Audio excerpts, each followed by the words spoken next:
Engines at 8 Gammas.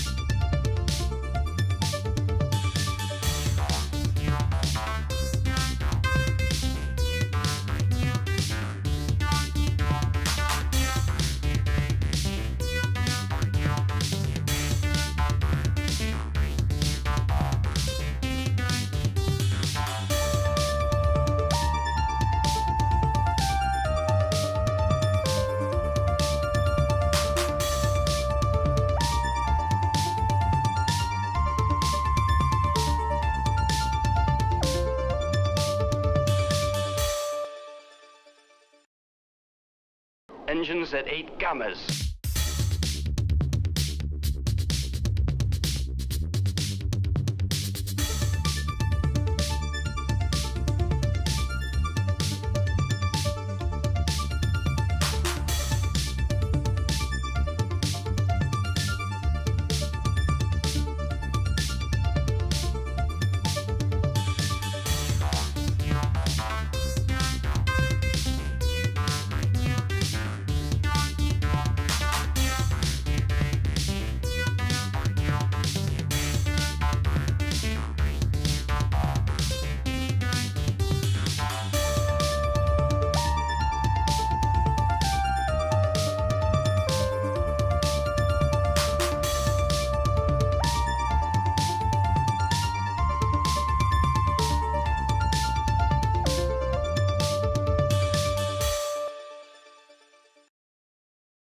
Engines at 8 Gammas.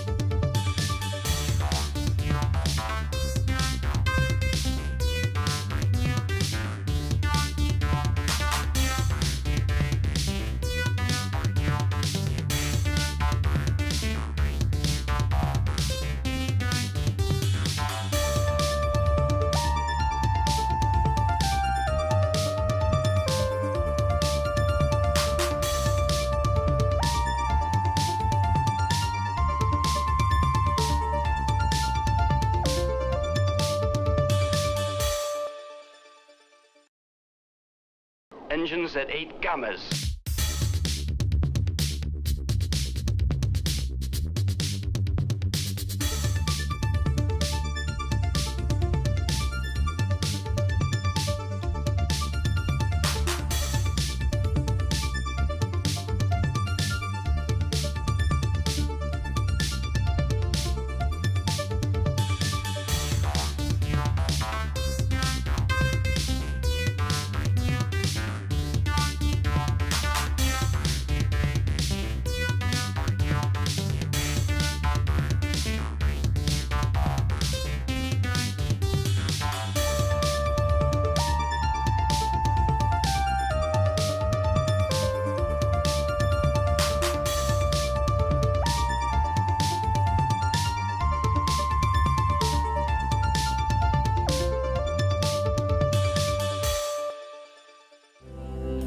Guten Abend. Hallo Nico.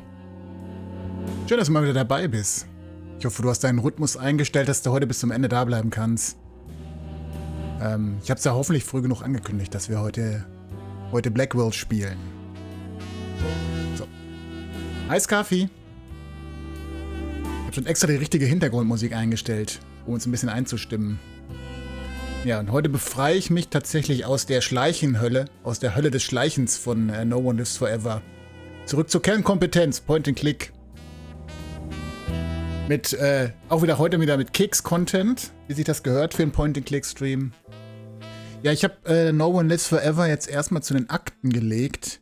Ich habe recherchiert. Es gibt, glaube ich, einen Cheat für die PS2-Version, bei der man Level-Skips machen kann. Wenn ich diesen Schleichlevel überspringen kann, Dann könnte ich mir vorstellen, das vielleicht doch nochmal wieder aufzugreifen. Ich schaue mir das mal offline an oder so, aber sonst, ich weiß es auch nicht so genau.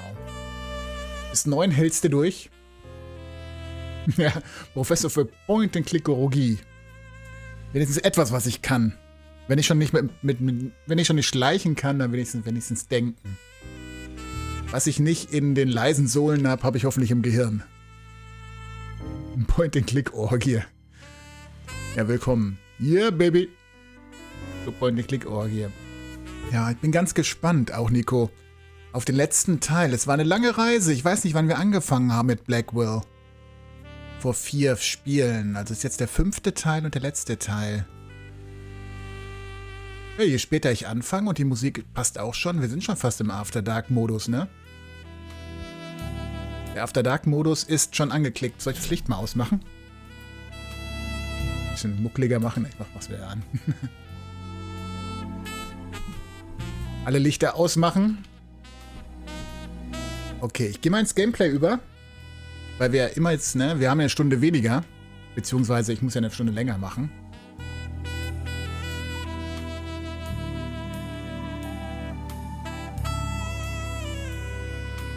Genau. Damit die erwachsenen Leute auch noch die Tagesschau gucken können. Deswegen erst um 8 Uhr. Ich habe hier gerade ein neues Setup bei mir. Deswegen muss ich gerade die Fenster wieder richtig machen. Ich spiele das Spiel jetzt übrigens wieder im Scum. Das funktioniert besser, als wenn ich die native GOG-Version spiele. Weil die kann ich im Fenstermodus spielen, die Scum-Version. Ich hoffe mal, das Spiel selber hatte kein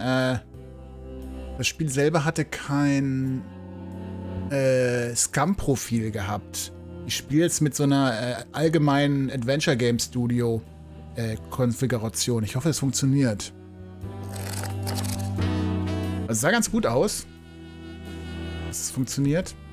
8.8.21. Und heute ist der 8.2. Ah, genau. Ich mache die Lautstärke nach. Das ist durch, gut. Mal sehen, ob sie diesmal auch ein bisschen, ob sie es nach 5 Teilen endlich gelernt haben, ordentliche Soundaufnahmen zu machen und den Popschutz einzumachen. Zumindest wirkt dieses Titelbild schon nochmal einen Tacken professioneller als das von den letzten irgendwie. Das ist sogar ein Winterspiel. Ich weiß nicht, ob es ein Weihnachtsspiel ist, aber es passt ja noch ein bisschen zur Jahreszeit. Ich muss mal kurz meine Brille putzen, glaube ich. Das war gar kein Schnee. Auch doch ist doch Schnee auf dem Bildschirm. Ich dachte, das wäre meine Brille gewesen. Etwas runter noch. Ich habe es bei mir nämlich auch schon auf dem Kopfhörer leiser gemacht, weil es so laut war.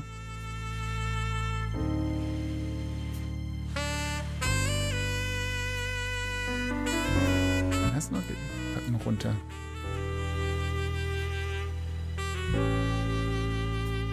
Wir können es im Spiel auch nochmal verändern.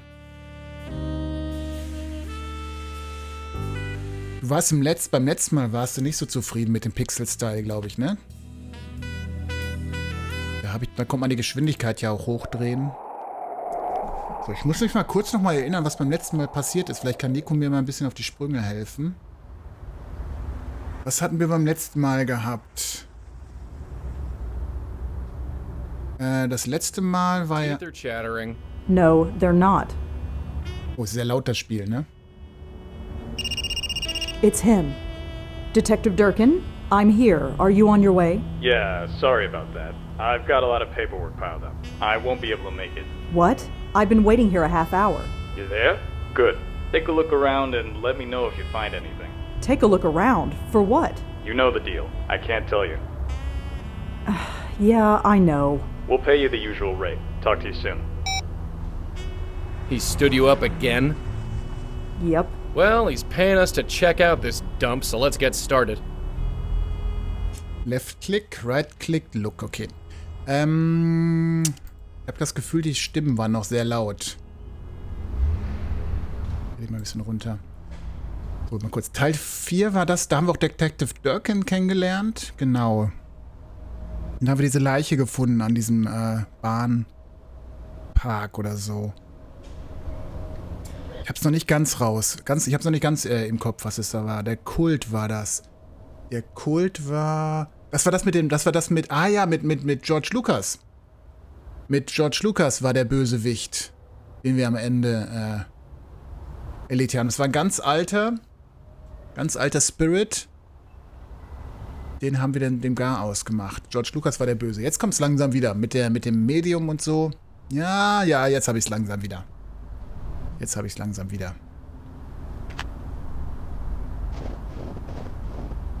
It's just full of old trash. Nothing useful. Just an old trash bag. Looks like it's been there for a while. So, wir müssen es, glaube ich, hier auch dran gewöhnen, ne? Keine Hotspot-Anzeige. Moment, was ist denn? Ich drück gerade auf die Tab-Taste. Ich glaube, mit der Tab-Taste sehe ich gerade, kann ich die Farbe des Cursors verändern. Ist das für Farbenblindheit oder so? Der invertiert sich da. Kann sein, ne? Der Farbenblind-Modus ist oder so. That's way too heavy to lift. Not to mention illegal. Erstmal einen Kaffee trinken.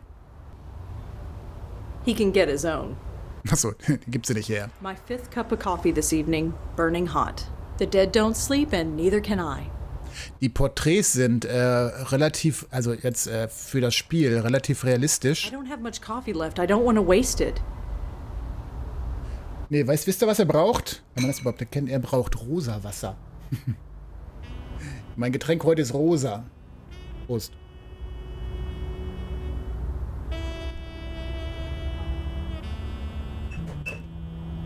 Wer kann raten, was es ist? Nee. Eisen plus Vitamin C ist das. Schmeckt nach rosa. Schmeckt nach Eisen. That's way too heavy to lift. It's a fire hydrant. Probably frozen solid. Macht sie Spuren im Schnee? Oh, wow, sie macht Spuren im Schnee. Rosa Gurken. Das ist ja mal ein Step-Up hier. Die Porträts sind auch viel realistischer als die in dem Vorgängerspielen. Also man erkennt viel mehr Details. Bricks. Reclaim, Revolt, Rebuke, Reject, Retaliate. It's just a brick. Reclaim. Revolt. Ach so, ich muss übrigens den Hint-Counter einblenden. Den habe ich jetzt natürlich für letztes Mal für No One is Forever ausgeblendet, aber heute haben wir ihn wieder. Was ist denn der? Ich muss mal kurz schauen, wo der Timer erscheint. Ah, der Timer erscheint da unten, ist gut. Gibt am Ende auch einen Schritt-Counter und ein Achievement, wenn man unter der bestimmten Fußspurzahl bleibt. Oh je, ich dachte, sie muss 10.000 Schritte machen für die Gesundheit. Revolt. Rebuke. Reject. Retaliate. Können wir mal einen kurzen Vokabelcheck machen? Reclaim heißt wiedererlangen. Revolt heißt revoltieren. Rebuke weiß ich jetzt aus dem Stegreif nicht. Reject ist ablehnen. Retaliate. Retaliate ist, glaube ich, sowas wie Rache. Also kann ich die ganze Woche einplanen. Ich habe übrigens, glaube ich, Donnerstag Stream frei. Das kann ich schon mal ankündigen. Aber morgen würde ich das Spiel weiterspielen noch. Und Freitag ist ja unser Jubiläumstream. Da gibt es ja was zu gewinnen. Also, sehr schön. Rebuke. Rebuke. Was heißt Rebuke? Rebuke. Rebuke. Anarchie. The door isn't in terribly good shape, but it's solid enough to keep me out. Locked, of course. So, warum sind wir hier? Der Wechsel zu... Es gab auch einen Shortcut zum Wechsel für... Ach, Moment. Nee, weißt du, was das ist hier? Tab-Wechsel zu Joey. Und Joey hat diesen invertierten Cursor, also den blauen Cursor. Das war... Alright, I'm going in. Try and stay warm. I'll do my... Verweisen, Rügen, Tagel. Danke, Scarfi. Hello? Anybody there? Anything? Not yet. Let me look around a bit. I'll get back to you. Ghost, remember? No touch. Getting way too hot here. But stay if you wanna. I left the key. Check the stairs. Ja. Sie hat einen gelben Cursor. Und er, wenn ich auf Tab drücke, er hat einen blauen Cursor. Das ist ganz gut zu wissen, wenn die in einem Bildschirm sind, dann weiß man direkt auf Anhieb, welchen Charakter man gerade steuert. It's the elevator.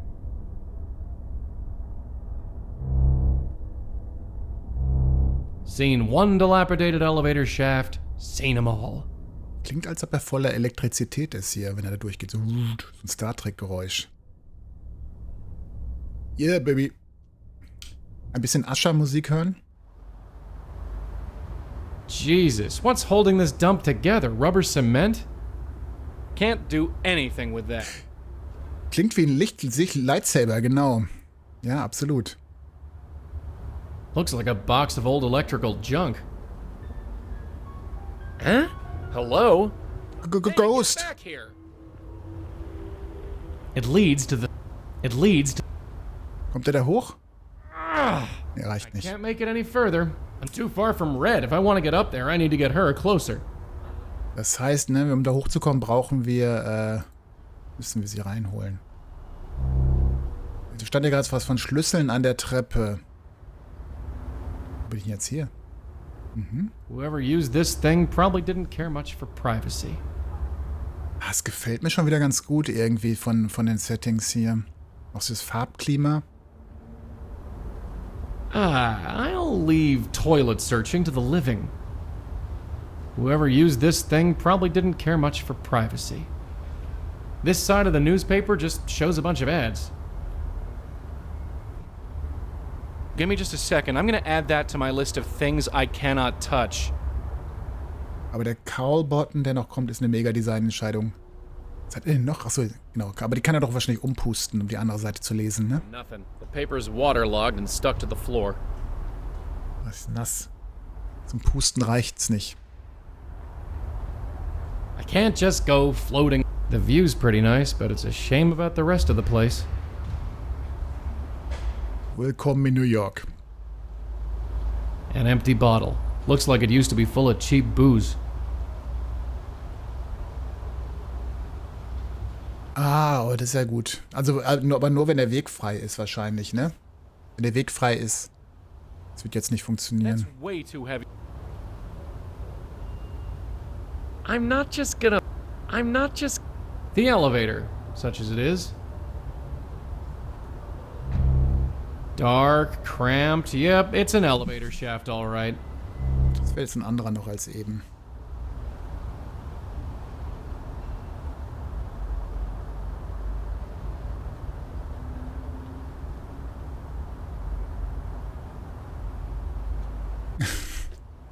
Ein Spiel für Achievement Hunter anscheinend, ja. Gucken. Ich versuche es aber relativ natürlich zu spielen. Also Schlüssel bei der Treppe. Meinen Sie diese Treppe hier? I couldn't even be... Bunch of junk. Picken... Hier steht da. People, revolt, reclaim, retaliate, rebuke, reject. Was war nochmal Rebuke? Rügen. Ah, Rügen. Rügen! Ist doch eine Insel. Und ich habe letztens mal den ersten Teil mit Commentary Mode angefangen. Aber nochmal alles... Na gut, das kann man auch nur im Replay machen.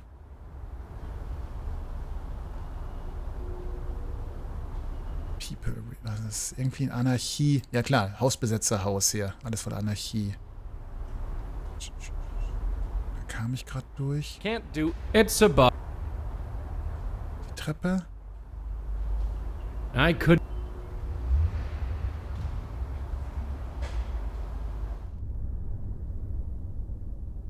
So, das ist die Tür, wo... Wie hieß sie denn nochmal? Well, we definitely got a spook. We do? A woman. Only got a brief look at her before she buzzed off. Why didn't you go after her? She's too far away. We need to get you inside to bring her within range. Fine, let's hurry then. It's freezing out here. Ja, da drin ist es auch nicht viel wärmer mit den offenen Wänden.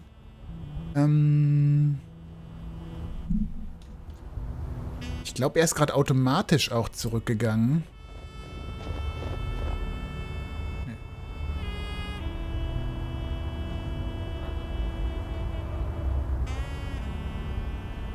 I'm going in again. Uh-huh. Aha. So, Fusebox. Das sieht doch nach etwas aus hier. I'm no electrician, but it looks like a fuse box. Na gut.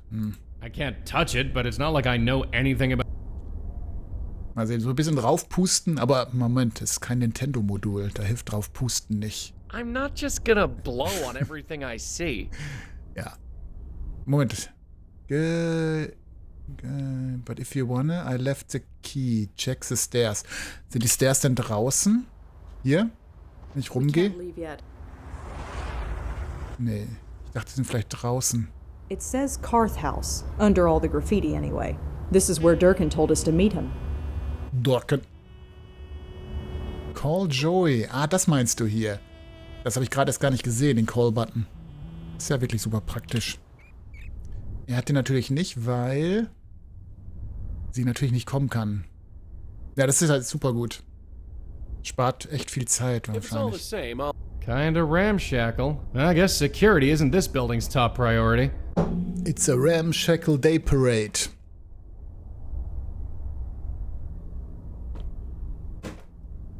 So, den ersten Keks, den gönne ich mir gleich, wenn ich es schaffe, sie reinzubekommen. That thing is barely holding. Elevator. Window. Rosa. Nee, Rosa will ich noch nicht.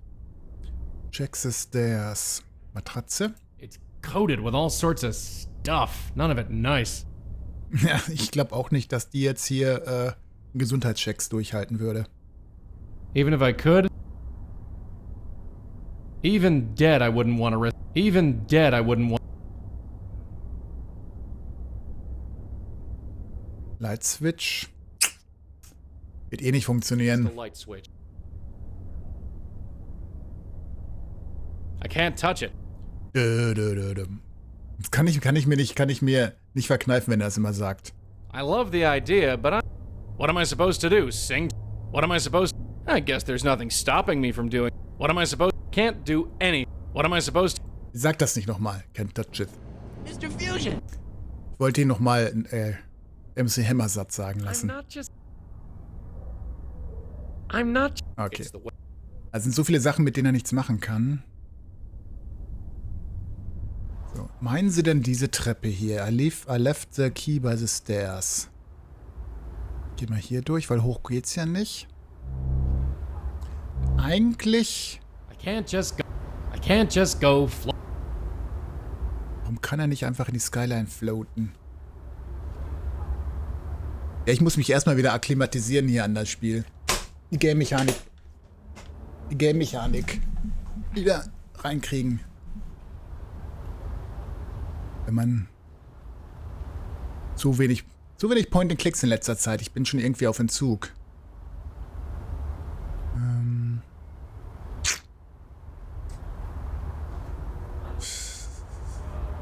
Kann ich die miteinander verknüpfen, die beiden irgendwie? Ich denke schon, dass ich mit ihm was machen muss. Dark, cramped, yep. Ich bekomme jetzt endlich meinen Point-and-Click-Fix wieder, ja.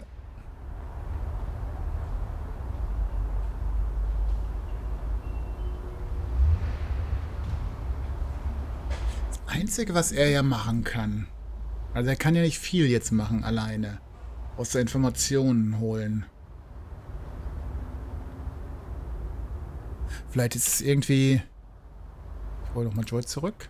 Hey, Joey. Ey. You bellowed? Ey. Ich denke, das ist das schwerste Intro-Rätsel überhaupt. Hallo, Tomato. Heute sind wir ganz entspannt hier. Kein blödes Schleichen. Keine PlayStation 2 an. Gerade überlegt, ob es hier irgendwo dahinter irgendwo ein Schlüssel versteckt ist. It's just a Für einen dieser... but the ice around it is so thick, I can't pull it loose. Ich gedacht, dass hier irgendein dieser Steine dahinter der Schlüssel ist. This brick is definitely hollow, Okay. but the ice around it is so thick, I can't pull it loose. Wie warm ist denn so Geisteratem? Weil, ne? Ich puste ja auf alles drauf, was nicht nied- und nagelfest ist. I'm not just gonna blow on everything I see. Doch, werde ich wohl. I'm not just gonna blow on everything I see. Oh, veganer Burger. Ich war schon lange nicht mehr essen. Das klingt gut. Das klingt echt gut. Ach ja, Rosie muss ihren Kaffee opfern. Sorry. Hilft ja nix. Naja. The cost of this coffee is so going on my expense report. Oh, das There. geht ja auch noch. I'd better do whatever I need to do before it freezes again. Got the key. Gotta find the key. And unlock the door. It fits. Ich könnte auch mal wieder Essen bestellen, aber irgendwie bin ich zu geizig geworden.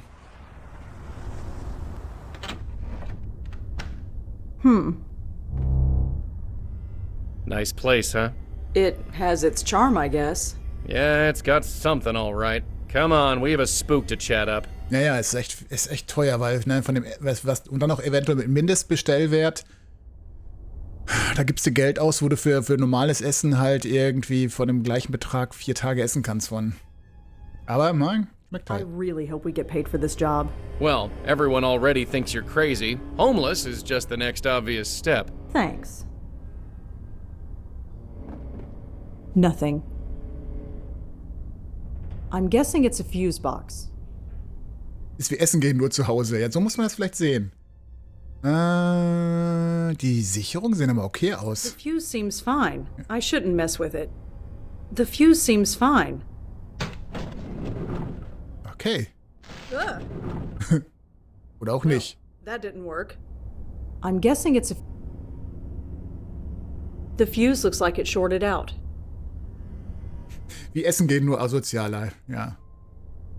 Aber keine blöden Tischnachbarn, die einen voll labern eventuell. Ach, ich habe gesagt, es gibt einen Keks, wenn ich ins Haus komme. Prost. Prost? Was sagt man eigentlich, wenn man einen Keks isst? Guten Appetit.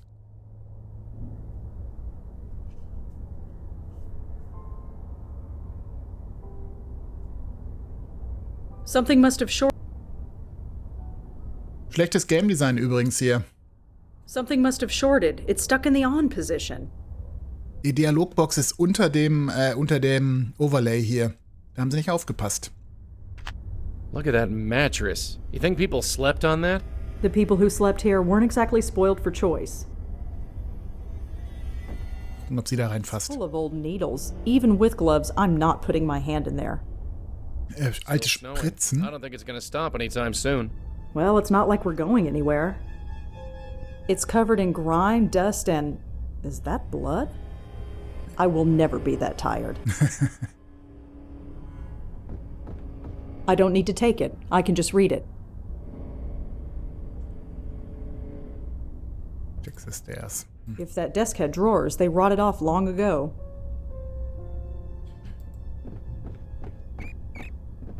Ich kann die Sicherung wahrscheinlich nicht reparieren. Finde ich ja hier. Das ist ja hier kein Resident Evil, wo man nochmal irgendwo Ersatzsicherungen findet oder so. Chunk of concrete. I think that fell from the floor above. I see why this place was condemned. Das heißt, wir müssen tatsächlich irgendwie doch den Fahrstuhl reparieren, damit wir in die Etage kommen. Ich denke mal nicht, dass sie hier rüberkommt. Wir könnten jetzt allerdings Joey dahin fliegen lassen, weil der Platz reicht ja jetzt.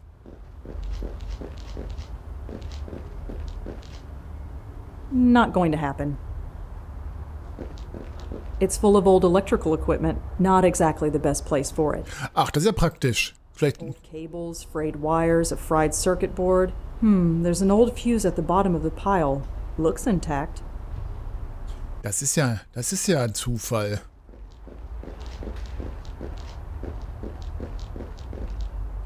Als ob das ein Videospiel wäre, dass man jetzt einfach so die neuen Sicherungen findet.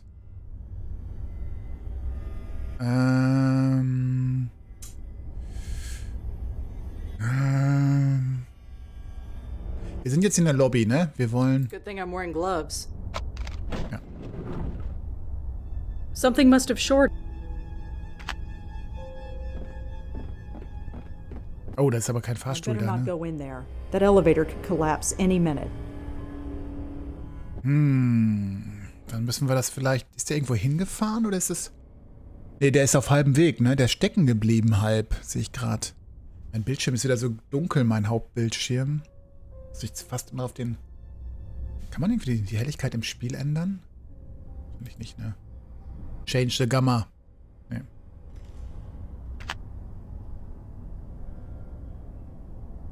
Nee, ich meine, mein Hauptbildschirm hat nicht genug Gammas.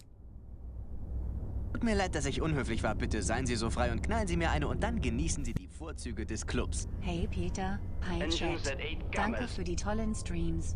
Nian Passu. Der Keks geht aufs Haus. Danke, Rio. Danke, Rio.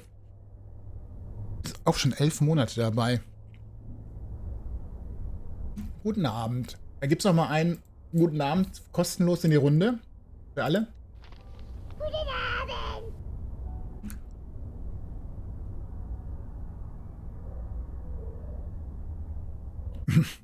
Ringfit, Ringfit. Ja. Die Space-Leute wurden gar nicht eingeblendet. Moment. Engines at 8 Gammas. So. Ich glaube, das hat sich gerade überlagert. Mit dem... Kann ich die wieder rausnehmen? Ja. It's an empty slot for. Ich guck mal, dass oben die Tür vielleicht offen ist. Vielleicht ist das wichtig. Im zweiten Geschoss. Irgendwie das Gefühl... Nee, Moment mal. Ich gehe erstmal hier, wenn das geht. Dann gucke ich, dass ich Joey gleich mal zum Geist hochschicke. Genau, jetzt haben wir das hier offen. Wollte ich ja. Was irgendwie wichtig Better ist. not go in there. It doesn't look all that safe. If there's exploring to be done on another floor, I'll leave it to Joey. Better not go if there's exploring. Ich lass es mal hier. So. Hat sie denn Lust, die Hand in die Toilette zu stecken? There's nothing in there. Thank God. Sieht aber auch ganz niedlich aus mit den Ohrenschützern hier. There's nothing in there. Thank God. Thank God. Meine Fußspuren.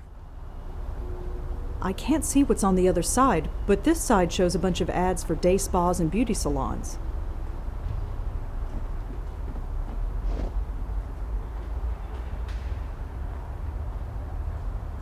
Okay. News update. Drug raid. Drug raid reveals more than drugs. Police raided a Chelsea tenement last night and uncovered 10 pounds of heroin and $100,000 in cash. But what the police also uncovered is much more shocking. The tenement, condemned for years and exposed to the elements, was home to several drug users and transients who had been living on the premises. They were half-starved, wearing rags and freezing to death, but they didn't care. Officer Lapiero, who led the raid, said they were so far gone.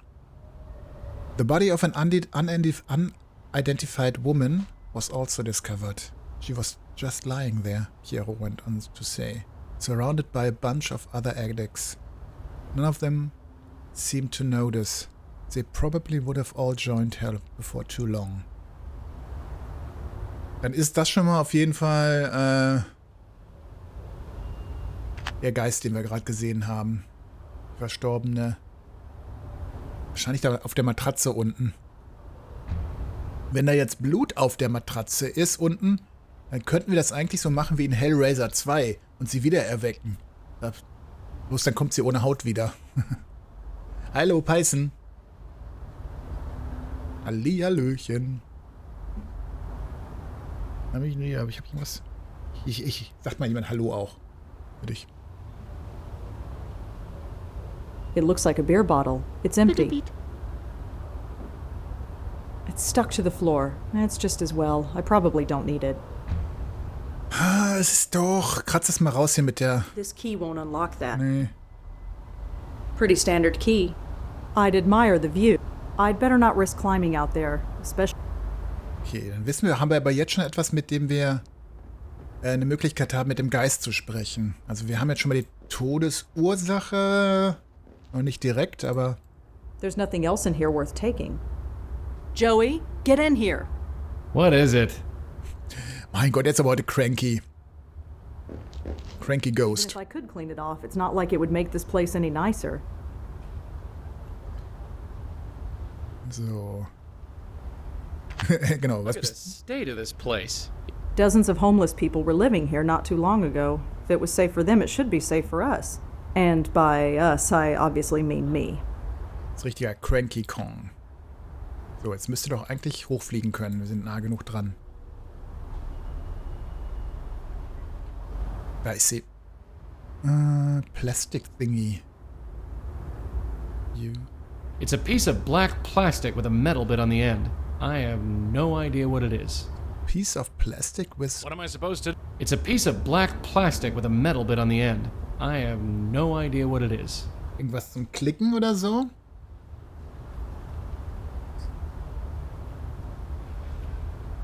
Piece of plastic with a metal thing on the end. Walkie-talkie. She looks pale and strung out. It's hard to place her age. Could be anywhere between 20 and 40. She's also shivering and scratching her arms. I know the dead can't feel the cold, but something is definitely giving her the shakes. So, einmal ansprechen und dann wird alles gut. Hello? Hey. Oh, you're not. Not what? Just not. Der Dealer? Were you expecting someone else? Someone. Could you tell me who it was? Maybe I can help look for him. No, he'll be here. So I'm Joey. What's your name? I don't know. Mary? Your name is Mary? Sure. Look, this is no place to be during a blizzard. It's fine. It fits. Fits? Fits how? It fits. Mary, could you tell me the last thing you remember? How'd you end up here? I was here. And before that? The words, no, that's not Not what? how it works. Strange. Jetzt fällt mir gerade ein, ich muss wahrscheinlich diese Tür hier öffnen. Also eine Etage höher, denke ich mir. Mal gucken. Obwohl, ich könnte natürlich auf den Fahrstuhl im unteren Stockwerk steigen, aber es ist ein bisschen gefährlich.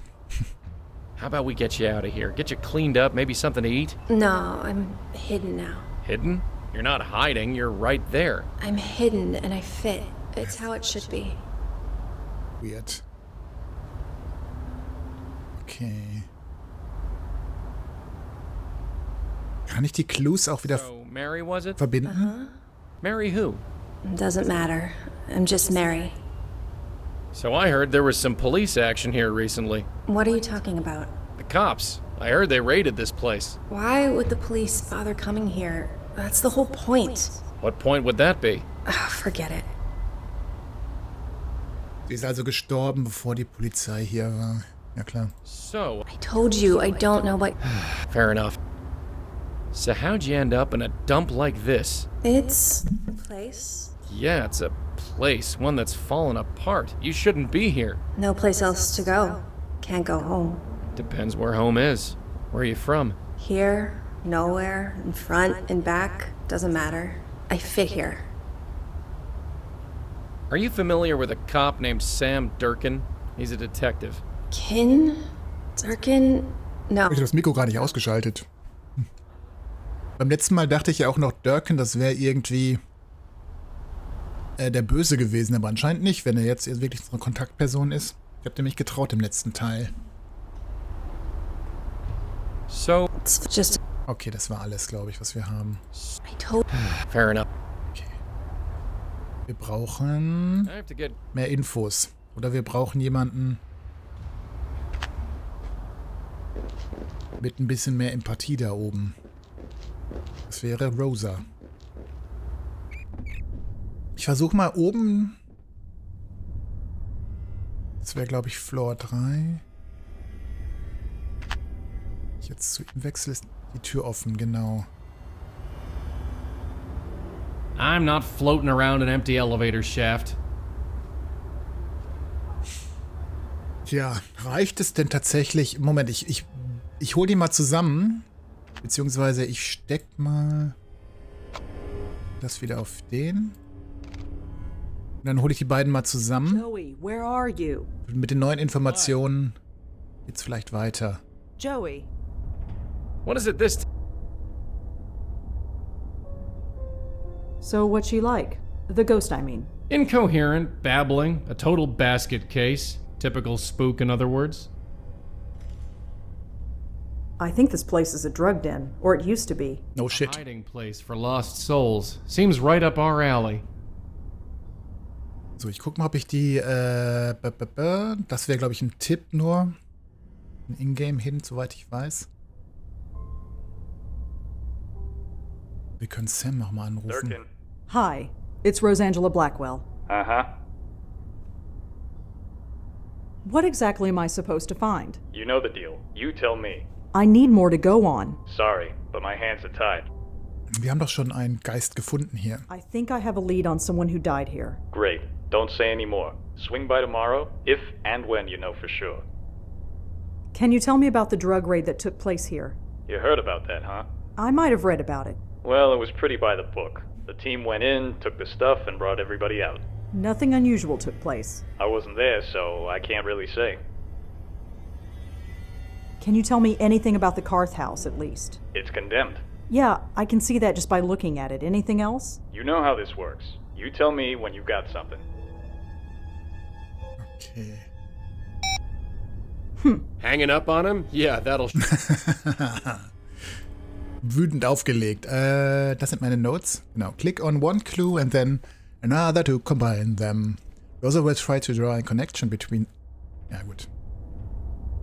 Wie schnell soll ich das denn lesen? Mary could be the unidentified dead woman in the article. Wow, ich bin so schlau. The article said the drug raid happened in Chelsea. The Carth house is in Chelsea. It's probably safe to assume that the drug raid happened here. Ah, hier, ne, sieh hier. Alle Clues connected. Hi, Lunatic. Ja, die ersprossen wird hier noch niemand. Hier gibt's nur Drogen. Die haben sich erdrogt. Erstochen haben die sich eigentlich sozusagen.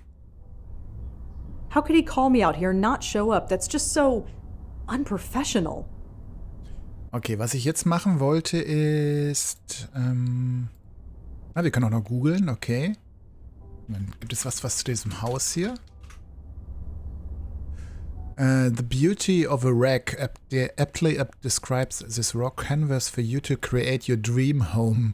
You've always wanted to start from scratch, and here's your chance. Close to all major subways and is pet friendly. Priced very sensibly in accordance to conditions at $4,532 oder 4.582.032 Dollar. Das wäre ein bisschen teuer. Aber gut, New York, beste Lage. Ja, 4,5 Millionen. Oder sind es nur $4,53? Ja, Lage. Lage. Das ist das Wichtigste. Haben wir noch was? Ach, unsere E-Mails. Miss Blackwell, I am representing Hannah Sharp in a divorce trial. It is my understanding that you are aware of her husband's affair. Please contact me your earliest convenience. Jay later. Hannah Sharp. Wer war Hannah Sharp? Ich wusste von ihrer Affäre. Ach, das war die Frau von dem Musikproduzenten, von diesem Tontechniker, ne? Ja, genau. Danke, Nico. Jetzt komme ich wieder drauf. Are you the lady I spoke to at Munrays last year? I looked you up. Spiritual consultant. Really? I don't know what you did back then, but you'd better stay away from Columbia for a while. They caught you on security cameras poking in Jamie's room. Das war das verstorbene College-Mädchen gewesen, ne? For all networking and security needs to contact Tomo. Oh ja, Tomo gibt's wahrscheinlich in diesem Teil hoffentlich die Auflösung, was Tomo wirklich ist. Wir googeln gleich Tomo nochmal. Miss Blackwell, understood. Thank you for your time, Jelia. Thanks, but I'd really prefer not to be involved. Sorry. Yeah. Brocken. Hey, something's come up that might be up your alley. Come meet me at Carth House Corner of Horatio and Greenwich, 7 p.m. You can't miss it. The place is a wreck. Usual deal applies. I'll fill you in there. So. Tomo möchte aber nicht gefunden werden, glaube ich. Tomo findet mich. Tomo. All you need to know about Tomo is there is no Tomo. If you try and find Tomo, Tomo is already gone. Puff. Puff. Okay. Das Puff ist, glaube ich, neu. Haben sie ein bisschen Salz noch in die Aussage reingemacht. Aber Moment mal, ich überlege gerade, ob das hier irgendwie eine... Ist das ein Wort da oben? Ich gehe mal ein bisschen weiter weg vom Bildschirm. Wie so eine ASCII-Zeichnung da oben. Hier. Ich dachte, das sieht gerade aus wie ein K hier. K... Und das hier hinten wie ein X.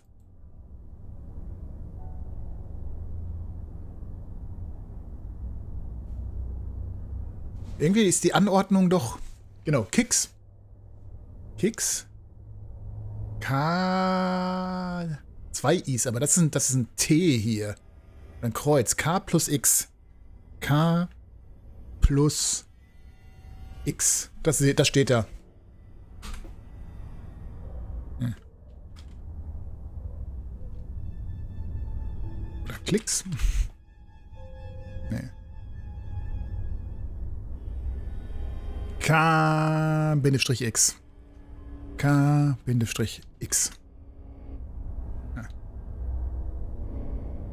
Ich guck nochmal. Tomo. Könnte auch ein Y sein und dann hier ein neuer Buchstabe. Aber vielleicht bilde ich mir das nur ein. So, ich wollte jetzt hier eigentlich... Genau, das wollte ich so machen, dass ich da eventuell in den Schacht reinsteigen kann. Dann irgendwie von innen oben das aufmachen kann. Weil ich glaube, sie will da nicht rein. Better not go in there. It doesn't look all that safe. If there's exploring to be done on another floor, I'll leave it to Joey.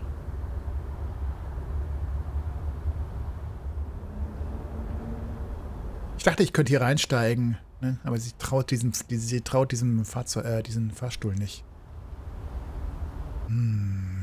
Aber ich denke, schlussendlich müssen wir die alle 3 ja zusammen bekommen, ne?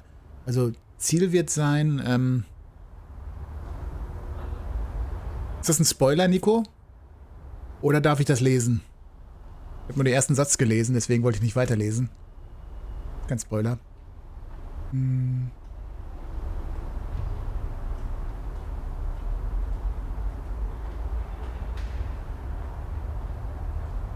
Aber ist... Hä? Ich denke da jetzt nicht drüber nach. Das klingt jetzt so, als ob ich da nicht weiter drüber nachdenken soll. Dass es den gar nicht gibt. Weil ich finde dieses Geheimnis ja so gut, also... Da denke ich jetzt mal nicht weiter drüber nach.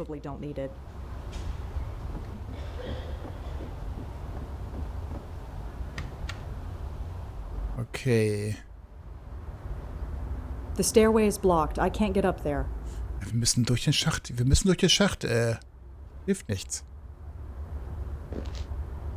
Wie kann Joey mir denn helfen? Joey kann mir eigentlich gar nicht helfen. Dann muss ich die Tür oben offen machen. Bei Anna Wout? Ja, vielleicht. Kommt auf jeden Fall. Anna Wout freue ich mich auch drauf. Irgendwann mal. Mache ich doch mal die obere Tür auf. Was sieht denn, wenn ich jetzt den 4. Stock... It's an empty slot. Something must have shorted. It's stuck in the on position.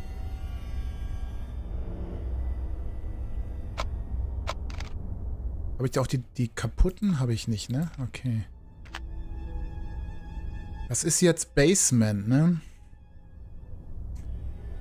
Basement ist Keller. Kommen wir aber nicht hin. Und Floor 4 kommen wir auch nicht hin. Da mache ich mal Floor 3. Puh, okay. Schlüssel, Zeitung. Ich glaube nicht. Habe ich neue Informationen, die ich jetzt mit Joey machen kann? What is it? Ich schicke ihn noch mal hoch. Dieses Metallding, was da liegt. Kann er das eventuell in den Schacht reinpusten? Weil jetzt, wo er offen ist. Mal gucken. Dann könnte sie das nämlich dann nehmen. Okay. Nochmal bitte. What am I supposed?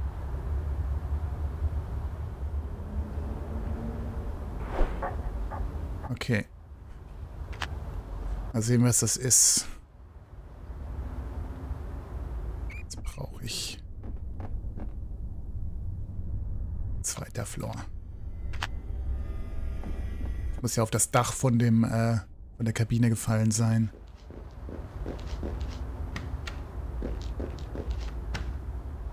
Das ist Memory Stick. Das ist ein USB-Stick. Das ist das Plastikding mit dem Metall oben dran. It's definitely some kind of memory card. And it looks like it's compatible with my phone. Was für ein Zufall. Loading data. One photo found. Hey, you find something? I think so. Take a look at this photo. Interesting. Is this her? The ghost, I mean. Yeah, sorta. She looks a lot better in that photo, I'll tell you that much. Look at the file name. This was a headshot photo. I guess she was an actress. Could be. You wouldn't know it from looking at her. The spook upstairs looks like life chewed her up and spat her back out. Eine neue Schauspielerin. Boom, Headshot. Ist doch ein Ego-Shooter? Verdammt. Aber mit den neuen Informationen kann ich Can't say much for this building, but the view. I'll take... Right, I forgot. You have to suck the romance out of everything. Just saying. Habe mich unterbrochen. Jetzt kann ich wahrscheinlich ein neues Gesprächsthema anfangen. Beziehungsweise, ich sollte vielleicht erstmal versuchen, die Clues zu verknüpfen. Bevor ich ein Gespräch anfange. The words Gotham Collective were printed on a headshot photo of Mary. I can only assume she was a member. Theatergruppe oder so. Mary could be the unidentified... Ja. I don't see what a theater company has to do with a drug raid. Okay. Ich hoffe mal, Joey hat Zugriff auf die gleichen Informationen, obwohl die jetzt nicht zusammen waren. Aber ich glaube, das Spiel ist so nett und macht das. Dass ich jetzt extra nicht nochmal die beiden zusammenführen muss.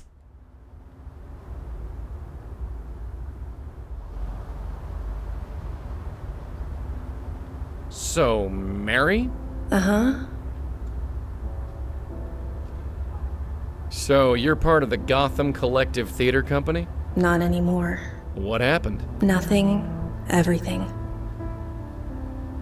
Come on, tell me about your acting days. Sounds fascinating. It's not. It's nothing. I'm nothing. You're nothing? Yes. Come on, tell me about your It's not. So, Uh-huh. Mary... Doesn't... Oh, sie wird nicht auskunftsfreudiger. So, I told you. fair enough. So, It's just... Okay, jetzt haben wir alles. come on, It's not... Ich führe die beiden jetzt mal wieder zusammen. I have to get...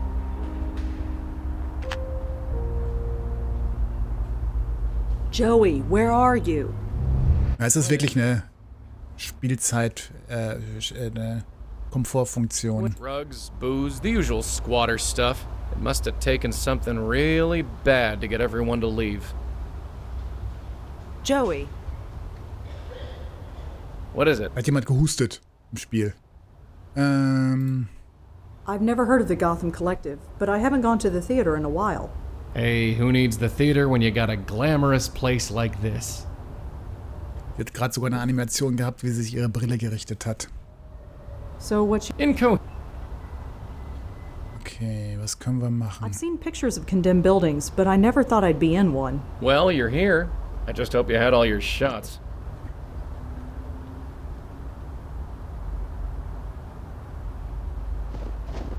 Better not go if there's...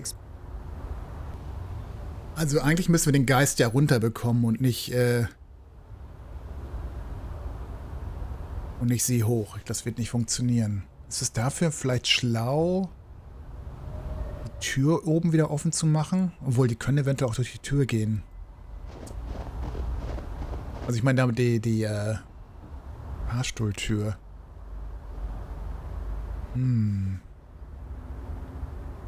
Kann ich vielleicht ein Gespräch mit Durkin nochmal führen über das Thema?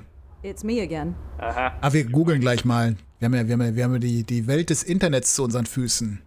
Das machen wir auch nochmal. Look, I don't appreciate being treated like this. What, you want bottled water in a limo? No, I need more details. I can't give them to you. Sorry. Did you ever hear of a theater group called the Gotham Collective? Nah, sorry. I don't go to the theater much. Okay, dann googeln wir das halt.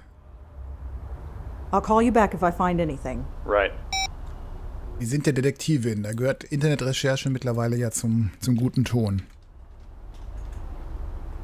Gotham Collective. Ah, das ist ein TXT-Datei. Okay. It is with heavy heart that we announce that the Gotham Collective Theatre Company is closing its doors. It has been our absolute pleasure to entertain you for the last 4 years. What a ride! For information on our past performances, please download this file. There must be hundreds of names on this list. I'll never find what I'm looking for just by reading it. I'll just save a copy to my notes app. Hopefully I can find something to cross-reference it with.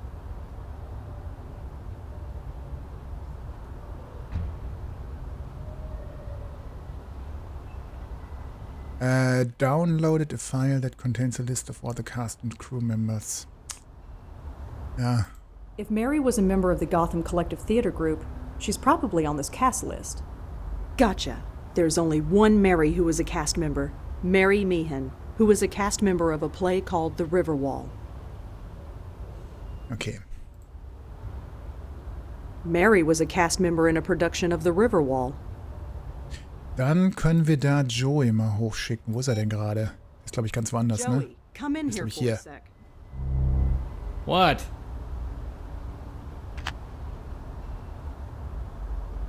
Je mehr Details wir haben, desto wahrscheinlicher ist, dass wir den Geist aus der Lethargie bekommen. So, Mary? Uh-huh. The list is on that phone thing that Red's carrying. And even if I had it, I'm not gonna... So I caught your show, The River Wall? Oh, God. What? Just don't. I just want to be a face, okay? No more. I just can't. Ist sie mit dem Ruhm eines Provinztheaters nicht klargekommen? So, Mary Meehan, was it? Uh-huh. Just checking. Doesn't matter. I'm just Mary. Mary, Mary. So about the River Wall. No. Why do this? Why? I'm not doing anything, dear. Just a fan. A fan. Sure. So about... No, why? I'm not... Okay, The River Wall. Da google ich mal nach. Und du bleibst jetzt hier oben. I have to get... Genau, du bleibst jetzt oben. Ich glaube, wenn wir googeln, das können wir direkt übertragen. Was ist mit The River Wall passiert? The River Wall. City Post hier hat a review. Okay, wie war denn die Kritik? You'd think one would be jaded after so many vanity projects by the Gotham Collective, but The River Wall, based on the 1923 short story, has finally taken it one step too far. Setting aside the non-existent direction and the lackluster set design, both of which can be forgiven due to the low-budget nature of the production, nothing can forgive the choice of casting Mary Meehan in the lead role of Pamela. Displaying all the signs of an actress who took theater way too seriously in high school, she infuses her role with such over-the-top passion it becomes laughable rather than dramatic. Lacking any ambition or energy, I very quickly wished she would drown in the river alongside the play's titular wall. Rating 1 star. Nicht nochmal. Ja, das ist halt super, ne? Die Schauspielerin in den Selbstmord treiben wollen hier. Ich meine, das ist auch kein guter Stil hier am Ende. So, ist das jetzt in meinen Notes irgendwie erschienen? Nee. Mary was a cast... Habe ich das nicht als Gesprächsthema jetzt? Oder habe ich es automatisch jetzt, wenn ich alte Themen anspreche? So... Uh-huh. So I read that review of your show. You did? Yeah, I'm sorry. Mary, I thought I could get away from it, become just another face in the crowd. Is that something you really want? No, just needed to get away. It shouldn't have followed me here. Nobody should know me here. Surrounded by people who don't know me, it's good that way. Better that way. People? What people? These people. Lost people, like me. Alone, but not alone. Mary, I hate to tell you this, but there's nobody here. What are you talking about? Look around. Carefully. There's nobody here but us. I don't see what you mean. Yes, you do. Nobody's been here for months, at least. How could... They left me? They wouldn't have just left me here. Would they? Alone? I'm afraid they did, but you're not alone now. We're here. No, it can't be empty. That was the whole point. I can't be alone here. I can't. Ja, die Richtung stimmt schon mal, wo sie hinfliegt. Where is everyone? Hey, do you know where everyone is? Gone, taken away, I don't know. I don't know where they went. I'm sorry. This makes no sense. Where did they go? How did they go? Dozens of people don't just vanish. I would have remembered. I would have noticed. What did you notice, Mary? Huh? You weren't thinking too clearly before. You are now. Come on. Get away from me. I don't belong here. Not anymore. Bleib hier, bleib hier, bleib hier. Ah. Kann sie den Ort denn verlassen? They're gone. Everyone. Yeah. I remember now. I was cold, then warm, then nothing. I feel absolutely nothing. That review, it seemed like it was everything. Now it's just nothing. To die over nothing. It's time to go, Mary. Go? How? Where? I can't seem to leave this place. Ja, dafür haben wir unsere Spezialkrawatte. Mary, I'm gonna have to ask you to take this. What is it? Just trust us, Mary. We're here to help. Okay.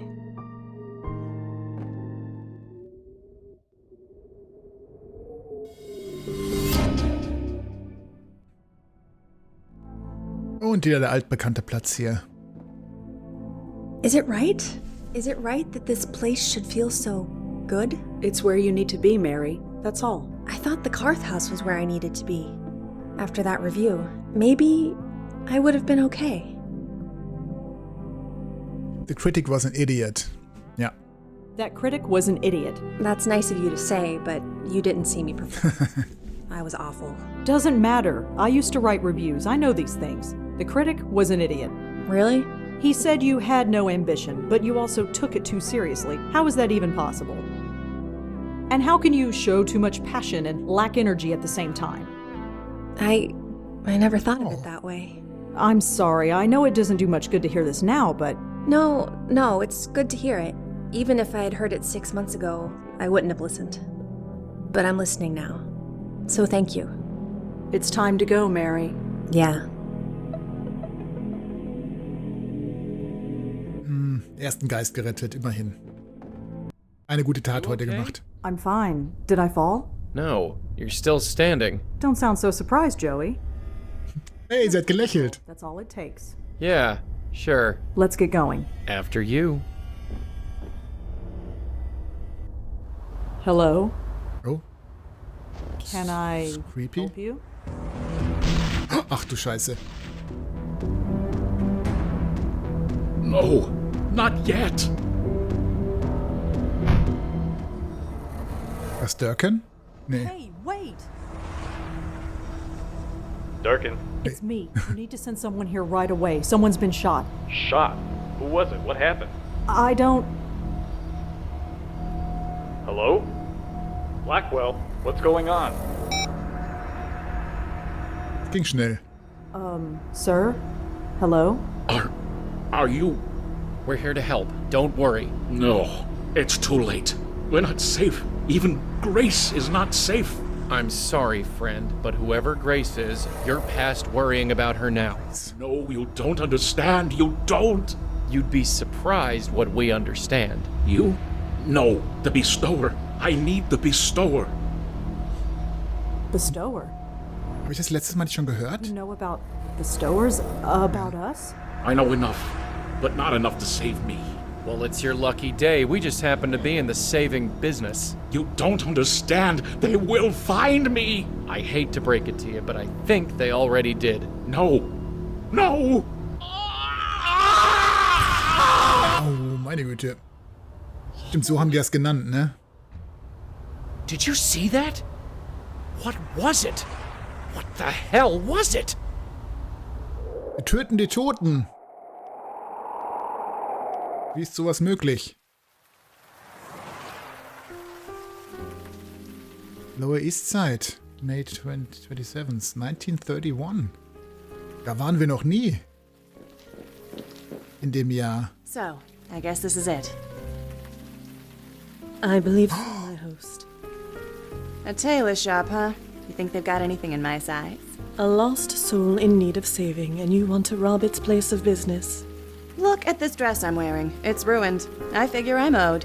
Duty first, my host. Petty theft after. I'll see. Jetzt spielen wir die Countess in ihrer Vergangenheit, die nachher durchgedreht ist. Krass.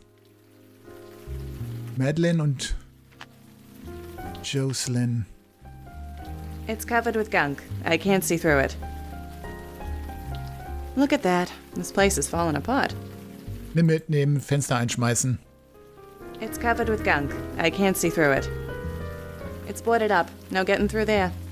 Sie ist aber sehr kurz angebunden. Mal ganz kurze Sätze nur. Gefällt mir eigentlich. What do you know? Locked. Dann muss Gewalt walten. My host. Ich hätte auch den Geist erst reinstecken können. Sorry. You say something? Certainly nothing that matters any longer. Ich hätte eigentlich den Geist vorschicken können, aber egal.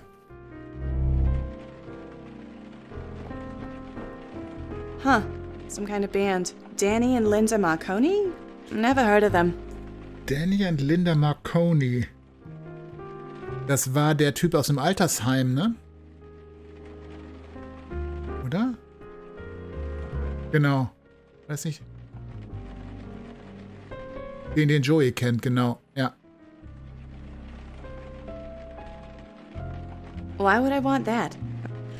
Langsam kommt alles zusammen. Wenn wir Glück haben, treffen wir ja noch einen lebenden Joey vielleicht sogar. It's not even my...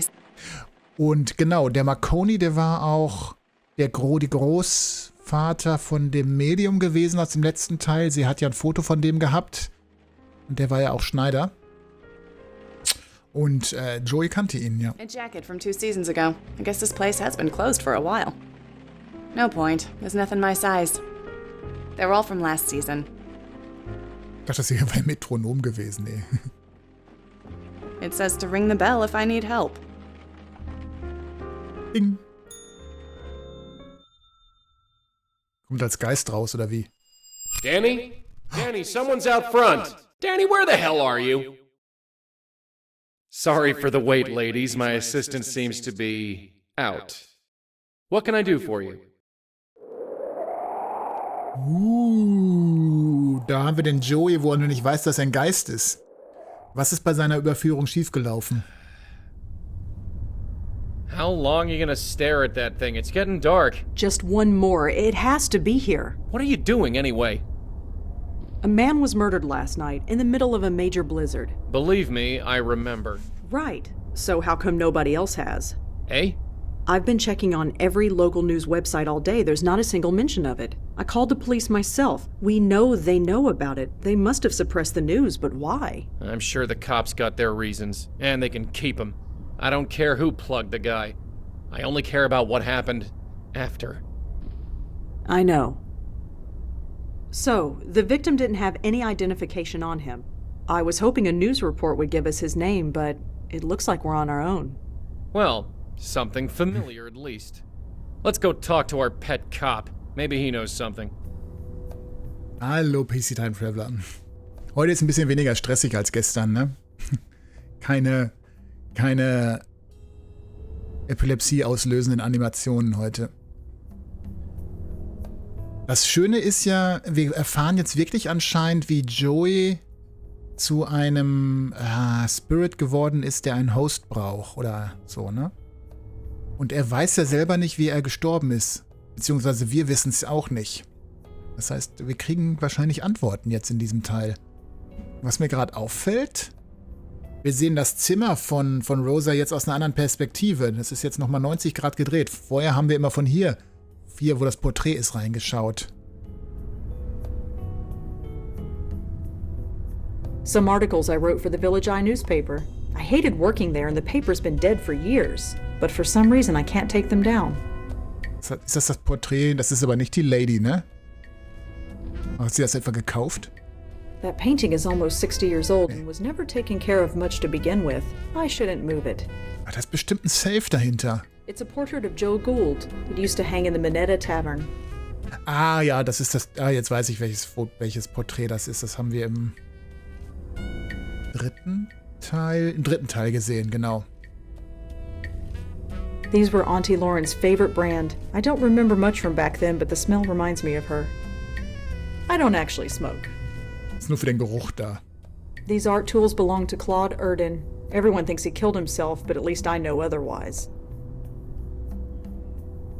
Das war der Künstler, der von der Countess, von der Countess ermordet wurde. Ja. I snuck this bottle out of a hospital room for a college kid named Susan Lee. Sie hat ja wirklich so einen kleinen Schrein ihrer geretteten Geister hier errichtet. It's a poster for the film Water Under the Bridge. It starred Frank Lyons. Es ist so ein kleiner Trip down the memory lane hier. Grandmother Patricia, my dad, and Auntie Lauren. I never met my grandmother. I don't think she was ever prepared for, well, this. Ja, das freut mich. Ist ja auch hauptsächlich hier im Kanal, gibt es ja tatsächlich auch Point-and-Click. Ja. Ah, Ghost. Sind das Fotos, die müssten wir natürlich vorher nicht gesehen haben können, weil wir konnten nur diese Fotos sehen auf der Seite. It's a picture of me and a former coworker of mine.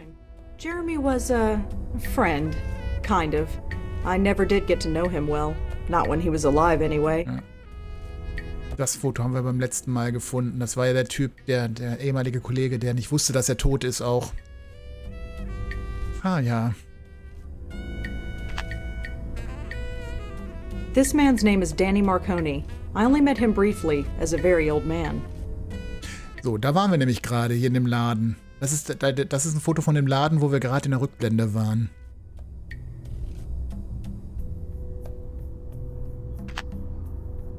For months I expected the police to come breaking down my door, but it's been a year and nothing. Midtown double homicide still unsolved. What was noted philanthropist and charity worker Gavin caught doing at the home of Lisa Tenzin, noted psychic and con woman? This is a question police have been asking themselves ever since. They were both found dead inside. Tenzin's home inside Tenzin's home 6 months ago. Police investigations are continuing, but they asked that anyone with further information please contact Midtown South Precinct. Whatever will be, will be. Hallo, Distant Fantasy. Que sera, sera. Das ist hier George Lucas. Ja, der eigentliche Böse des letzten Teils hier gewesen. Ja.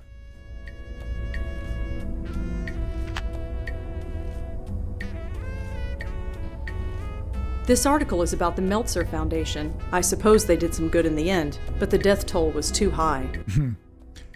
Reuters reports that the Meltzer Foundation has closed its doors. The foundation was only recently the talk of VC circuit. With their uncanny ability to pick winner after winner, it appeared they had the Midas touch. Through their efforts, they launched several careers in the arts, film, and science fields. The reason behind the closure remain a mystery, as neither Paul Meltzer nor his co-founder and brother Charles could be reached for comment. Genau, hör nicht auf George Lucas. Er ist der Teufel. Das sind die Fotos, die wir schon kennen aus den ersten Teilen. Auntie Lauren and me. This was just before all the troubles began. Der Teddybär müsste hier auch noch irgendwo rumliegen. My parents' wedding. It's the only picture I have of them. They look so young. Das ist Auntie Lauren mit Joey, auch auf der Hochzeit. Moment, er hat eine Geisterzigarette. Wo hat er denn die Geisterzigarette her? Wo kauft man denn diese Zigaretten? Auf dem Schwarzmarkt? The last article I ever wrote, and the first ghost I ever saved. Joanne Sherman was an 18-year-old freshman studying political science at NYU. Her sudden suicide this morning has many school authorities asking why. She always had friends around her, R.A. Adrian Tucker said. Her suicide came as a total surprise. Ja, das war im allerersten Teil. I've pretty much stopped at... So, Trash. Da ist der Teddy. Sometimes I think about taking Griff down, but he's so old these days. I'll just leave him. Auntie Lauren gave that bear to me when I was a kid. His name is Griff, the PI bear, although he's more the geriatric bear these days. Ist er mitgealtert? Stark. Books on boat maintenance and navigation. I'm not making that mistake again. I've already read them. Sehr gut, sehr gut, sehr gut. It's an empty coffee mug. Why would I want to pick it up? Oh, das ist auch Teil 1, glaube ich, ne? It's frayed and chewed through. It's not good for much of anything. Das ist wahrscheinlich die Leine für den Hund von unserer Nachbarin Nashandi oder wie sie hieß. That dog leash used to belong to my neighbor Nishanti. She gave it to me as a souvenir of how we met. Ist der Hund tot? Oh no. Okay. Sollen wir nicht vorher einmal anrufen? There's no answer. Ja, müssen wir doch besuchen, okay.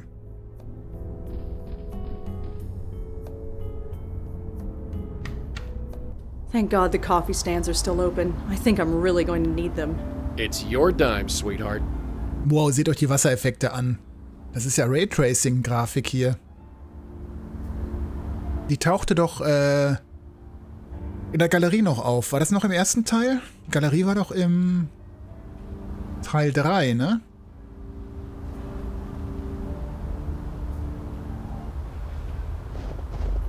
Oh, it's you. Had a feeling you'd swing by.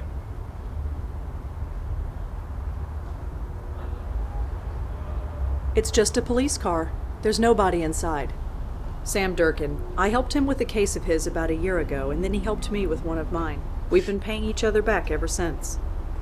Habe ich ihn schon mal innerhalb der Polizei gesehen? Ich traue ihm immer noch. Ist er wirklich ein Polizist? Der steht jetzt außerhalb. Ich glaube ihm erst, wenn er in seinem eigenen Büro da drin sitzt. Detective?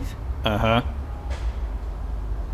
Genau, can we talk inside? Can we talk inside? It's freezing out here. Can't smoke inside, thanks to our friend the mayor. So you couldn't maybe, I don't know, not smoke for a while? Right. Genau, habe ich Polizei und Durkin schon mal in einem Raum gesehen? Hat eben nicht. Die hatten uns im letzten Teil in dem Coffeeshop getroffen. Und wir haben sonst nur telefoniert und E-Mails geschrieben. Und jetzt sehen wir ihn außerhalb des Polizeireviers. Obwohl er wusste nicht, dass wir kommen, glaube ich.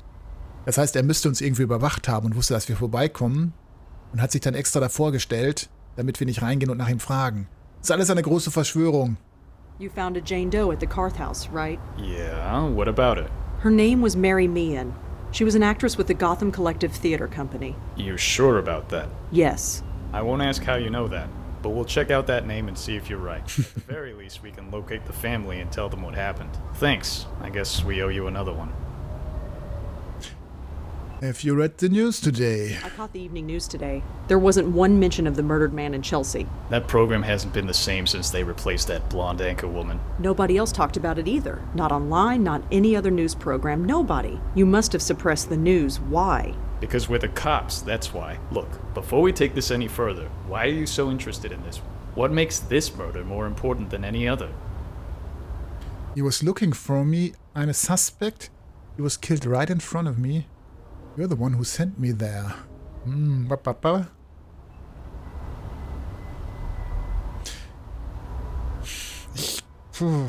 Also das Spiel gaukelt mir irgendwie vor, dass ich ihm trauen kann. He was looking for me. He was? Why? I don't really know. Uh-huh. Did you know the guy? Uh-huh. No, I didn't. So, how did you know he was looking for you? Wait, let me guess. You just do. Something like that. Something like that ain't good enough. What else you got? He was killed right in front of me. And what? Suddenly this makes it personal? Well, kinda. It might have something to do with me. Uh-huh.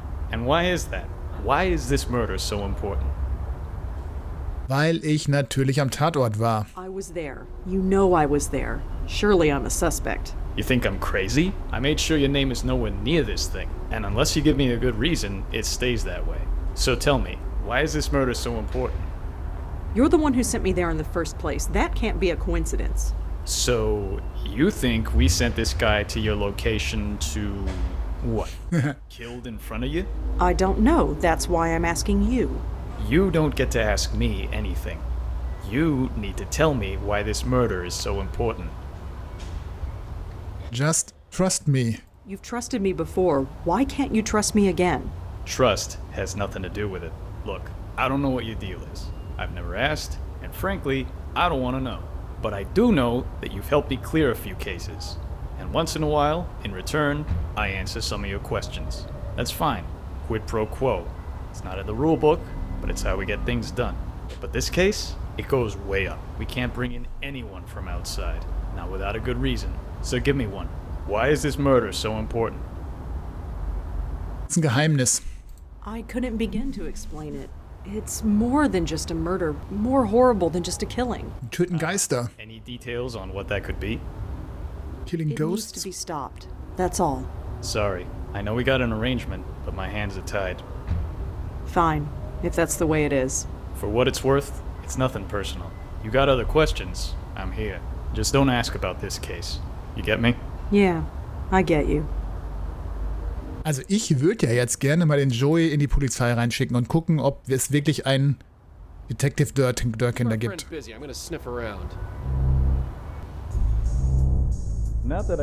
ist die Bürgermeisterin? At the bottom are the words Alex Silva, Commissioner. Police Commissioner. Couldn't take it even if I Just a cop, man. The brickwork. Es gab ein Achievement für alle Anpusten. No reaction. That's cops for you. I got no idea. Looks like some kind of duty roster. Nothing relevant. Muss Durkin noch anpusten, ja. Why would I want that? Whatever. Looks like some kind of duty. Ich wollte nur gucken, ob ob Durkin da drauf steht. A modern gizmo. Probably some kind of phone. It usually is. Sehr gut. A water cooler in case the scorching hot weather gets too much. Dann mache ich das mal eben, Durkin einmal anpusten, bevor ich es vergesse.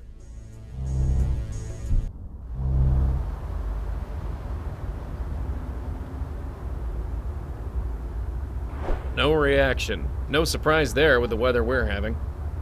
Muss ich Rosie auch anpusten? She's cold enough without me making it worse. Sie sieht ihn ja auch. Ghost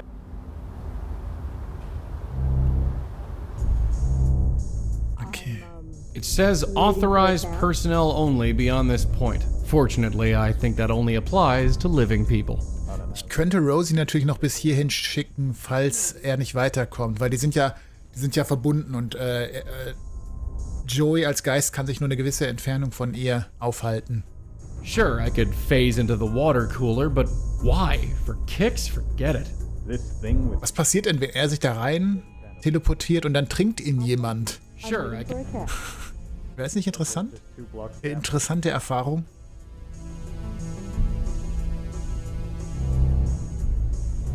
Okay, jetzt schauen wir mal, ob wir ihm trauen können, ob wir hier einen Durkin-Desk finden. According to the nameplate, this desk belongs to someone named Piero. I have no idea who that could be. Piero war doch in den Notes. Das war der Detective, der den Raid auf das Carth-Haus gemacht hat. Den Drogenraid. Mich erinnert das an eine Folge aus Futurama, wo es so einen Planeten gab mit Wasserwesen. Die wurden auch getrunken. Ich glaube sogar aus der ersten oder zweiten Staffel von Futurama. Aha! There's our guy. His name is George Austin, according to this note. Looks like he lived on the Upper West Side. Yeah, we got a clue. That's definitely the spook we saw. According to this note, his name is George Austin. That's definitely... According to the...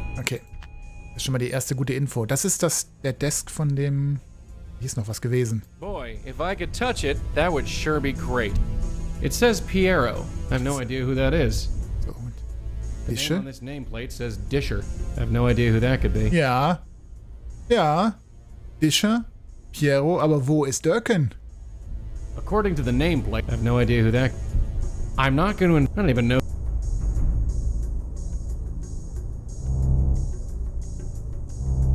Just a small interrogation room. It's empty.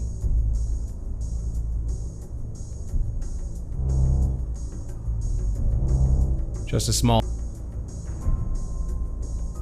Sehr, sehr, sehr, sehr verdächtig. Sehr verdächtig. Hallo Dr. 8-Bit. Just as I thought, it's an elevator shaft. Es kann natürlich sein, dass es einer seiner hier hinten steht, aber vielleicht ist Discher ja auch nur sein Codename. Vielleicht sollten wir mal auf Discher ansprechen.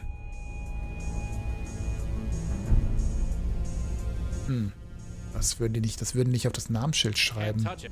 The name on this name, I have no idea who that could... Also ich traue ihm noch nicht. Der gehört nicht zur Polizei, der gehört zu den Ghostbusters oder so.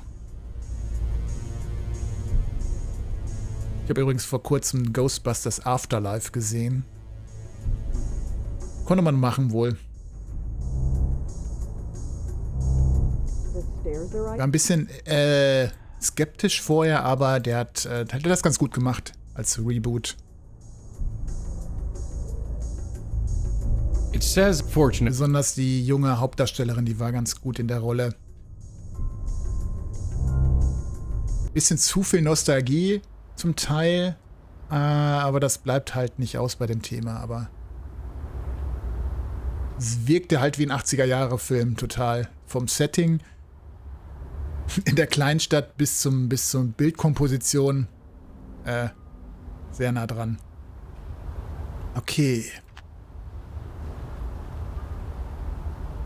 Moment.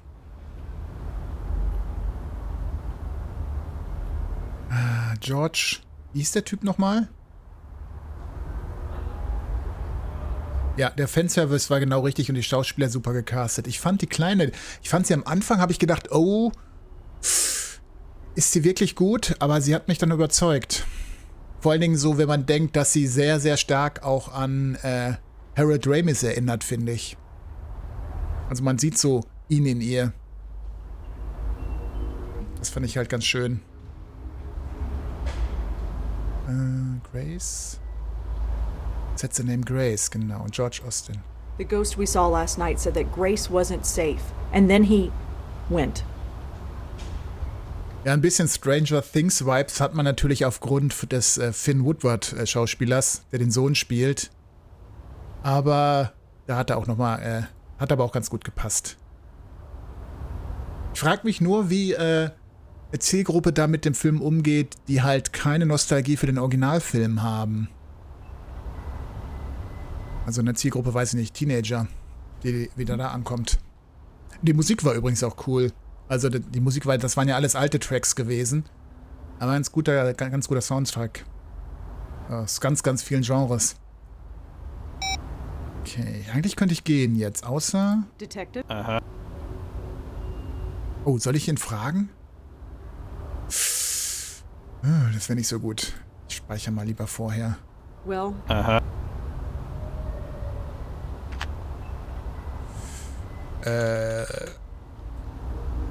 Durkin is the baddie.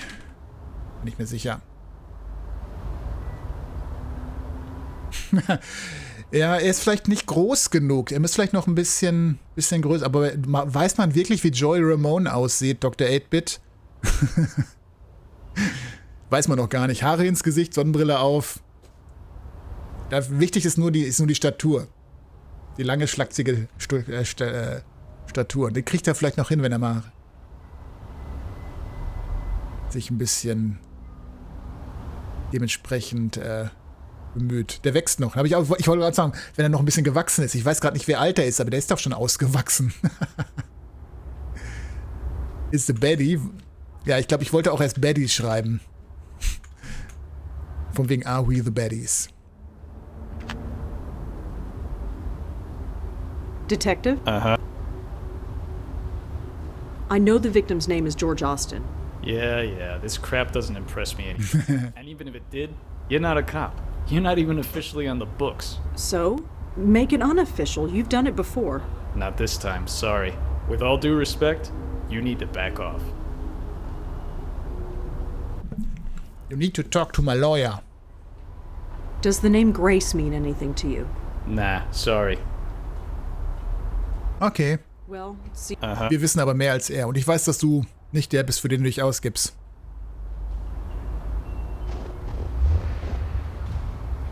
So. George Austin. Wow. This is some lobby. Careful you don't break anything, we'll be in hock for life. Well, your life anyway, not mine.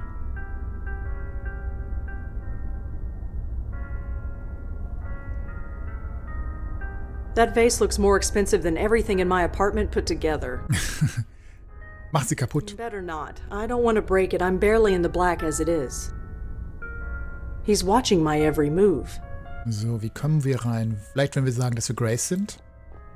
Hi. Yes, miss?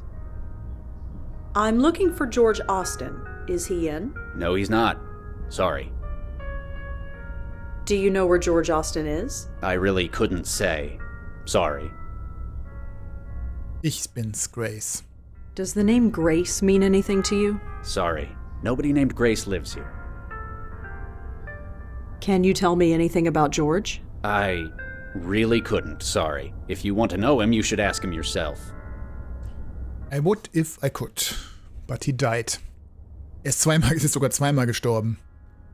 Mehr geht gar nicht. Is there any way I can look inside George's apartment? It's really important. Sorry. Unless you've been authorized, I can't let you in. Okay. Dann gucke ich mal, ob ich mit Joey was machen kann. Joey, verschwinde mal in der Vase. I guess there's nothing stopping me from doing that, except for my nearly complete lack of physical existence. Nichts verstecken in teuren Vasen. What's in the box? Holiday clothing drive. It's a cold... Was? Cold this winter. Please leave your old clothes in the box below for people less fortunate than you. George Austin, apartment 12A. Okay. It says holiday clothing drive. It's cold this winter. Please leave your old clothes in the box below for people less fortunate than you. It's signed by George Austin. Ja, aber das Wichtigste hast du gar nicht gesagt, 12a. It says it's... So. Give me just a second. I'm gonna add that to my... Looks like it's full of old clothes. Und wir haben was vergessen. Ganz, ganz wichtig. Husten. Damn drafts. Need to report that before someone complains. Ja, geh am besten mal. Tasteful and harmless. I suppose it suits a place like this. Die spielen schon die Fahrstuhlmusik außerhalb des Fahrstuhls hier schon in der Lobby. Was für Musik spielen die denn dann im Fahrstuhl?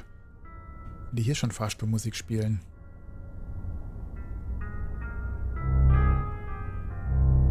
Yep, it's an elevator, all right. Okay.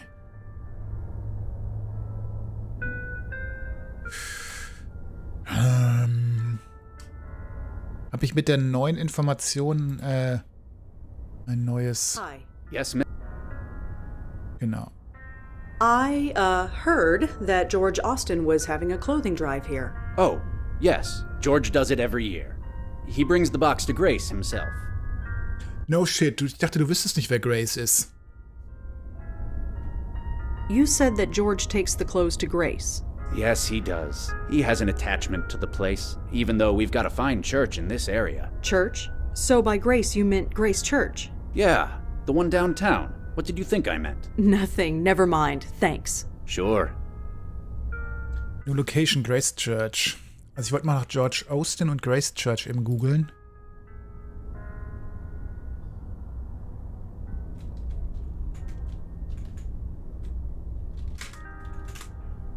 Austrian. So, ne? Oder Austrian. Oh, Grace Church.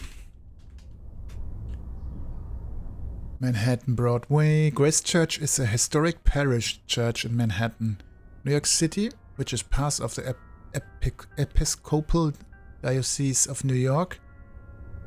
Grace Church is a National Historic Landmark designated for its architectural significance and place within the history of New York City. Rector Gabriel Allman. Ich habe gerade überlegt, ob ich die kenne, die Kirche. Ob das die Kirche ist, die ich meine, in Manhattan. Ich kenne nur eine ganz bekannte Kirche in Manhattan. Na gut, so kann ich das nicht erkennen. A church of all the places. Really? Ghosts don't like churches? Being a ghost has nothing to do with it. It says Grace Church in New York, Episcopal, Reverend Gabriel Ullman, Rector. Weekend Organ Meditations. Kann man zu Orgelmusik denn meditieren? Ich weiß nicht, ob das so entspannend ist. I'm not stealing from a church.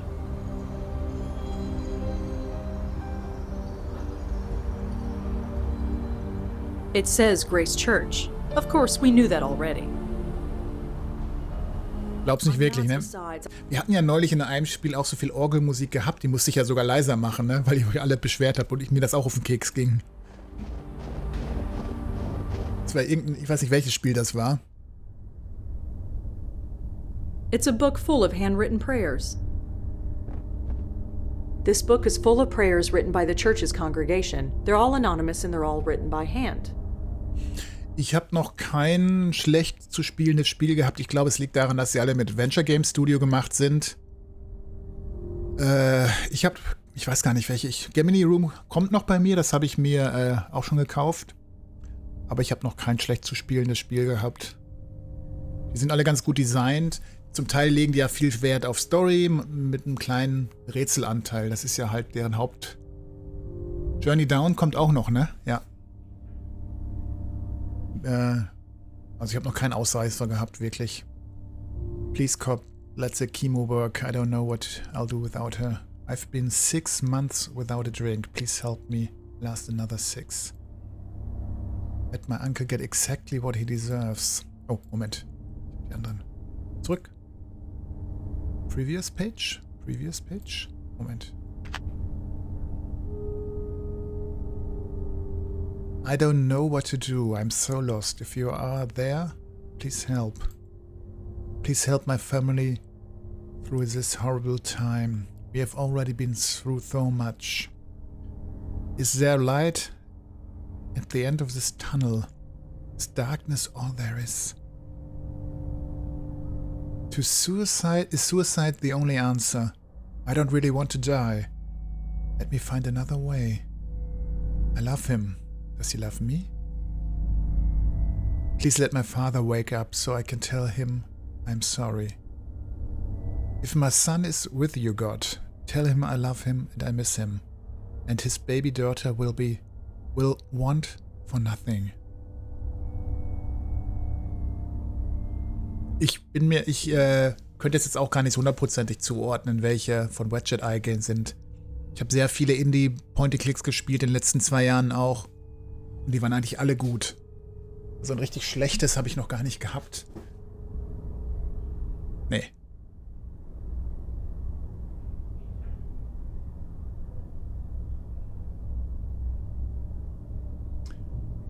I want to always be as happy as this. I lost my job. It's all my fault. What do I tell my wife? What do I do? These prayers just go on and on. There must be dozens of them. I don't have time to read them all. Dachte, ich würde jetzt... I need to narrow it down somehow. If any of these handwritten prayers are useful, flipping through blindly isn't the answer. I need to narrow it down somehow. Deswegen wollte ich den George einmal... Here. I learned that lesson a long time ago. Oh, nicht in der Kirche mit ihm sprechen? Darf ich dann hier an meinem Handy rumspielen in der Kirche? Das sind noch alles E-Mail. Ich wollte mal kurz meine Notes sehen. George Austin. Okay, ich gucke mal, ob ich doch noch was finde über ihn. No results. Aber vielleicht ist hier irgendwo jemand, mit dem ich darüber sprechen kann. I don't know much about church organs, but it seems nice enough. I better not. especially with that priest in plain view. Was? Ach da, den habe ich gar nicht gesehen. Gut getarnt. Hi, could I talk to you for a minute? Please keep your voice down. Oh, sorry. Is this better? Yes. What can I do for you? I'm Rosangela Blackwell. Father Gabriel Ullman. Could you tell me about that book over there? For some, silent prayer isn't enough. They want to write it down and make it real. That is what that book is for. It's pretty quiet here tonight. God's house remains open despite the weather. If anybody needs us, we are here. Why the whispers? There isn't anybody around. That makes no difference. The tranquility of this place must be maintained, whether anybody is here or not, especially on a night like tonight. Was heißt ausgerechnet heute Abend? Do you know a man named George Austin? I'm afraid not. He was a member of this church. Are you sure? It is quite a large church, as you can see. I'm afraid I am not familiar with George Austin. Could you tell me about this church? Are you looking to join? Not really. I'm afraid now is not the time for a history lesson. George Austin was holding a clothing drive that brought clothes to this church. Are you sure you haven't heard of him? Yes, we deal with hundreds of clothing drives at this time of year. Some we arrange ourselves, while most are volunteers. It is not possible to keep track of every single one. Muss ich nochmal woanders hin, Well... Stay safe. This is not a night to be outside. Was ist er denn so mysteriös? Als ob er mehr wüsste. Das, was er zuzugeben mag. Ich gebe die nochmal zusammen hier. The Grace George was referring to has to be Grace Church. Ja. The Grace...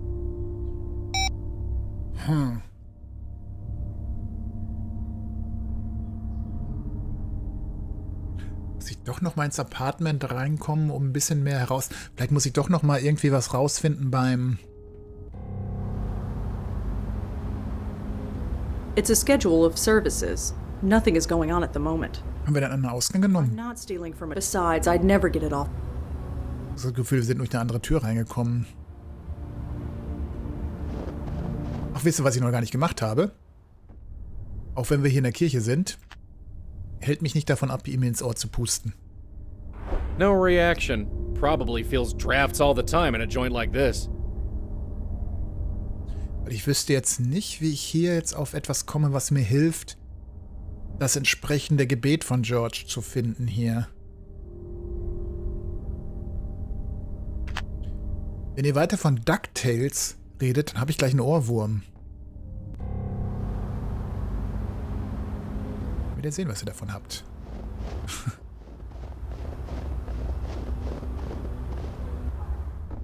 Ach, es gibt doch... Moment, hä?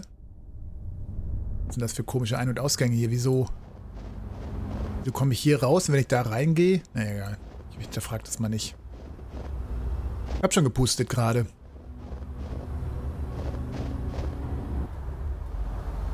Grace Church, Police Station. Police Station. Ich könnte noch mal in der Police Station kurz mit Durkin sprechen. Detective? Have you ever been to Grace Church for any reason? Church? No, I haven't. Why? No reason. Forget it. Er raucht auch gerade die längste Zigarette der Welt. About George... How many times? Sorry. Habe ich ihm schon ins Ohr gepustet? Ja, klar, habe ich gemacht. Well... War nämlich zu kalt hier draußen. Also wir wissen ja, dass er in Apartment 12a wohnt. Kann man nicht sagen, dass wir von der Kirche sind? Yes, miss? Can you tell me... No. But if you have any old clothes, feel free to give them to me. I'll put them in the box. Better not. If you did that, you wouldn't have any clothes left. Aber vielleicht haben wir einen Peilsender, den wir da in unsere alte Kleidung einbauen können. Obwohl wir wissen ja, wohin sie geliefert wird. Falsches Spiel. Den Peilsender haben wir bei Gabriel Knight gebraucht. Why did George go to Grace Church instead of a local one? I couldn't say. Sorry. Are you sure you can't tell me anything about George? No, we can't talk about our residents, I'm sorry. Do you know where George Austin is? I really couldn't say. Sorry.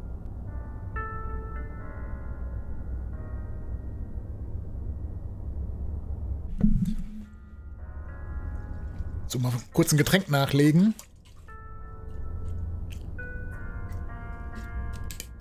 Wie kriege ich denn jetzt raus, welches Gebet seins ist? Muss ja in sein Apartment kommen. George, es wird doch eigentlich reichen. Kann ich ihm einen Kaffee anbieten? I don't see why he'd need that. Ich brauche den Trinker. Thank God for 24-hour coffee stands. I should have enough hot fuel to last me the rest of the night. Gibt nichts Besseres als ein Coffee to go an einer kalten Winternacht. Ja, ja. Das kann ich nachvollziehen. Aber es muss ein guter Kaffee sein, nicht so ein Automatenkaffee. Der schön heiß ist. Der auch lange heiß bleibt.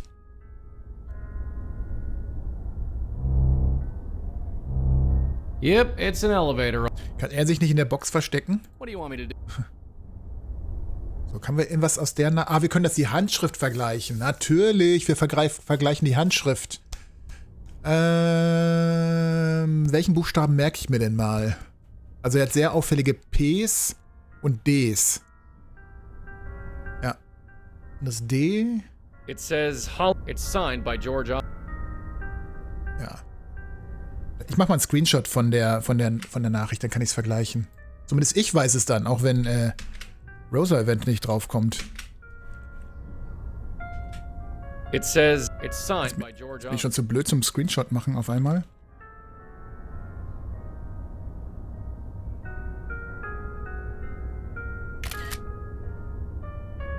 Schwarzer Kaffee? Nee, ich muss schon Milch im Kaffee haben.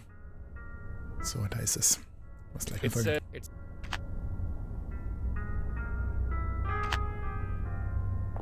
Ich hoffe, dass Rosie so genauso ist.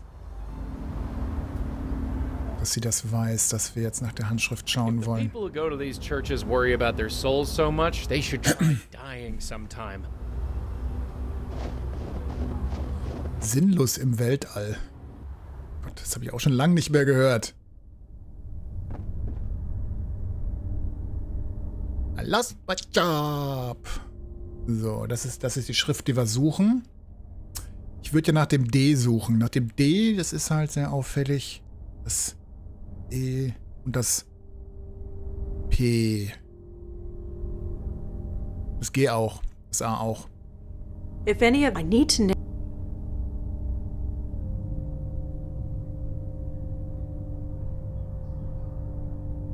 Nee.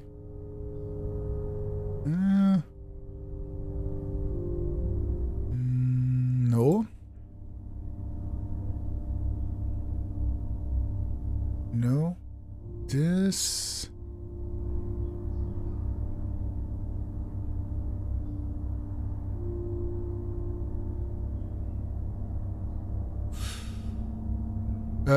Nee. Nee. Wo ist das D? Das ist doch das D, wollte ich mir anschauen. Please leave your clothes in the box below. Ja, das I ist auch ganz anders. Das I ist ganz anders. Ist auch nicht.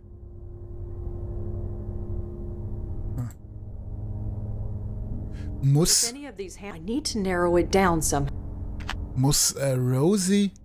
Ach so, kann ich mit Rose eventuell bis zu der Box gehen? Aber der Typ hat mir gesagt, soll ihm die Klamotten geben. Kann ich nicht mit Joey darüber sprechen? Joey, I'd like... You rang. It's funny. There are hundreds of stories about haunted churches, and here I am actually bringing a ghost to a church. Great, I'm a floating cliché. Vielleicht müssen wir einfach nur das Ding von der Wand pusten.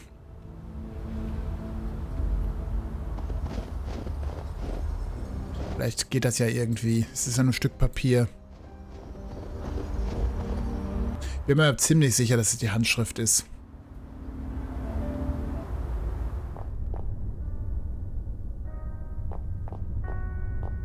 Ja, ich darf da einfach durchgehen. Miss? Nee. I'm sorry, but you can't go back there. Residents only. Oh, sorry. Ich dachte gerade, das wäre es ja gewesen. Eigentlich hat er mir ja gesagt, ich darf da nicht hin. Ich habe eigentlich vorher gewarnt.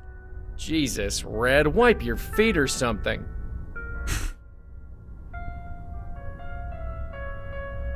So. Jetzt muss er nur bis hier fliegen.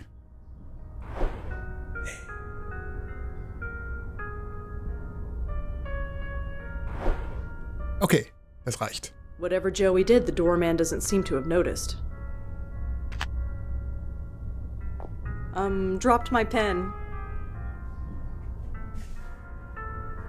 Okay. Dann haben wir's doch. My adventure sense was tingling. Hätte ich mir den Screenshot auch sparen können, glaube ich, dafür.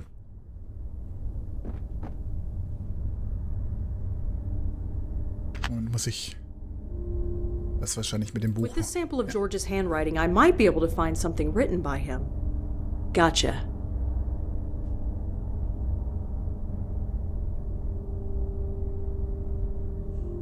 This place always brought me and Leah solace. Despite everything, it still does. Is this really what I must do? It seems impossible. I am finding my face is... It is impossible? I am finding my face is shaken to its very core. Please help me find the strength to fight this battle. If not for me, then for Leah and the others. Wer ist Leah? I don't need to turn to... I don't... Habe ich die in meinen Notes eingetragen? Ja. George wrote Leah's name down in a prayer. Whatever kind of relationship they have, he must care for her a lot. Hau rein, Tomato. Danke fürs Zuschauen. Einen wunderbaren Abend wünsche ich dir noch. Ich könnte dir natürlich jetzt in der Kirche nach Leah fragen. Leah's name was mentioned in George's prayer at Grace Church. Was she a member?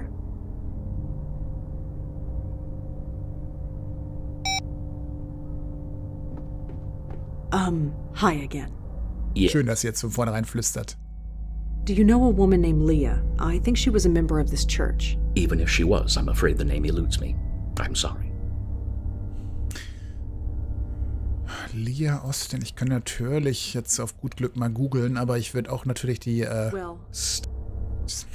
Polizei auch mal jetzt nochmal fragen.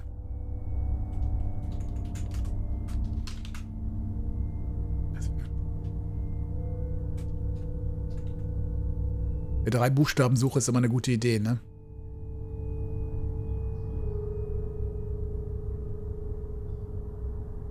The Great... Leah's name was mentioned in... Okay. Tja, komm, da muss uns doch der Polizist helfen können. Andere Spur habe ich gerade nicht. Ich kann natürlich mit dem... vielleicht versuche ich es doch erstmal beim Portier. Ich weiß nicht, ob er mir Auskunft geben kann. Hi. Yes, miss. Did George know anyone named Leah? Leah? You mean the police officer? Police officer? Yeah. Haven't seen her around for a while, though. Did they break up or something? I have no idea. Too bad if so. I liked her. She was good for George. Leah is a cop. Leah is not a liar. Leah is a cop. You said Leah was good for George. Could you tell me why? Yeah, I probably shouldn't have said any of that. You're not a cop or anything yourself, are you? Well... No, you're not. You would have shown me your badge if you were. Forget it. Sorry. Forget about it. Ist denn Leah eventuell der Cop, dessen Schreibtisch wir gesehen haben? Ich traue ja unserem Durkin ja noch nicht so richtig. Wenn sie ein Cop ist, dann könnte sie vielleicht auch tatsächlich dieser Schreibtisch... Detective? Aha. Dieser Schreibtisch ihrer sein. So, George Austin was involved with a police officer named Leah. That's it, isn't it? All the secrecy. It's because the police are involved. You want to get us both in trouble? Of course not. I want to help you. Look what I discovered already. Look, I keep my distance from you for a reason. I know you got your sources. I don't know who they are, but you... have a way. That goes without saying. Leah Piero is a fine detective. Don't let anyone tell you otherwise. Maybe you can help, maybe you can't. But I know you're gonna stick your nose in no matter what I say. Sorry, but I have to. Yeah, I get that. I can't stop you, but I can't help you either. You're on your own. Believe me, Detective, if there's anything I'm not, it's on my own. Well, just be careful. Dann ist Leah auch die Polizistin gewesen, die auch den Raid bei dem Drogenhaus gemacht hat. Das stand in der Zeitung. Can you tell me anything about... I told you. Okay. Ich könnte jetzt noch mal Well, mit der neu gewonnenen Information natürlich Joey noch mal da reinschicken, ob ich was am Arbeitsplatz finde. Wir wissen ja nicht, ob sie lebt, ob sie tot ist, ob sie verschwunden ist.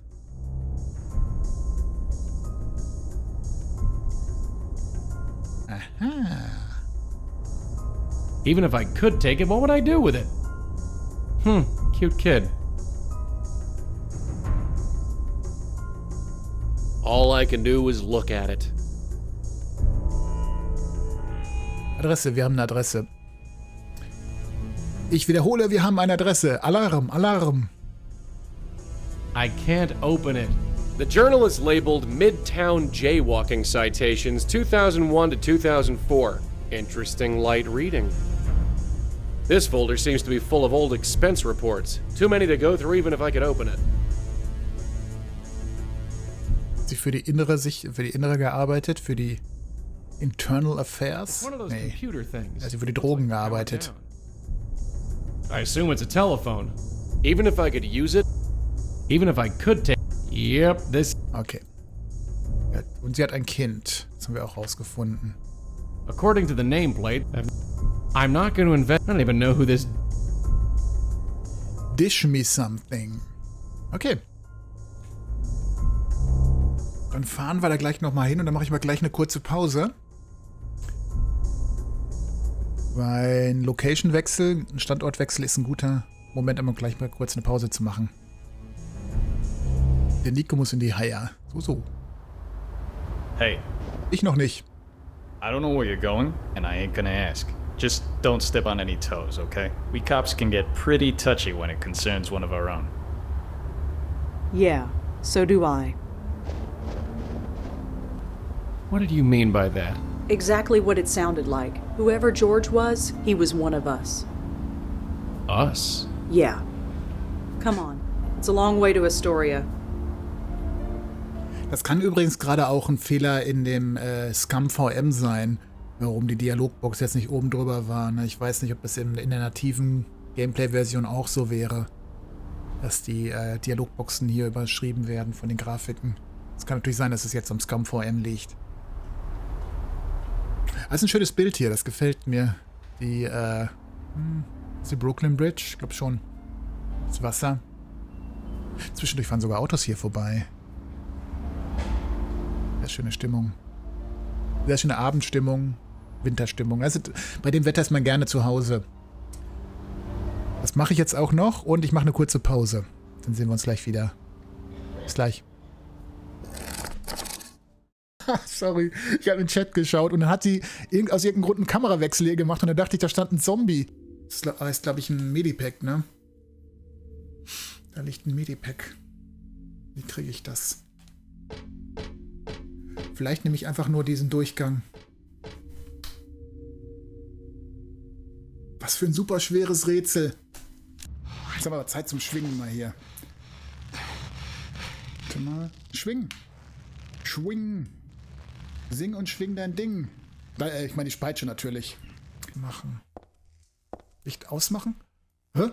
Mach meine Taschenlampe aus und wird es heller? Das war der Gegenteiltag. Es lief doch super. Alles gar kein Problem. Ich glaube, ich bin nur einmal getroffen worden.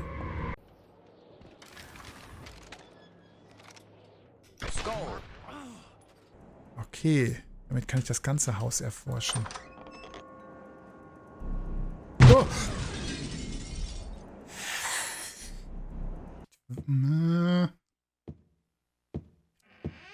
Oh. That's Danny. To get more information about a clue, move the cursor over it. It moves the cursor over it and it finds out the clue. Bumsti, bumsti. Hier, der Maserati. 5.000 Euro am Tag. Hier. Hier, Porsche. Danke, Broker. I will attend to my puzzles. As for your work, put a little more backbone into it. And I pet and you won't stop. And I pet and you won't stop. Pet runs the clock. Lesser dogs enters the realm of the clouds. Ab in die Wolken mit dir. Call the dog, but it's too late. It cannot hear you. Far away, Bug. Also meine Kamera, glaube ich, kann aber auch keine 60 Frames. Meine Bewegung ist nicht in 60 Frames. So, willkommen zurück. Die Brücke ist dort, wo das erste Spiel losging. Das kommt mir so lange her vor. Ja.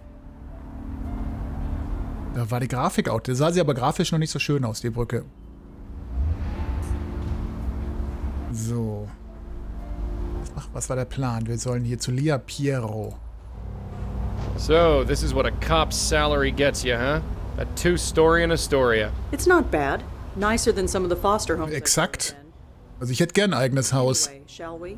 Yeah, we both know the drill by now. Can't do anything with that. It's nice to see that some things don't go out of style. Never did make a snowman back in the day. I suppose it's too late now. So, wir schicken erstmal unseren Geisterfreund vor. Just a mailbox. Weil der wurde automatisch jetzt irgendwie ausgewählt.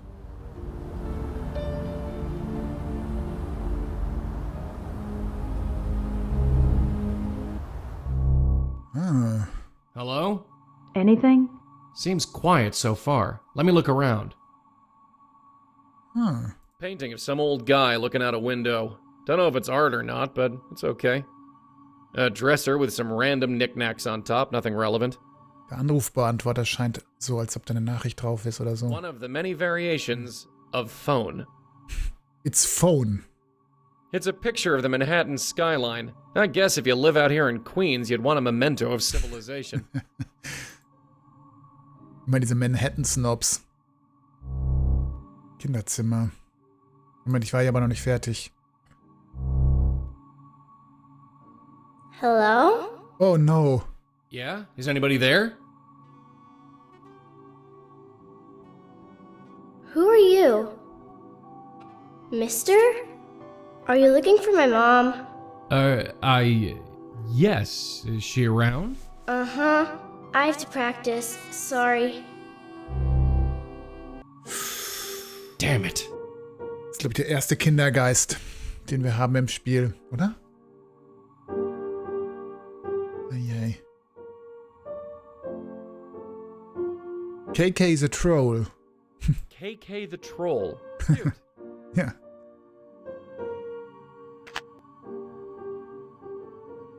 Moment, das sind doch 2 Bilder. Sehen wir doch nix. KK, aber es ist ein gutes Gesprächsthema. I just can't come to grips with. It's just a fridge.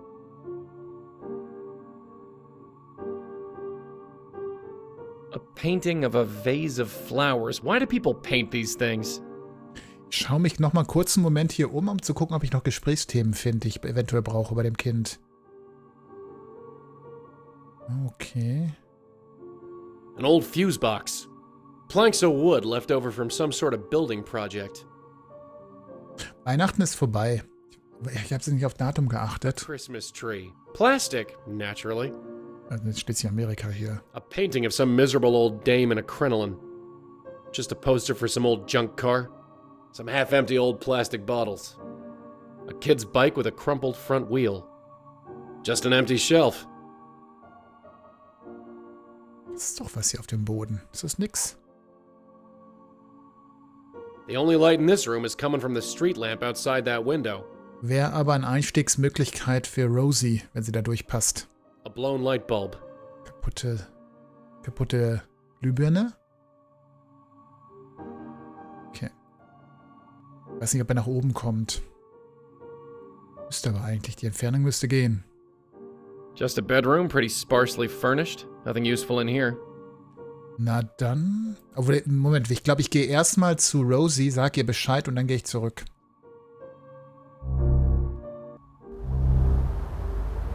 Joey, you all right? Yeah, sure, whatever. We got a spook. Is it Leah Piero?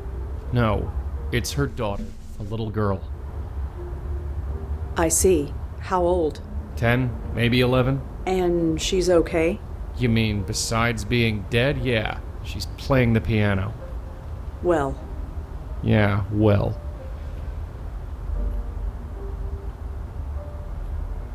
Achso, du willst jetzt von mir, dass ich weiterspiele? Na gut. Dann gucke ich mal, ob ich was rausbekomme aus dem Mädchen.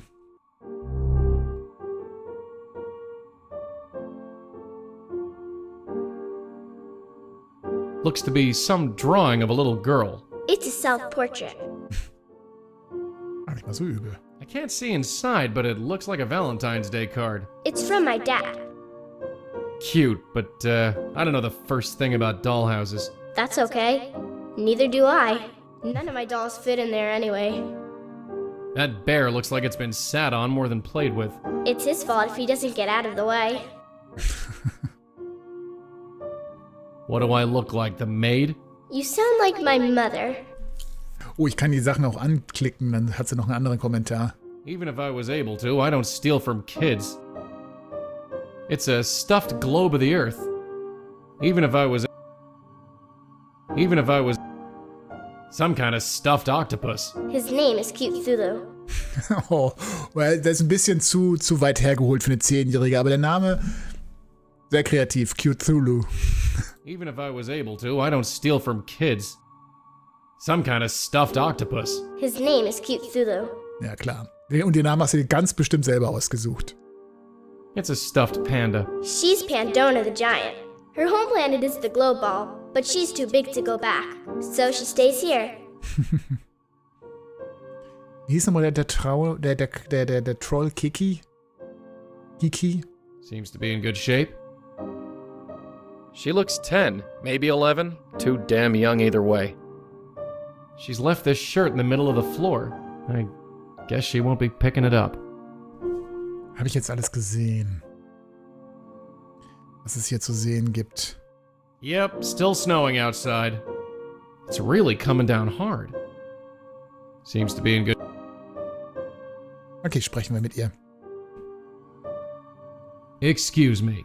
Oh, hi. I'm practicing. I can see that. You're pretty good. Thanks. I'll only be a minute, then you can get back to it. Well, okay. Aber einen Moment mal. Konnte sie denn Klavier spielen als Geist? Sie kann mehr machen als ich. Ich kann nur auf Dinge draufpusten und sie kann Klavier spielen? Wie ist denn sowas möglich? My name's Joey. What's yours? Are you sure you should be here? Sure. I'm Kendra Haskins. Kendra Haskins? Das ist nicht der gleiche Nachname. Are you here all alone? No, Mom's here. Are you sure? I can't find her. I'm pretty sure. Ist sie geschieden, ja. I'd know if she was gone.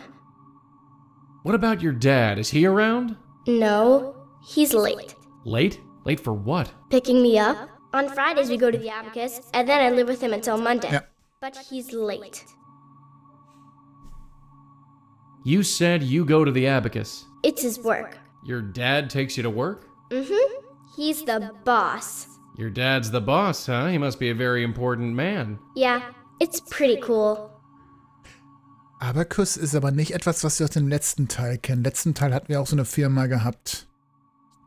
Diese Medizinfirma, die Sachen aufgekauft hat. Ach nee, das war diese Wells Foundation, glaube ich, gewesen. Can you tell me anything else about this Abacus place? It's Dad's work. TVs and computers and stuff. He lets me play with them when nobody's around. Kendra, I need you to tell me the last thing you remember. Why? Just humor me. I was coming home from school and I came here. That's it. Are you sure? Yes, I've been waiting for my dad. Franz Fubert, so rum. Guten Abend und kann ich auch nochmal mit dir anstoßen? Prost. Hab gerade den Feierabend eingeläutet. Come with me if you wanna live. Nee, sie ist ja schon tot.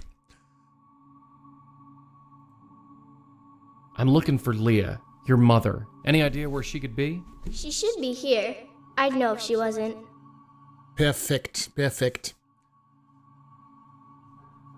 Das passt ja gut. Ja, nach der ersten Pause gönne ich mir immer ein Feierabendbier hier. Nicht immer, nur manchmal. Tell me about yourself, Kendra. Dunno. So, where is this abacus? Near the subway. Right. Do you know which subway? No, sorry. That's all right. We'll figure it out. We always do. Ja, das kriegen wir im Internet raus, wo Abacus ist. Das ist nicht so schwer. Das Schwierige wird sein, sie jetzt zu überzeugen, dass sie mitkommt. Dass wir sie retten können. Do you know George Austin? You mean Mom's friend? Oh, sie mag ihn nicht. He's okay. Mom likes him. But you don't. Dunno. Do you ever go to Grace Church? No, but Mom does. She does. She used to go a lot. Not anymore, though. Hat das alles mit der Kirche zu tun? Also der hat ja in seinem Tod gesagt, sie sind hinter mir her und Grace, Kirche, hat das alles mit diesen Leuten, die zu der Kirche gehen, zu tun? No, not this time. Not with her. Besides, it's not like that line ever works anyway. Ich habe mich auch verklickt, das wollte ich gar nicht. Ich wollte gar nicht so schnell sagen, dass sie tot ist. Ich habe mich doch nur verklickt. Hallo Mipi. Guten Abend. Wird gerade sehr traurig hier. Wir haben unseren ersten Kindergeist gefunden hier. Ja. Hey kiddo, I'd like you to come with me. Why? Oh Gott, zu viel Auswahl. Ja. Just trust me, I'm going to take you to your mom, I'm going to take you to your dad, I'm the bus driver, I'm taking you to school, I'm the exterminator, I need to leave immediately. This place is depressing. Also, die Antwort, die funktionieren könnte, wäre I'm going to take you to your dad, weil sie wartet nämlich auf ihren Vater. Ich versuch's mal. I'm gonna take you to your dad. Dad? Yeah, he couldn't make it, so I was asked to take you. What should I have for breakfast? Eh? Breakfast? What should I have for breakfast? I have no idea. I have to practice. Oh, und hat sie sich da abgelenkt. Rate mal, wie der kleine Oktopus von dem Mädchen heißt. Hier, Miep. Der Name wird dir auch gefallen. Pass auf. Some kind of stuffed octopus. His name is Cute Thulu.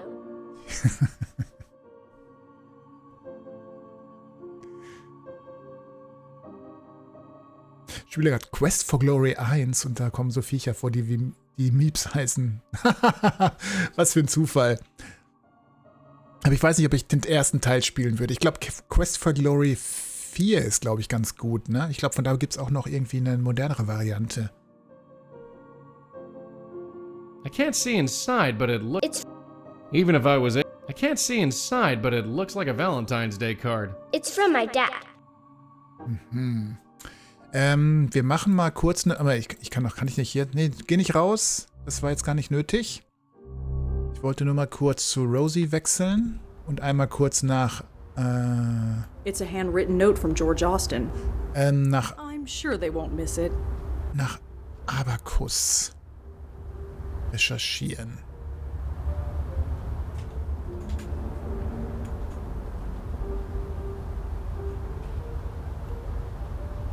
Had a feeling that wouldn't work. I'm gonna need to be more specific.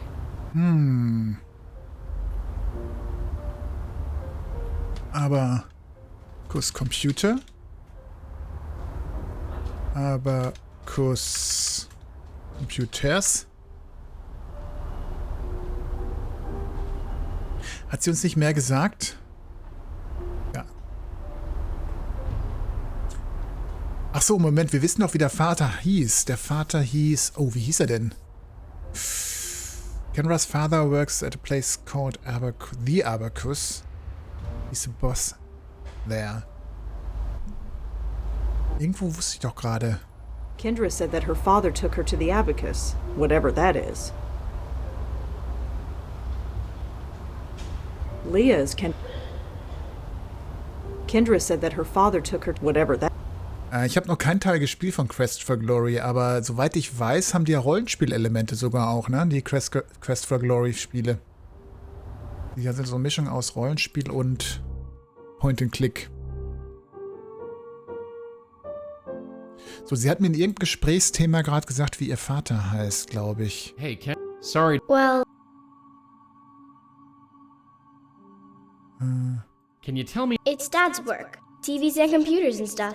He lets me play with them when nobody's around. Moment, wo hatte ich denn... Ach nee, sie hat mir ihren Namen gesagt. Tell me about yourself, Kendra. Dunno. Shit. Das ist so eins meiner Lieblingsmodernen Point-and-Click-Adventures, das Whispers of a Machine. Das hat ja auch leichte Rollenspielelemente gehabt. Das gefiel mir auch richtig gut. Whispers of a Machine, das ist doch, glaube ich, auch von den Casey Rain-Machern. Das neue, aktuelle Spiel. Bevor die jetzt den Director's Cut rausgebracht hatten. Mist. Wie kam ich denn jetzt auf den Namen? I'm looking for She should be. Oder habe ich den irgendwo gelesen? Okay, den Namen. Check on me? No, I just... You might not know what that means yet, but you're not. Okay. I'm gonna practice now. Sure. Wo habe ich den Namen von ihrem Vater gelesen? Der Karte? Even if I can't see inside, but... It's from my dad. Was draußen? Ne, da war nur der Troll Kiki drauf hier. KK, nicht Kiki, KK. Alle paar Jahre spiele ich mich wieder durch die Serie. Man kann seinen Charakter am Ende von Teil 1 exportieren und dann Teile wieder importieren und so weiter. Ja, das ist wirklich ein gutes Feature. Ich kenne das nur aus The Bard's Tale von früher. Da kann man seine ganze Party auch in den zweiten Teil und dritten Teil übertragen. Ich habe übrigens jetzt mal auch wieder ein bisschen Bard's Tale 3 gespielt auf der Xbox. Aber es ist nicht mehr so toll wie in den 80ern, The Bard's Tale im Original zu spielen. Obwohl man dann Automap und Saven speichern kann. Es ist doch sehr limitiert, das Gameplay.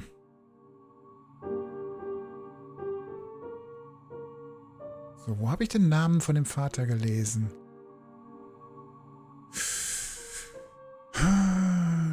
Abacus Computers hat nichts gebracht. Ich wollte nämlich das eigentlich jetzt mit dem Vater in Verbindung bringen. Die Internetsuche.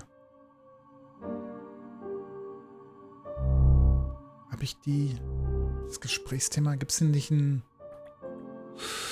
Nee, es gibt, glaube ich, nicht so eine Option, dass ich die Gespräche nochmal nachlesen kann.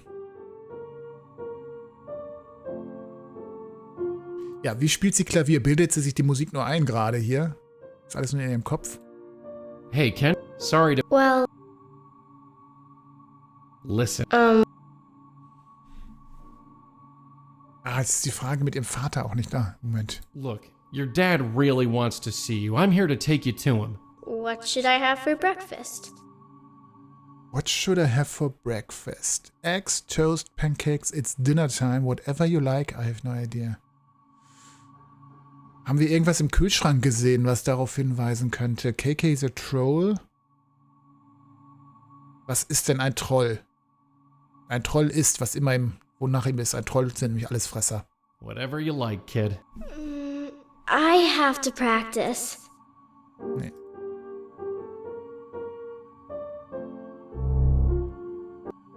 Ich will jetzt mal im Kühlschrank schauen. I guess there's nothing stopping me from doing that. It's just a fridge.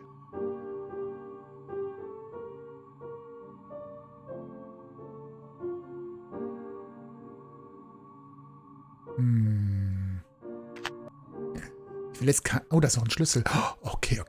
There's only one key on the key rack. The label on it says Emil. Emil. Danach könnte ich... There's only one key. I can't... I'm not just gonna blow on everything I see. Ist das vielleicht eine Google-Anfrage? Aber wer ist Emil? Ich meine, der Vater hieß anders. Oder ich bilde mir das nur ein, dass ich den Namen des Vaters wusste.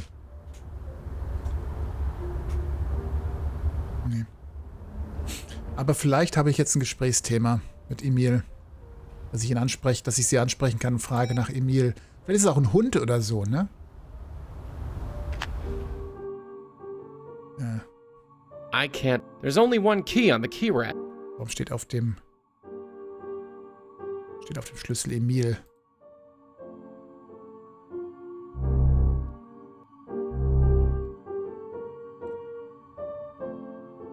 Hey, Kendra? Sorry to... Well... Warum schreibst du das nicht auf? Warum schreibst du dir? Can you... He comes here and I found some of his socks in the hamper. It was really gross. Can you tell me anything about George? He comes here and I'm a dad. I found some of his socks in the hamper. It was really gross. So your mom went to Grace Church. Yeah. Ja. I'm looking for Leah, your mother. Any idea where she could be? She should be here. I'd know if she wasn't. Tell me about yourself, Kendra. Dunno. Can you tell me anything else about this abacus place? It's Dad's work. TVs and computers and stuff. He lets me play with them when nobody's around. Listen. Look. What? Ich will das nicht durchprobieren hier. Pancakes. Pancakes? I have to practice. Looks to be... It's a self-portrait. Das ist ein Hinweis. Frühstück. Kann ich untersuche noch mit Rosa hier draußen. Liegen ja noch ein paar Sachen rum. Frozen solid. There's not much I can do with it. Ja, wir können unseren Kaffee da benutzen, um das nochmal aufzutauen. I don't have much coffee left. I don't want to waste it. Okay. War nur ein Vorschlag. I better not.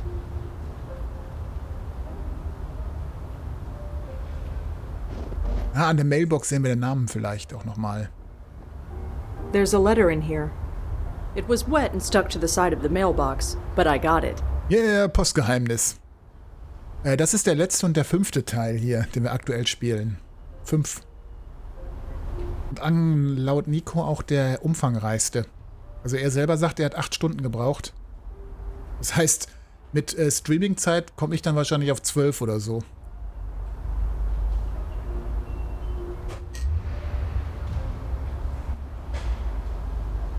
This letter is soaking wet. It's practically falling apart in my hands.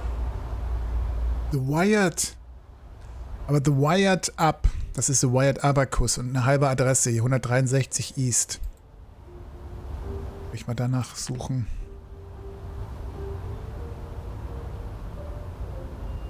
The Wired Abacus. Aha.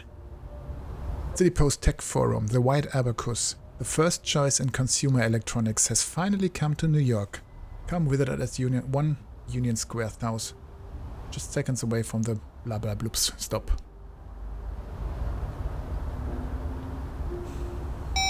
Da fehlen uns wahrscheinlich noch Informationen, um was mit dem Mädchen zu machen. Wir fahren mal rüber. Aha. Zu einer neuen Location.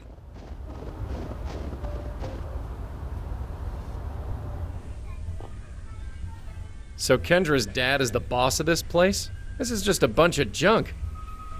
So ein Elektronikfachladen. Das sind die besten. I remember that old cartoon.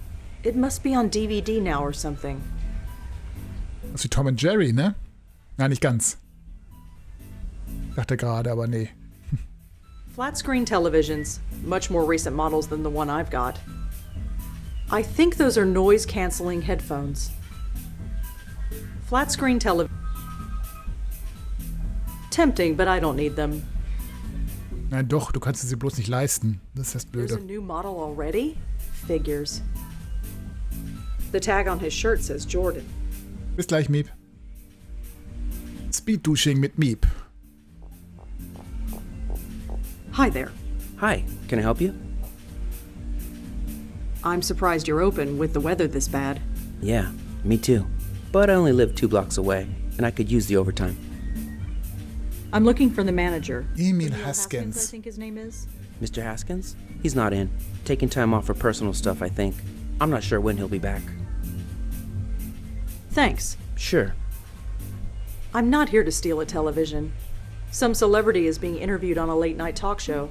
I have no idea who either of them are. I guess I've been a bit out of touch Auf lately. wie Jay Leno. PlayStation Controller. Looks like a controller for a game console. Not sure which one. I'm not much of a video game player. Nein, du bist ja eine Videogame-Person, genau. The sign says Emil Haskins, manager. Gut, den Namen haben wir jetzt. Bringt uns das was? Kann ich mit ihm über was anderes noch sprechen? Hi again. Mhm. Thanks. Sure. I don't think he would have any use. Ich dachte, wir bringen den Brief mal zurück, weil er nicht ausgestellt wurde. Ist da noch was Wichtiges gewesen auf dem Brief? Nee, das war einfach nur für die Adresse. Was anderes war das, glaube ich, nicht wichtig. Ja, ich habe vergessen, ich habe ja einen Geist dabei. Ich kann ja einfach durch die Tür gehen. Wie konnte ich das vergessen?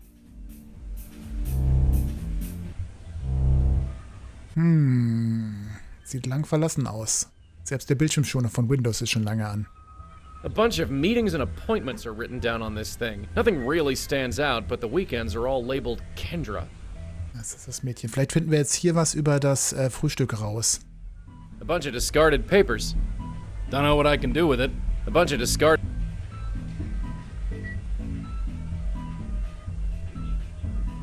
So. It says call Joe. I have no idea who that could be. Joe. Looks like an internal memo, some kind of technical stuff. It's all Greek to me. The tag has Leah Piero's address on it. Best guess, it's the key to her house. Ah, no shit.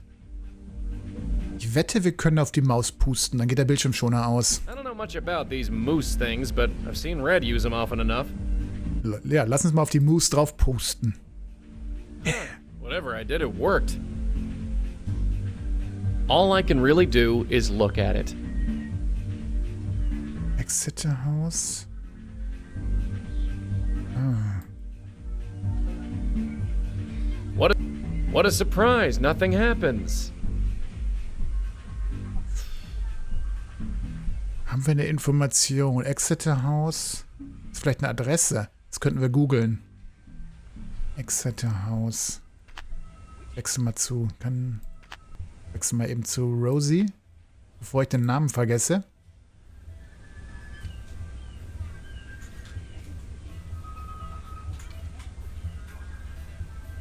Ja, sehr gut. City Post Real Estate. Impeccably maintained, full service, pet friendly co-op building, a prime village location. Building allows co-signers, guarantors and paid a term. Was auch immer das heißt. Ich weiß nicht, ob ich fertig war, aber das war die Information, die wir brauchten hier. Den Schlüssel, den bekomme ich hier nicht weg, ne? Auch nicht mit. I'm not just gonna Nee. That would just... Auch mal den Schlüssel bräuchte ich schon, aber call Joe. I can't. It says call... I have no idea. It's a phone or some variation thereof. Okay. Zumindest können wir jetzt zur Wohnung von Emil fahren. Aber first things first. Einmal bitte den Angestellten anpusten. Damn it. Did the AC kick on again? I'm gonna freeze to death in here. Einfach durchgehen. Locked, of course. Ich dachte, aber er hat mich nicht aufgehalten. Immerhin.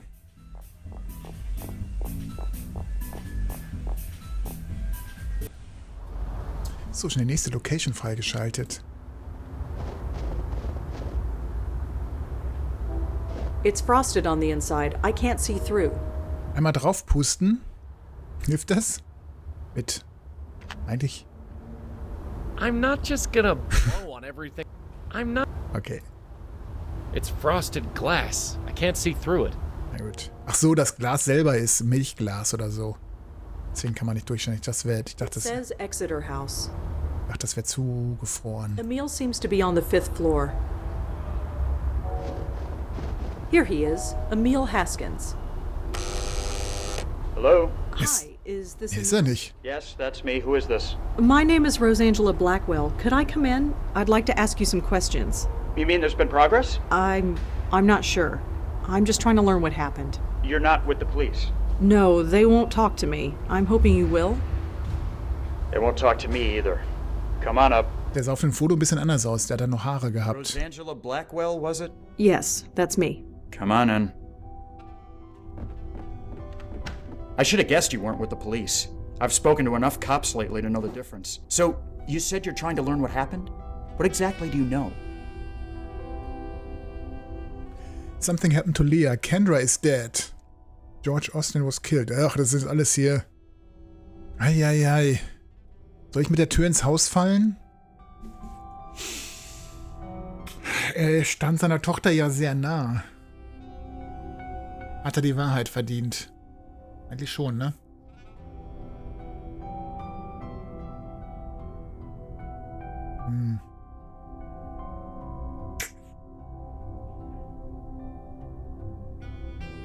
Nee, ich mache erstmal Something Happened to Leah.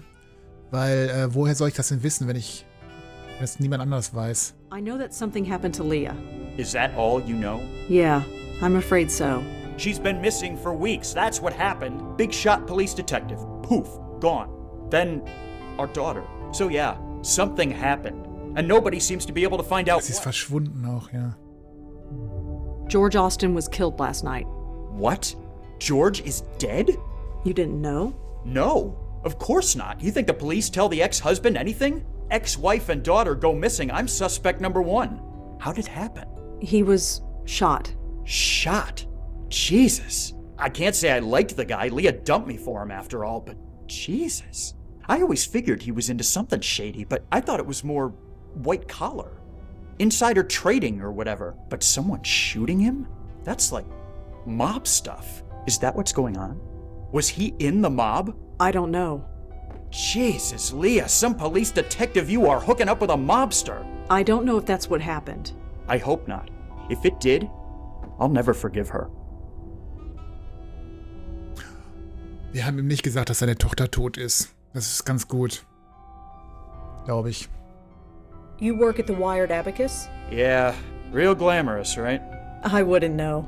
It's a job, is all I can say. I'm able to afford the rent on this shoebox apartment, at least.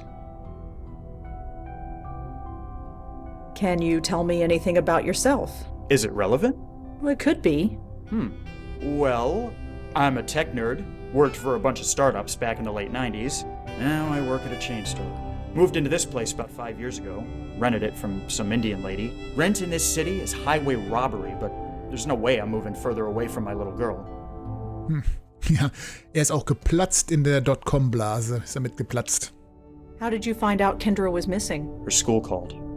The same day her mother didn't show up for work. They thought she was with me. I wish she was. What did you do when Leah disappeared? Got grilled by the cops for 3 days, even though there was no way I could have done it. I was at work, and I don't know if you've been to that store, but it's got cameras everywhere. But I just stood by and took the abuse, just on the off chance I would say something that could help them. Obviously, I didn't. How well did you know George Austin? Leah's the one who knew him. They'd been friends for years.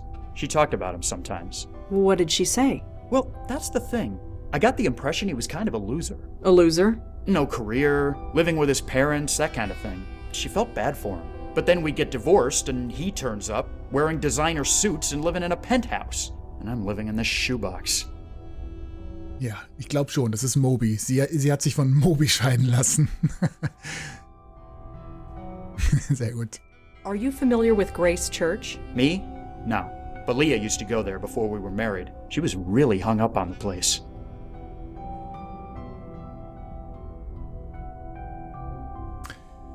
Miep sitzt mit nassen Haaren jetzt da. Und der Not Moby auf How I Met Your Mother, den kenne ich auch noch sogar tatsächlich. Ja. Can you tell me anything else about yourself? Tech nerd, ex-husband, father. Oder irgendein Fotograf. Es gibt tausende Fotografen, die so aussehen auch. Ich kenne irgendwie so viele Fotografen die genauso aussehen. Die sind alle geklont.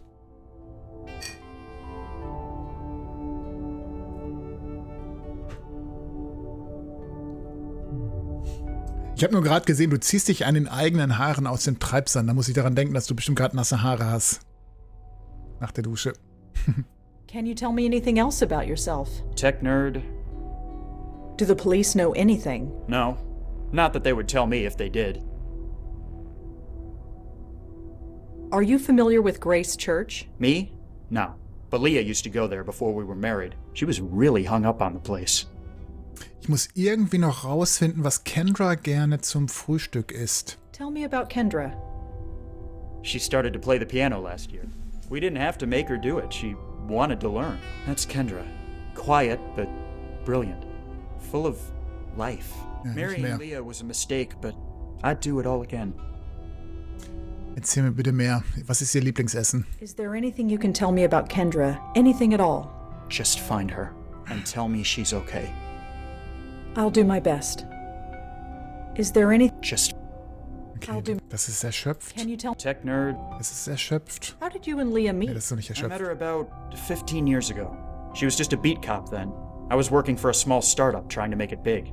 Our office got robbed and she showed up to take a statement. It was love at first sight, or something anyway. We were married for about 10 years, been divorced for about 5. Can you tell... What else can I say? Man könnte natürlich eventuell am Arbeitsplatz von Leah noch was finden zu dem Lieblingsessen oder so. Are you familiar... Me? She was... Nee, das ist auch durch. Is there anything else you can tell me about George? No. I don't want to think about it. Ist auch durch. Alles durch, ne? Das ist eine ganz einfache Einstellung in den Audioeigenschaften in OBS. Ich kann das nochmal bei mir im Discord posten, den Link, mit dem ich das gemacht habe. Ich weiß jetzt nicht genau, welche Einstellung das war, ob das die, da gibt es YouTube, du musst mal ich schreibe dir mal den Suchbegriff ein, den du bei YouTube am besten Audio eingeben kannst, um das zu finden. Wenn du bei YouTube nach Audio-Ducking suchst, da gibt es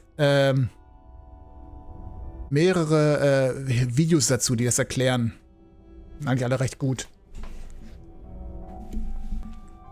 Das geht mit den Bordmitteln von OBS. Genau. Das heißt doch gar nicht Audio-Ducking in den Filtern, oder? Oder heißt das wirklich so?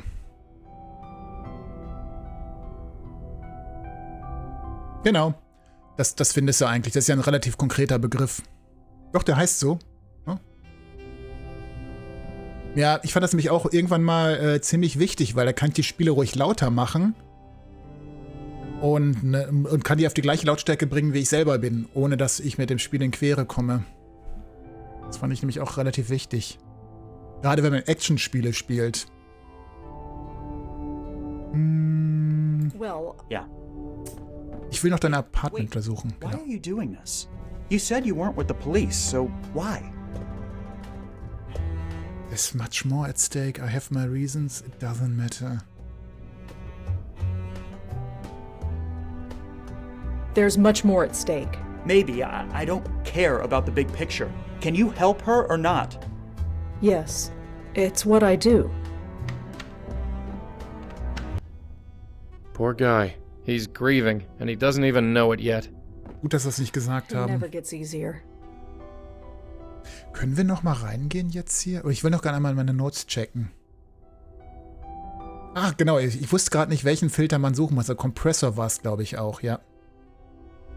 Genau, am besten einmal das Video anschauen. Genau. Die erklären das eigentlich super gut. Glaube ich, zwei gute gibt es auf jeden Fall. Bei mir im Discord habe ich sie tatsächlich auch mal, glaube ich, verlinkt. Aber, bin ich mir nicht sicher. Ich habe es bei Miep reingeschrieben, weil Miep hatte mir nämlich auch, Mieplein hatte mich nämlich auch gefragt damals und ich glaube, ich habe es bei ihr in den Discord reingeschrieben. Auch schon mal.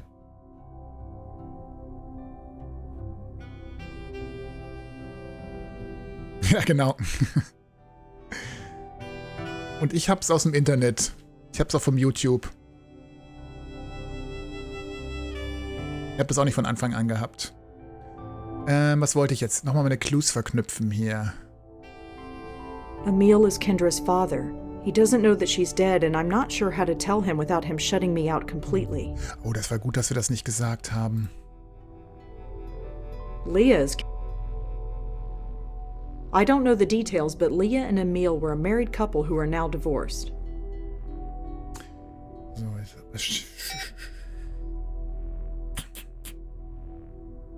soll ich den Geist nochmal reinschicken? Wo ist er? That thing needs a date with a needle and thread, or a fireplace.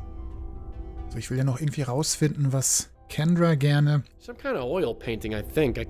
Gerne frühstückt. Vielleicht seht ihr das auf dem Foto hier. Cake. 29.10. I guess that's the date the picture was taken. Leah's a cop, all right. She must have still been a beat cop when this was taken. Aha. Frühstück. Kuchen zum Frühstück. That's definitely the little girl I saw. I guess that hat belongs to her mother. Da ist das... So, wann hat Emil den ganzen Haare verloren? It's Emil.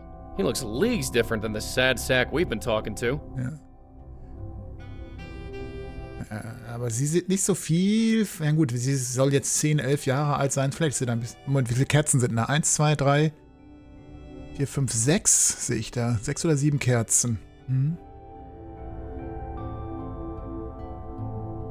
So, Cake. That's Cake. Noch irgendeine andere Information auf dem Bild? 29.10. ist ihr Geburtstag. Wahrscheinlich dann. I guess that... Okay, das hat er sich gemerkt. A phone, I think. It's hard to tell these days. Emil is in here, lying on the bed and staring at the ceiling. Oh Gott. I should just leave him alone. Vielleicht reicht das schon, diese Information. Vielleicht kann ich damit schon was bei den Mädchen ausrichten. Hat sie sich das gemerkt? Ich habe eine neue E-Mail bekommen. Was? Ach, von der Nishanti eine E-Mail. Ich habe da gerade ein Kreuzchen davor gesehen. Ich dachte, sie wäre gestorben. Das wäre irgendwie eine Todesnachricht gewesen. Aber es war einfach nur das Ungelesen-Zeichen.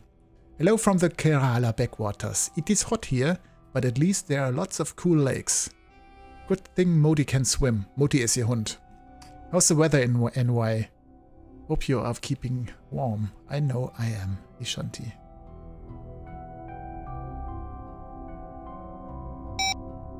There's no answer. Ich glaube immer noch, dass Durkin einer der Bösen ist. So, ich hab's gesagt. The gate is locked. It leads to a small fire escape. Warum ist das hier? So, ich versuch's jetzt nochmal. Moment, wir haben was vergessen.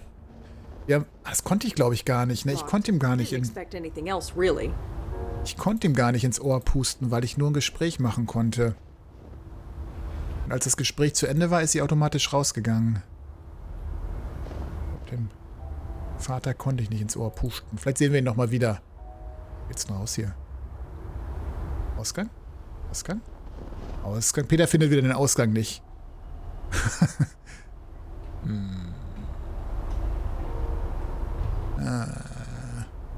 Come on.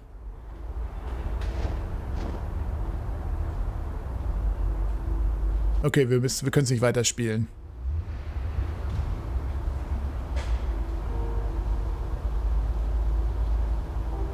Ich finde es aber schön, dass sie Fußspuren macht im Schnee. Ja, das ist super schön hier. Will you cut that out? Sorry? Was? Hat sie ihn gestört, dass ich die ganze Zeit rumgelaufen bin? Ich probiere es mal mit Joey, ob ich mit Joey rauskomme.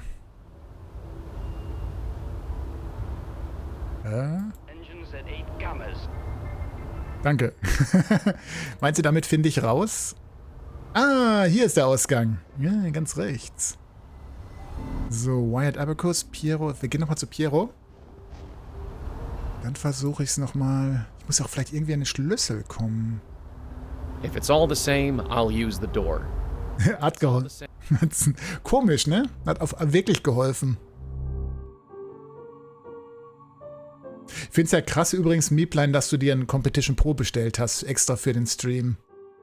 Weil man hätte es genauso gut mit Tastatur spielen können, aber ich hoffe mal, dass der Joystick dir auch Freude macht und dass du ihn nochmal irgendwie benutzen kannst für spätere Sachen. Ich habe damit eigentlich auch schon gestreamt, als wir mal C64-Spiele gespielt haben. Ein Amiga. Ja.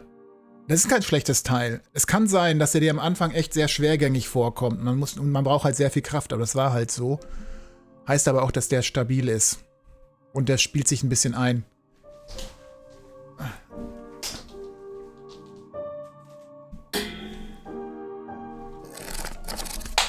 Exakt der hier auch, ja. Der USB. Den hat sie sich bestellt. Das ist der Speedlink Competition Pro. Aber der ist halt wirklich gebaut wie ein Backstein.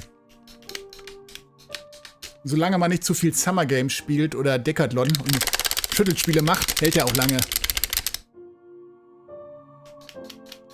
Ah, du sprichst wahrscheinlich von den Originalen, weil das hier ist ein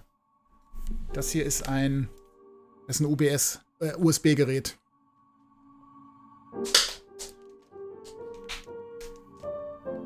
Ich glaube, der Emulator ist auch mit sogar dabei. 20 € ist echt günstig. Aber, oh, hast du dir die Anniversary Edition gekauft? Das wäre noch wichtig, weil da gibt es Hast du die Anniversary Edition? Es gibt nämlich unterschiedliche Editionen, die unterschiedliche Qualitäten haben. Jetzt hoffe ich, dass du den richtigen erwischt hast.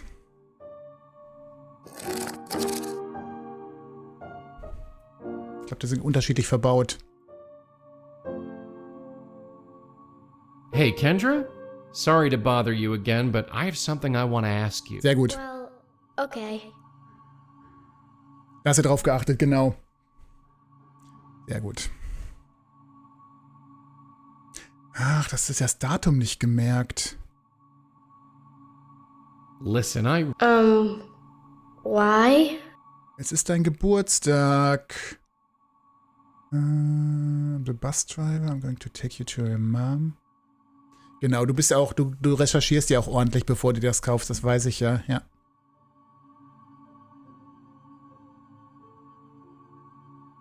Genau, das ist das, was ich meinte. Der alte macht Probleme und die Anniversary Edition ist die man sich holen sollte. Aber 20 € ist dann echt ein verdammt guter Preis. Look, your dad... What should I have for breakfast? Cake. Cake? It's way too late for breakfast. How about dinner or lunch instead? I have to practice. Okay, das haben wir noch nicht. Was haben wir denn beim Vater rausgefunden? Wir haben das Datum gesehen. 29.10. Das ist etwas, was ich... Stimmt. Du könntest auch die C64-Version von Pirates damit spielen. Das habe ich ja früher auch gemacht. Ich erzähle jetzt ja auch immer, wenn wir über Pirates sprechen, Mipi, dass ich ja Pirates mir auch als Original damals gekauft habe, so 1987, 88 rum. Und dann habe ich mir die Tape-Version gekauft, weil an meinem C64 nur ein Datasette hatte, weil mein Bruder das Diskettenlaufwerk hatte und ich nur die Datasette geerbt habe. Ladezeiten aus der Hölle, aber wenigstens konnte man während der Ladezeiten die Anleitungen lesen. Ja, das wurde für C64 entwickelt. Das ist die erste Version. Man konnte wenigstens während der Loot nämlich die Anleitung lesen und die war ja ziemlich dick gewesen. Das war auch so eine schöne Box. Leider gibt's die nicht mehr. Also, leider habe ich die nicht mehr, die Box. Das ärgert mich so. Ich hab mir doch einige Originalspiele für den C64 auch gekauft, weil ich es auch immer schon als Kind schön fand, auch mal ein Originalspiel zu kaufen mit Anleitung. Ich hatte zwar auch wie jeder ein, zwei Diskettenboxen mit Spielen später, aber gerade als ich nur ein Tape-Deck hatte, also nur eine Datasette hatte, da habe ich mir auch viele Spiele gekauft, weil die auf Tape auch sehr günstig waren. Also 5 bis 10 Mark gab es Spiele. Und zwischendurch halt auch mal ein teureres. Und später, als ich ein Diskettenlaufwerk auch hatte, hatte ich mir auch Bard's Tale gekauft. Und diverse andere Sachen. Es war doch schon mal was Besonderes, neben den ganzen vielen Kopien ein gekauftes Spiel zu haben. Die Seeschlachten gehen super bestimmt. Aber ich wette, du hast irgendwann mal irgendwann mal eine Hornhaut, weil du nicht weißt, wie du den halten musst. Es gibt zwei Religionen, was den Competition Pro betrifft. Entweder man hält ihn in der Hand zum Lenken oder man stellt ihn auf den Tisch. Ich weiß nicht, zu welcher Kirche du am Ende gehörst.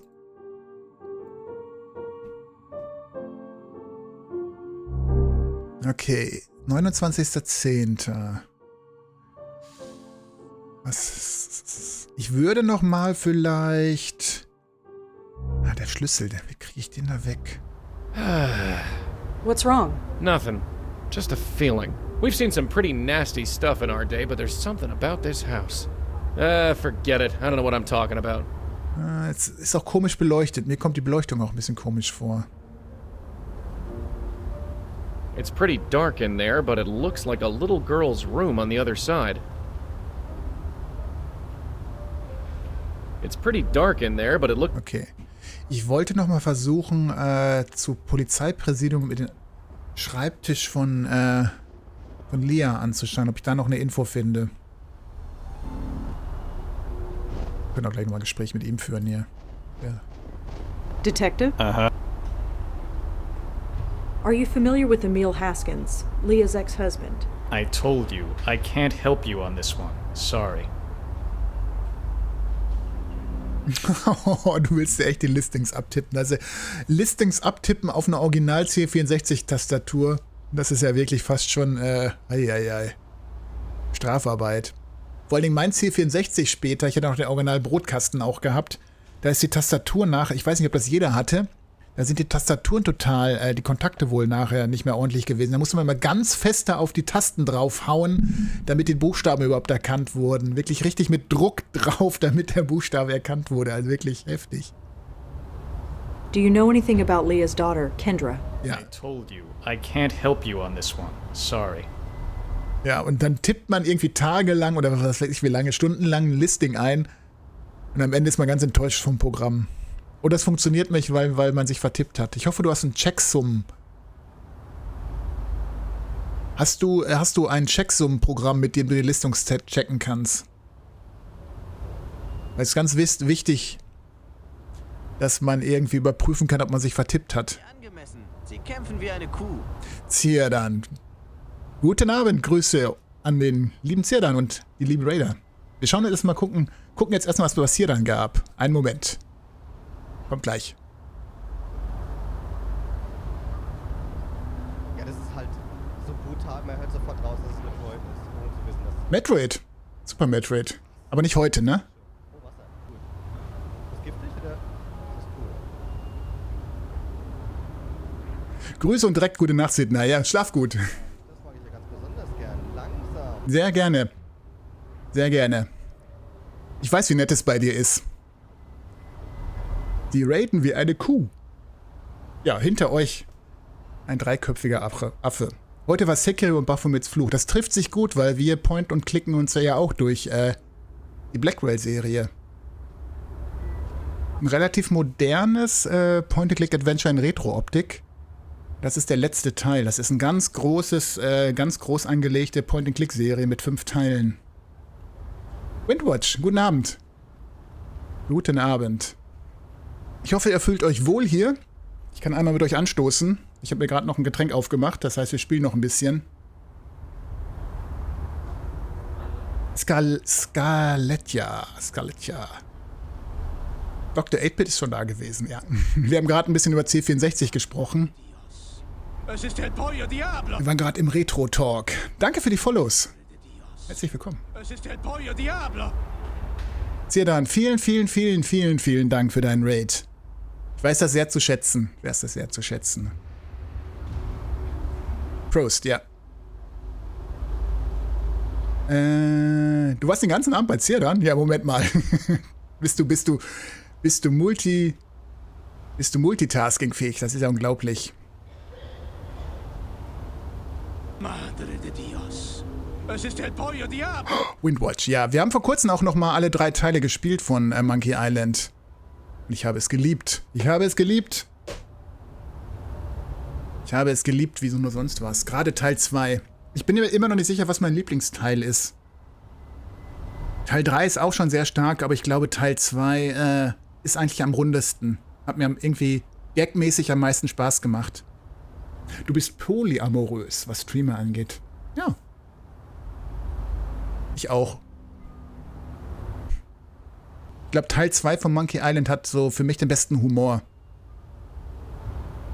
Und ich mag, ich weiß nicht, wie es bei euch aussieht, ich mag das Ende von Teil 2 auch. Den zweiten fand ich auch am besten, Retro Sebo, ja. Teil 1 mag ich am liebsten, Teil 3 finde ich ziemlich schwer und die Grafik ist nicht so meins.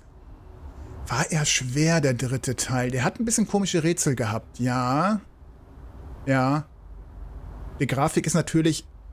Ich finde, Teil 2 ist, finde ich, den Grafikstil auch am schönsten. Das ist nochmal richtige Verbesserung zu Teil 1 gewesen. Das ist ja witzig. Es gibt ja ein paar Easter Eggs in Teil 2 von Monkey Island, wo man die Grafik von Teil 1 nochmal sieht. Wo man so Flashbacks hat. Da sieht man auch, wie sie sich verbessert hat. Die ist so schön in Teil 2. Und ich finde, das ist genau der Sweet Spot bei Teil 2, wo man sagt, das ist super schöne Pixelgrafik, aber es wird noch genug der Fantasie überlassen. Und dann sieht man den Guybrush in Teil 3 und dann sieht er auf einmal ganz anders aus, als man sich vielleicht vorher vorgestellt hat. Ich habe den dritten dann gar nicht durchgespielt. Ich habe mir unter den Pixel 1 und 2 ein anderes Gesicht vorgestellt. Seht ihr?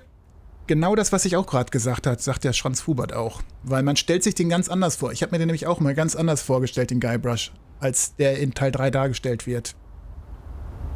Obwohl die Sprachausgabe super ist. Auch selbst die deutsche Sprachausgabe. Mir fehlte der Bart im dritten Teil. Der Pflaum? Nee, es war ein schönes Spiel, aber irgendwie vom Charme her ist Teil 2 doch das Schönste gewesen. Wir haben übrigens dann auch die Originalversion gespielt, die Pixel-Version mit Sprachausgabe und der neuen Musik. Conlusa, mit Teil 3 haben sie den Vogel abgeschossen, plötzlich musste alles 3D sein. Ja. Genau, Teil 4 wird sich bei mir noch gewünscht, also einige Zuschauer wollen das gerne sehen. Ich habe hier auch Grim Fandango gespielt. Und Grim Fandango hat ja die gleiche Engine, glaube ich. Ja, kann das sein. Wir sprechen von Monkey Island, genau, von dem 4. Teil gerade und dass der in 3D ist. Davon sprechen wir gerade. Es gibt ein paar Verfechter hier, die sagen, er muss unbedingt gespielt werden. Aber du sagst auch, es gibt keinen 4. Teil. Ich will das nicht. Ich möchte das nicht. Ich möchte das nicht. Ich hab auch immer noch ein Veto, weil bei mir kann man sich auch Spiele wünschen. Wenn man genug Punkte sammelt im Stream, nur 50.000 Kanalpunkte, dann darf man sich auch was wünschen, was ich zumindest 4 Stunden lang spiele. Aber ich behalte mir immer noch ein letztes Vetorecht vor. Es gibt keinen 4. Teil. Das ist ja wie bei Indiana Jones.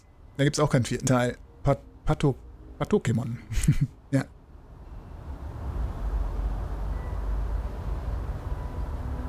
Du hast schon wieder 50.000 Punkte, du weißt aber nicht, was du dir wünschen sollst. Oh, da bin ich mal gespannt, Mipi.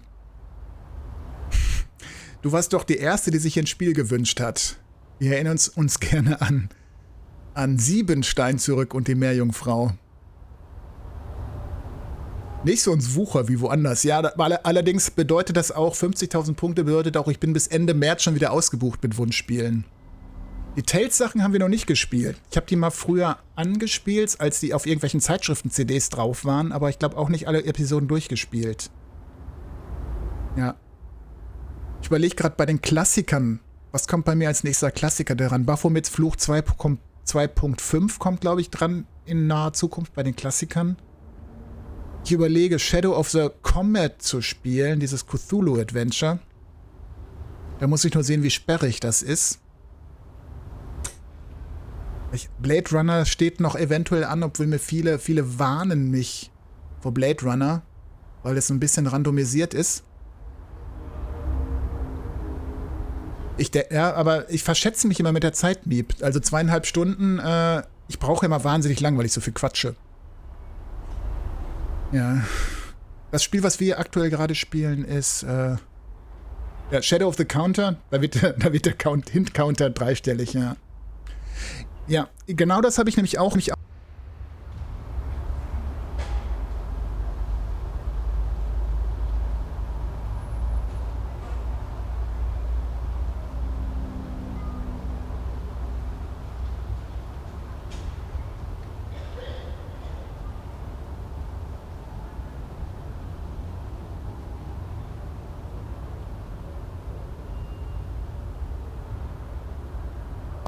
Da ist doch gerade das Kabel rausgekommen.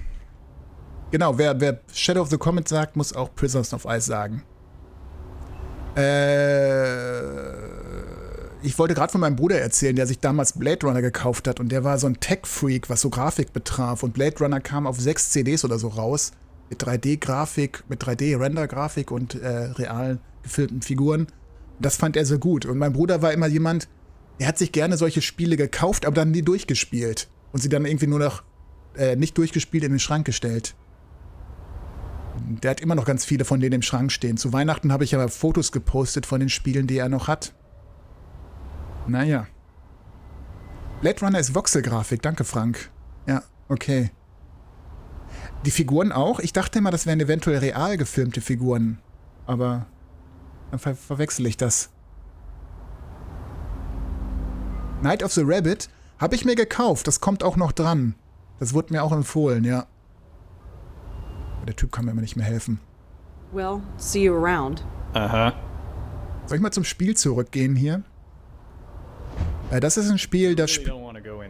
Oh, really? Look, you and I have an arrangement. I have to keep it quiet, but it works. You go in there and start bugging my colleagues, it will come back to bite both our asses. And neither of us wants that. Ich trau ihm nicht, ich trau ihm nicht, ich trau ihm nicht. Fine. Wir spielen hier ein Medium und unsere Aufgabe in dieser Welt ist es, Geistern, die nicht wissen, dass sie tot sind, den Weg ins Leben nach dem Tod zu überführen. Und jetzt sind wir gerade an einer Verschwörung dran.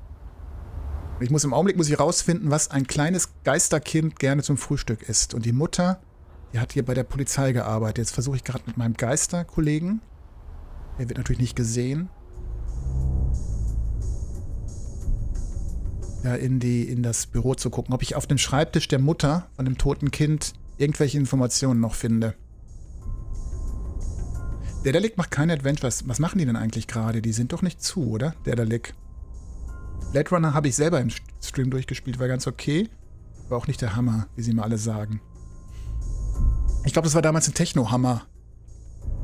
Tech-Hammer.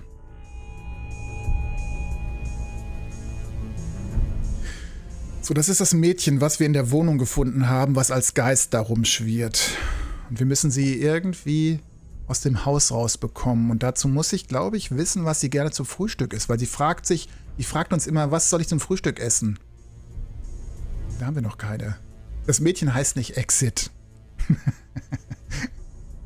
Aber vielleicht ist das Geheimnis.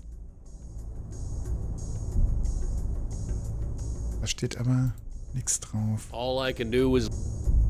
So, haben wir die Adresse rausgefunden, wo wir hinwollen. The journal is labeled Midtown Jaywalking Citations 2001 to 2004. Interesting light reading.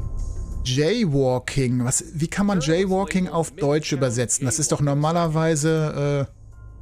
ich dachte mal, Jaywalking ist, wenn jemand irgendwie über eine rote Ampel geht oder so. Das ist Jaywalking. Oder was ist Jaywalking genau auf Deutsch? Weiß ich gar nicht so genau. Das gibt's leider nicht auf Deutsch, das Adventure.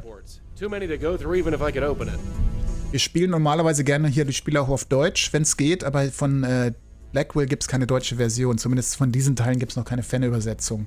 Sonst spiele ich die gerne auf Deutsch auch. Unerlaubtes Überqueren einer Autostraße.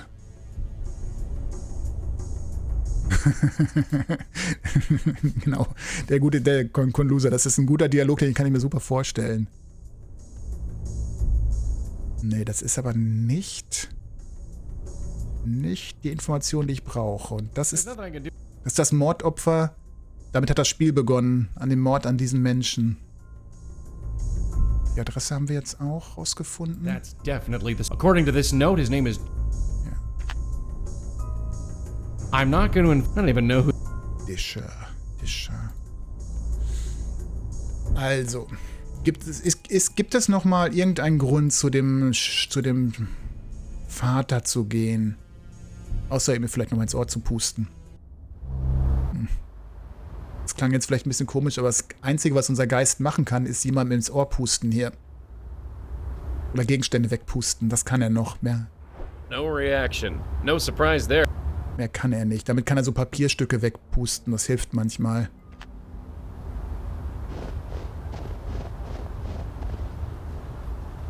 Scarfi, warst du schon die ganze Zeit hier? Das weiß ich gar nicht. Sonst habe ich noch gar nicht Hallo gesagt. Hi Scarfi. Scarfi meint mit 10.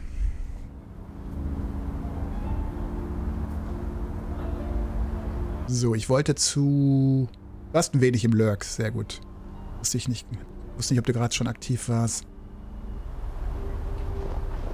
Gut zu wissen. Da fühle ich mich gut behütet, wenn du dabei bist. Oh, mir da ist was vom ausgefallen.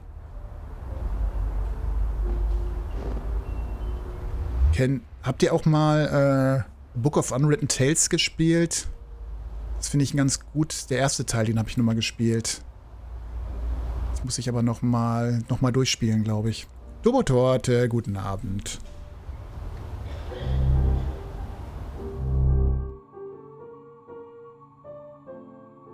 Ich denke, das klingt immer, das, was sie auf dem Klavier spielt, das klingt immer wie la na na na, ey, here we go. Na na na na. Was ich bei Book of Unwritten Tales witzig fand, die haben so einen ähnlichen Gag, den auch Simon the Sorcerer 2 hat. Mit den Fantasy-Figuren, die ein Rollenspiel spielen, wo die Menschen in der echten Welt spielen. Ich weiß nicht, das müssen die bei Book of Unwritten Tales bei Simon the Sorcerer abgeschaut haben. Oh, Harvey fand ich auch gut, doch ja. Harvey fand ich sogar besser als Edna bricht aus.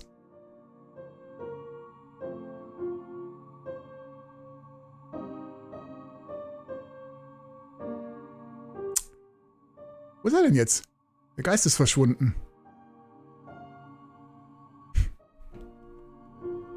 Genau, Harveys Augen. Ich verwechsel die Titel immer. So, das ist das Geistermädchen. Zeige ich euch auch nochmal. Dreimal dürft ihr raten, wie der Oktopus heißt hier. Some kind of stuffed octopus. His name is Cute Zulu. Oh, Cute Zulu. So, das Gesprächsthema hat sich aber nicht erweitert, ne? Hey, Kendra? Sorry to bother you again, but I have something I... Das Exit, genau. Exit-Strategie jetzt. Come with me if you wanna live. Listen, I really think you need to come with me. Why? So, ich habe eigentlich immer das nur versucht. Your dad really wants to see you. Weil sie jetzt eigentlich denkt, in ihrem Geisterzustand, weil sie erinnert sich nicht an viel. Sie denkt, sie wartet auf ihren Vater und ihr Vater ist zu spät. Deswegen habe ich nur diese Antwort ausprobiert. Look, your dad really wants to see you. I'm here to take you to him. What should I have for breakfast? Und das ist die Krux an der Sache. Also ich habe versucht, Pancakes, Dinnertime und whatever you like habe ich schon ausprobiert. Aber ich glaube nicht, dass das reicht. Wir brauchen eine konkrete Information, was wir antworten können. Toast? I have to practice. Ich meine, wir können es noch einmal überprüfen. Well, dass wir die letzte Option auch noch nehmen. Look. Eggs? I have to practice. So. Also was ich rausgefunden habe, ist, wann ihr Geburtstag ist, glaube ich. Das könnte mir eventuell bei Passwörtern helfen. 2510. Wenn ich irgendwo... Habe ich irgendwo ein Padlock gesehen? Irgendwo ein Zahlenschloss, wo ich die Zahlen eingeben kann mit dem Geburtsdatum der Tochter? No, nothing new here. Weil der hatte auf... Vielleicht ist sein Apartment mit dem Zahlenschloss gesichert. Aber der lebt ja noch da. Aber wir können auch einfach nur klingeln. Hello?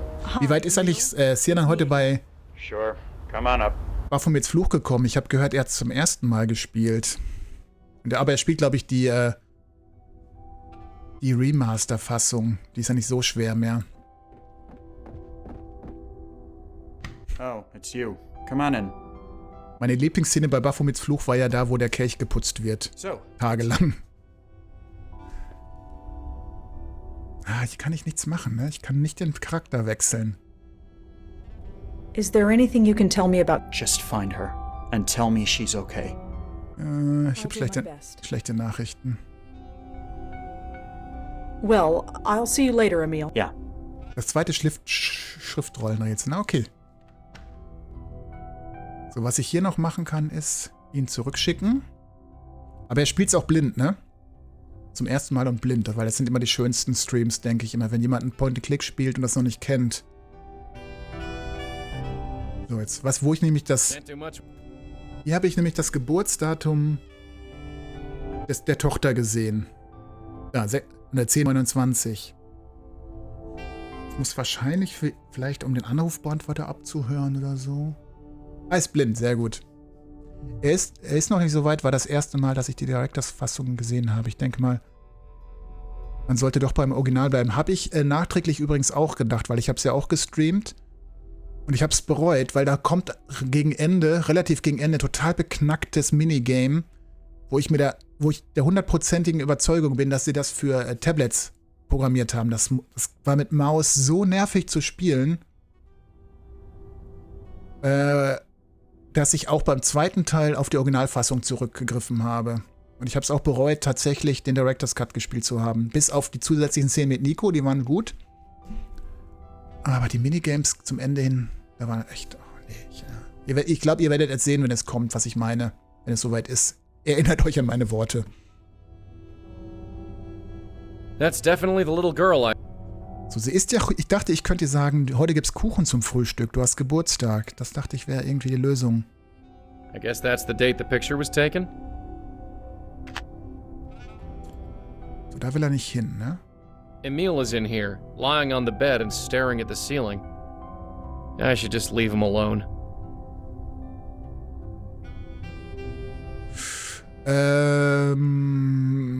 Ich überlege gerade, ob ich spoilerfrei sagen kann, welches Minigame ich mag. Ich meinte das Minigame mit den Bibelzitaten. Das meine ich. Who the heck would I call? Ghostbusters. A phone, I think. It's hard to tell these days. Vielleicht müssen wir es doch irgendwie hinkriegen, weil der Schlüssel zu der Wohnung, der hängt ja neben der Tür in dem Haus, wo das Mädchen ist. Wenn ich da reinkomme, das wird mir ja helfen.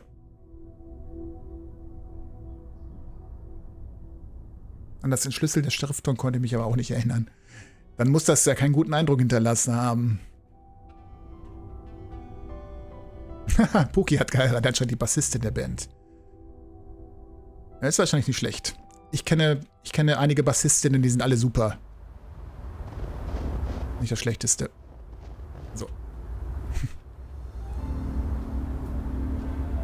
Das kann ich mir nicht vorstellen, dass das fehlte. Einen Keks habe ich noch übrigens, aber den Keks, den gönne ich mir erst, wenn ich das Rätsel hier gelöst habe. Vorher gibt es hier keine Kekse. Ach nee, sonst habe ich nichts mehr.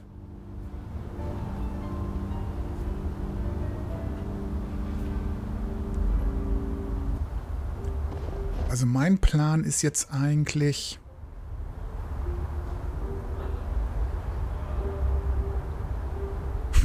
Das klingt gerade, als ob du so tippst, als ob du den Mund voll hast, Miep. Ich esse auch gerade einen Keks. So, hier ist nämlich der Schlüssel zur Wohnung. Oder der Schlüssel zu der Wohnung von Emil. There's only one key on the key rack. The label on it says Emil. Den kann ich aber nicht runterpusten, ne? I'm not just gonna blow on everything I see. A dresser. One of the many variations of phone. War ich hier schon? Hab ich mal den Ausgang übersehen. Oh, ach stimmt, hier war ich schon. Doch, hier war ich schon. Da habe ich überlegt, ob ich Rose eventuell durch das Fenster reinbekomme. What do you want me to do? Blow on it? Exakt. I'm not just gonna blow on everything I see. I'm not. What do you want me to do? Blow on it? A Christmas tree. Plastic, naturally. Just a poster for some old junk car. A painting of some miserable old dame in a crinoline. Gibt es irgendwas, was ich im Internet recherchieren kann? 10. Oh, mein Numpad funktioniert hier gar nicht.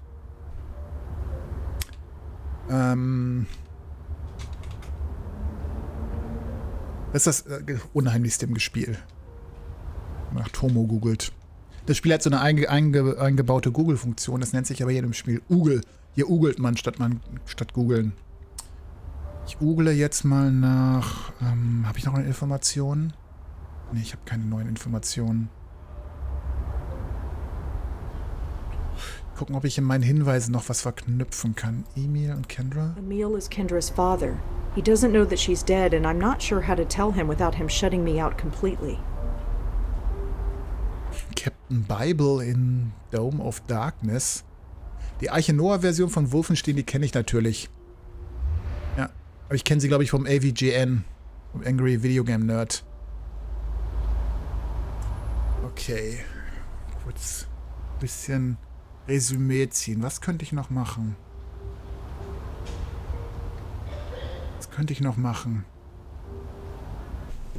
Ich war gerade bei der Polizei. Ich war beim Vater.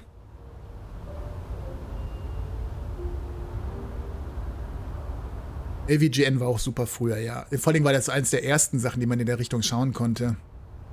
Es auch so gab. Aber ich finde, er macht immer noch ganz gute Videos, wenn er die noch macht, eigentlich. Also die vereinzelten AVGN-Videos. Aber er hat ja jetzt einen anderen Output als früher. Er die viel Podcast-Content. Ja. Ist halt nicht mehr das gleiche wie früher. Werner.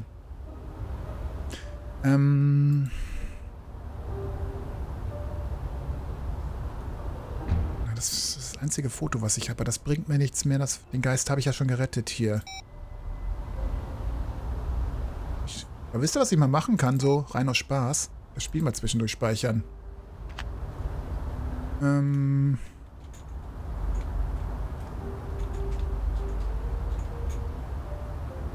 Kendras. Oh, gibt's kein Ü? Ne, gibt's kein Ü. Frühstück. The mailbox is a bit iced over, but shouldn't be too hard to open. Ich habe die doch schon geöffnet. Den Brief habe ich doch schon, oder habe ich da was übersehen? There's nothing else in the mailbox. Ach, beim letzten Mal haben wir diesen alten Trick schon gemacht, mit einem Stück Papier oder Zeitung unter der Tür herschieben, von der anderen Seite den Schlüssel drauffallen lassen und den Schlüssel dann herziehen. Ja, aber Mike und die haben sich ja getrennt jetzt. Die machen nichts mehr zusammen. Der ist, glaube ich, jetzt selbstständig geworden, Mike. Genau. Der stürmt jetzt solo. James heißt er, genau. James Rolfe. So viele Namen. Ja. Was ich mal gerne gesehen habe, noch auch in letzter Zeit, bevor die sich getrennt haben, war immer James and Mike's Mondays, wo die zusammen nochmal gespielt haben auf der Couch. Das fand ich immer noch ganz amüsant, wo die jede Woche was gespielt haben. Das fand ich noch ganz gut. So, ich gehe mal auf die Übersichtskarte.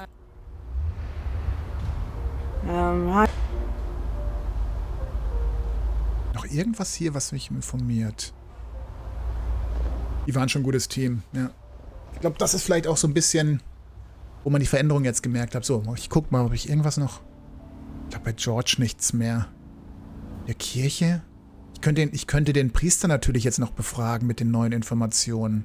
Mit dem habe ich schon länger nicht mehr gesprochen. Das mache ich mal.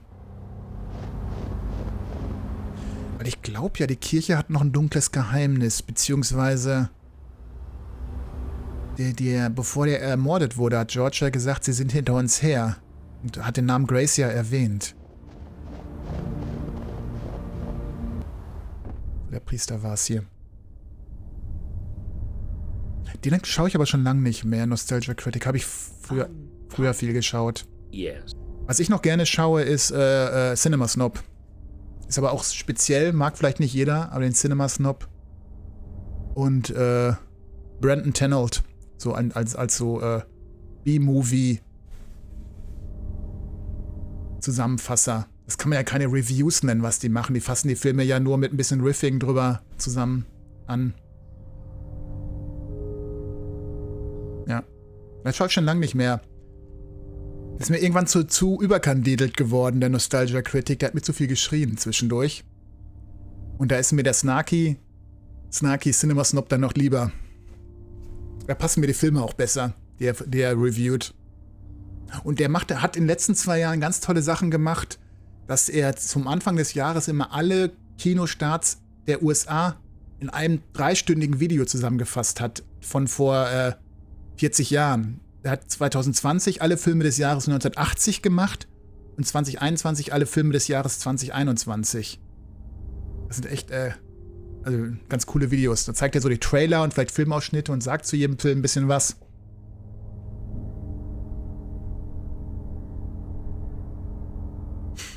Habe ich neue Informationen? Kendra habe ich. Do you know anything about a little girl named Kendra Haskins? I'm afraid not. I'm sorry. Ich glaube auch nicht, dass der Informationen hat. Do you know a guy named Emil Haskins? I'm afraid I don't. I'm sorry. Der weiß gar nichts. Do you know a woman named Leah? I think she was a Ich muss nach Exit fragen. She was. I'm afraid the name eludes me. I'm sorry. Haben Sie eine Exit-Strategie?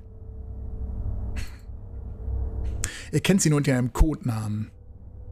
Ja, das sind nicht so ganz Cinematherapy.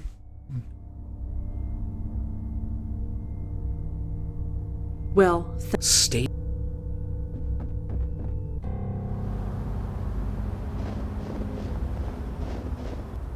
Nee, Honest Reviews kann ich mir, wenn das ist, was ich meine, kann ich, aber sind das die gleichen, die auch Honest Trailers machen, Scarfi? Weil die kann ich mir nicht mehr anschauen, die Honest Trailer. Finde ich nicht mehr so gut. Ja. Das ist mir zu low-hanging fruit, sag ich mal, wie die ihre Trailer machen. So, was mache ich denn jetzt?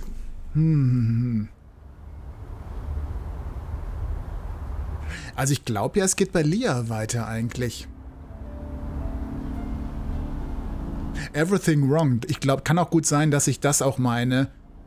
Das auf jeden Fall, weil das ist wirklich Erbsenzählerei, was die machen. Ja. Ich glaube, die meine ich auch wahrscheinlich eher. Weil das ist wirklich, ach nee. Das Offensichtlichste vom Offensichtlichen.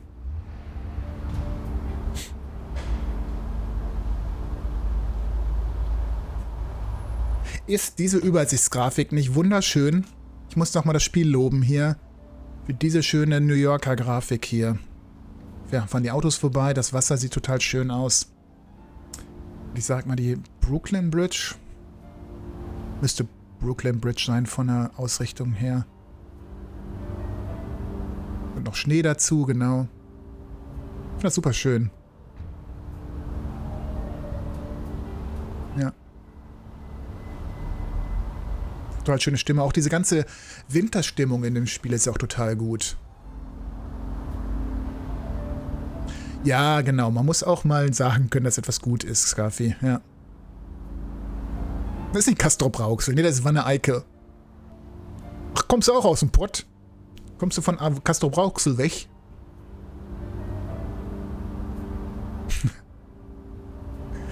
Wyatt Abercosta will... Ah, oder?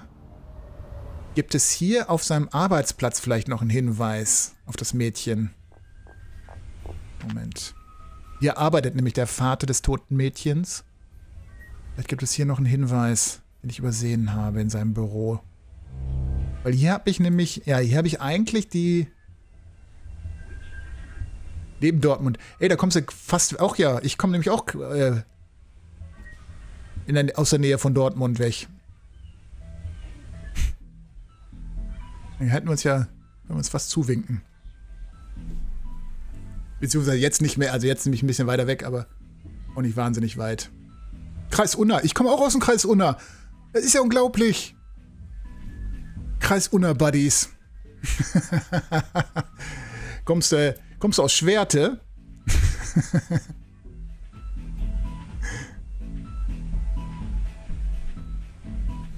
Das ist ja witzig. Bist du auch nicht allzu weit weg entfernt. Klasse. Aktuell bin ich nicht im Kreis Unna, aber auch nicht wahnsinnig weit. Ihr wisst ja, wo ich bin, glaube ich, ne? Ist ja kein Geheimnis. Aber gebürtig komme ich dann auch zum Kreis Unna. Wahnsinn. So findet man sich wieder. Wir sind die ein und selbe Person. Genau, ich fake meine Zuschauer, indem ich hier nebenher noch im Chat tippe unter einem anderen Namen. Crossi, hi. Mein Herr sprach einst zu Triton. Warum denn all der Streit? Wir trinken schon seit Tagen und sind schon ziemlich breit. Prost.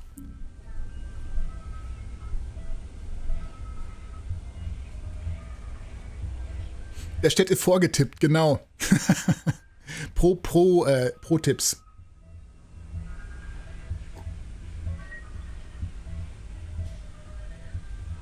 Oh, Berchtesgaden.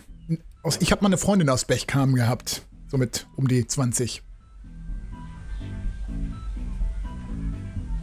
Berchtesgaden auch nur echt mit CH statt G. Berchtesgaden, sagt man. Man sagt nicht Bergkamen, man sagt Berchtesgaden.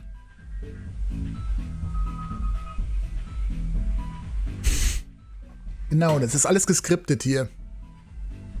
Du auch? Hoffentlich nicht dieselbe. Ich weiß es nicht. Vielleicht sind wir auch eh nicht gleich alt, ich weiß es nicht. Even if I could use it, so, hier habe ich gedacht, dass ich eventuell das Passwort brauche, ne? Da müsste ich aber nur reinkommen irgendwie.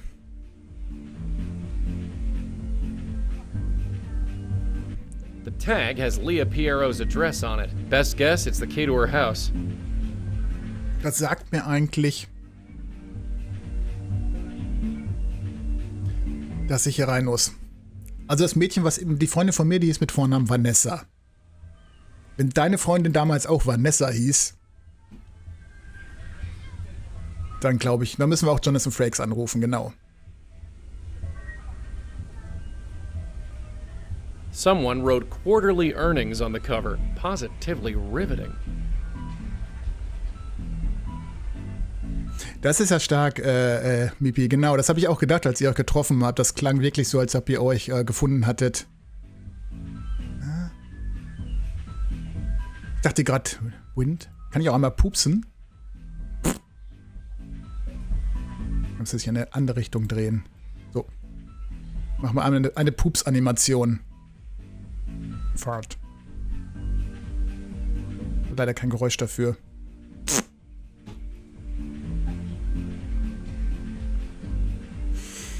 Ja. Ja. Nothing in there. Nichts im Trash. Wie kriege ich denn...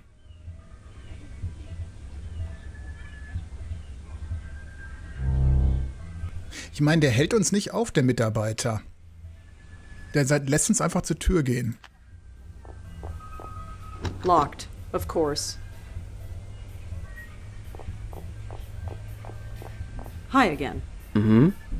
Ich sage euch nur, Point-and-Click-Adventures führen Leute zusammen. Ich glaube, dadurch haben wir uns alle kennengelernt, größtenteils. Python habe ich, glaube ich, auch mal geradet, als du Monkey Island 3, glaube ich, gespielt hast, ne? Have you tried turning it off and again? IT Crowd. Ich habe vor kurzem noch mal ein bisschen YouTube Deep Dive gemacht und mir Best of IT Crowd ein bisschen angeschaut. Statt die ganze Serie noch mal zu schauen, habe ich mir die besten Szenen noch mal angeschaut. Is there a way I can get into the manager's office? Did he give you permission to go in there? Yes. Yes, he did. Oh, then he should have given you the code. Code? Yeah, for the keypad next to the door. Yes, yes, yes, yes. Ich weiß den Code. Sure. Ich habe das Keypad übersehen. 10:29.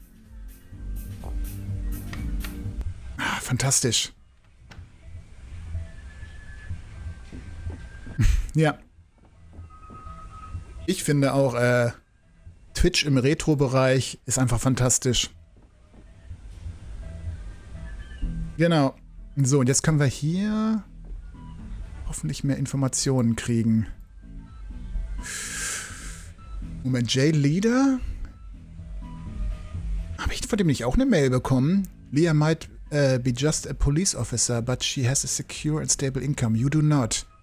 Your promotion to manager of the new Abacus is a good first step. Keep at it for a few more years. Then we can talk about getting more custody. Ach so, das ist der Anwalt gewesen, der auch den anderen Scheidungsfall gemacht hat, den wir hatten.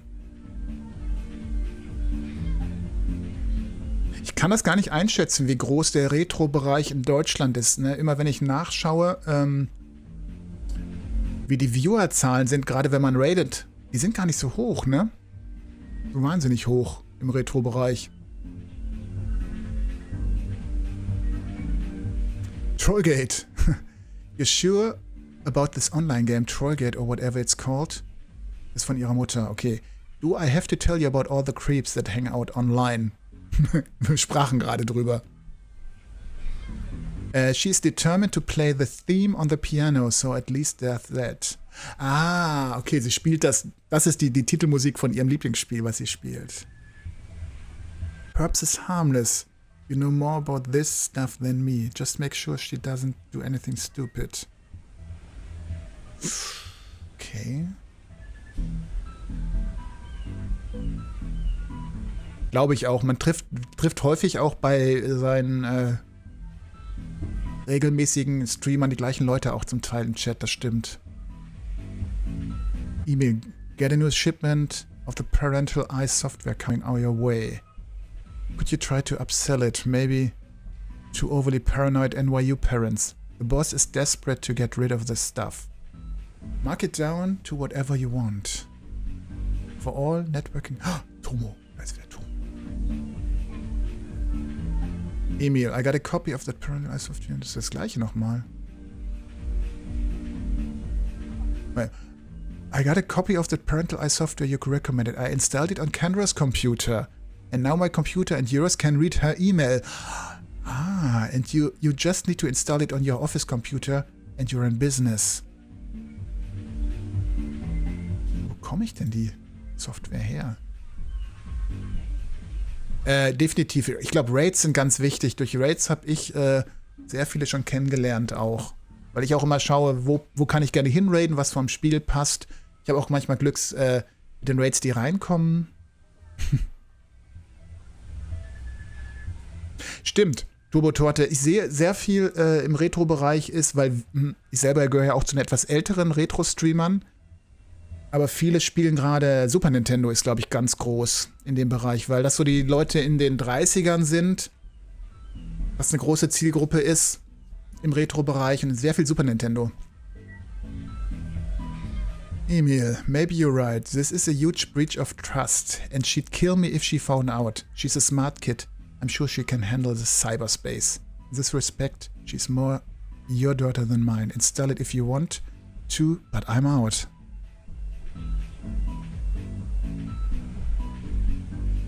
Ja, aber es gibt auch viele deutsche Super Nintendo-Streamer.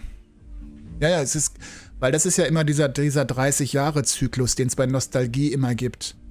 Nostalgie-Kreise gehen immer so 30 Jahre, weil dann irgendwie die Leute sich anfangen zurückzuerinnern. Irgendwie. Das vermachst du halt in den 30ern richtig stark.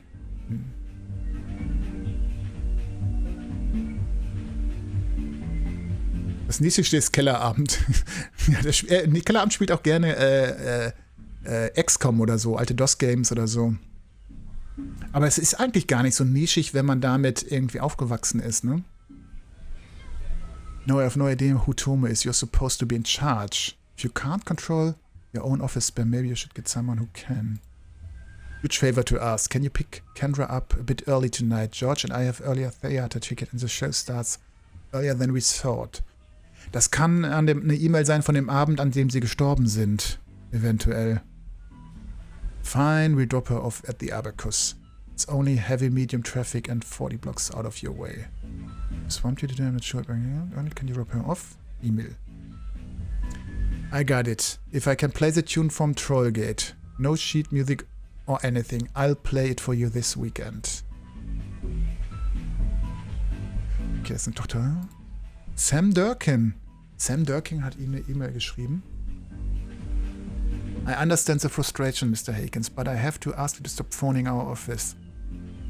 We are just as concerned with finding of the Piero and Kendra as you are. This is our job. As soon as we know anything, you will be the first to know.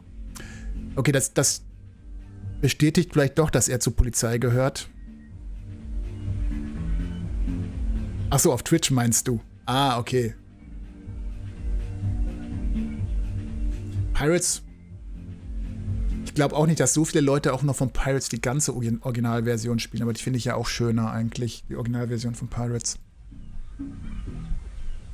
I know we don't see eye to eye, but what kind of monster do you take me for? I had nothing to do with whatever happened to Leah, and I would never harm the little girl. I will assume it's fear or frustration and possibly alcohol talking, and leave it at that. Okay. Was haben sie gesagt? Auf dem Computer von... flackerst es denn zwischendurch hier mal?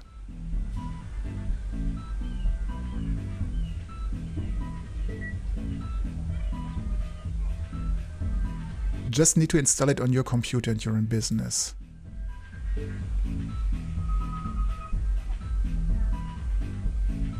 Install it if you want to, but I'm out. Hilft es etwas, dass wir jetzt eventuell Trollgate kennen? Das könnte uns im Gespräch vielleicht weiterhelfen. Das wird vielleicht fast schon reichen. Ob ich noch was an natürlich den Schlüssel mitnehmen. Okay, das ist auch ein guter Cliffhanger fürs nächste Mal, wenn wir diesen Geist eventuell überführen können. I don't see why I'd need that note. It says call Joe. Joe. Haben wir Joe gesehen hier? Nein, der wird den Anwalt nicht Joe nennen. George, ne. Da hat er auch noch mehr Haare. Und jetzt sieht er aus wie Moby. I don't need to use a meal. I'd better leave them. I'll use the mouse when I need. Okay, jetzt kommen wir ins Haus. Das ist doch schon mal ein großer Fortschritt für heute. I don't need to take Emil's calendar. Emil's calendar is full of various meetings, appointments, and due dates. None of it means anything to me, but he's labeled every weekend with the word Kendra. Ja, wenn wir ins Haus gehen, dann machen wir eine Keksbelohnung. Ich spiele immer nicht nach Pavloschen Konzept. Nach Belohnungsprinzip spiele ich hier für die Rätsel. The words quarterly earnings. So, keine Zeit mehr verschwenden. Ah, das war ein großer Fortschritt gerade. Was hat sie denn auf dem Kopf? Ach, das ist der Geist, der neben ihr läuft. Die sind genau parallel gelaufen, deswegen sah das so komisch gerade aus.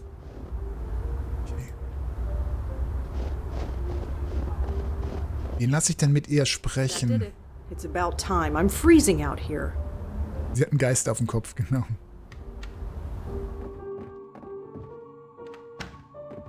It's freezing in here. And it's not from the cold. Oh, good. You feel it too. I was worried it was just me. What is it? I don't know. Nothing nice, that's for sure. Es kommt aus dem Keller. Wenn der Geist durch die Tür fliegt, klingt das immer wie ein Laserschwert. Gibt es irgendetwas, was ich jetzt machen kann, wo sie drin ist? It seems to be in perfect working order. I wonder why all the lights are off. It looks like a fuse box. There's nothing on the shelf worth taking. A cheap reproduction painting of a sad-eyed woman. Too cheesy for the bathroom, I guess. An ad for a sports car. A plastic Christmas tree.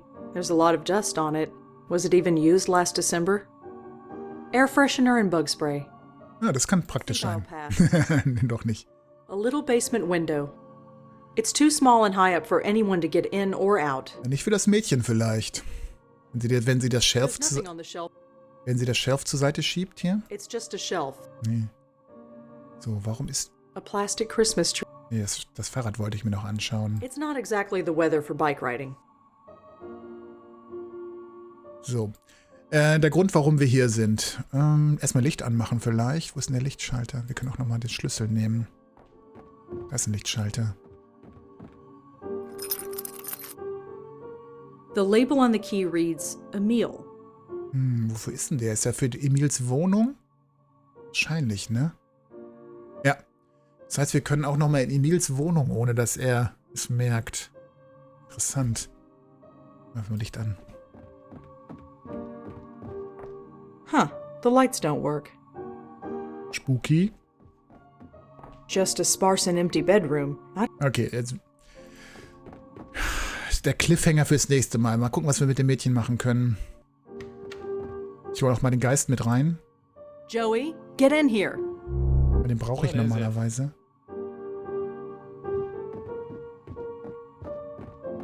Hi, Kendra? Uh-huh.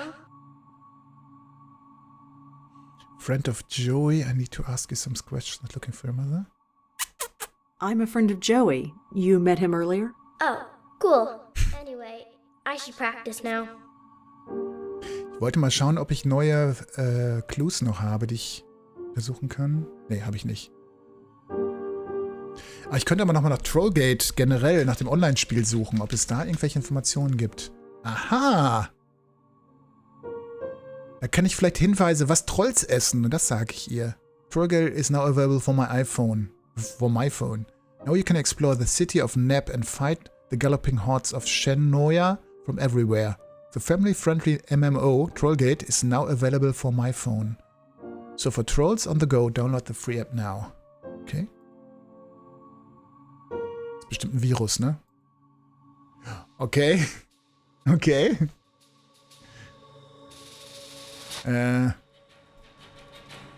Wie ist er noch? Kiki.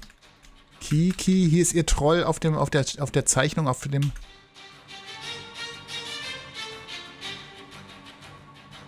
Attention fellow trolls, our server are temporarily down. Whether it be a sneak Shenoyan attack, an Elmaleh spell, or an infestation of Witikans, our gates have to remain firmly closed while we get things working again. Troll mail and chat logs are still available, but access to the city of Neb is unavailable until further notice. The mayor of Neb has all the goblin engineers working around the clock to get things working again. Kendra. Ja, könnte vielleicht gehen, aber ich muss gleich nochmal in den Kühlschrank gehen. Weil sie hat an den Kühlschrank ein Bild von einem Troll gemalt und der hat auch einen Namen. Und ich dachte, der hieß KK. Ja.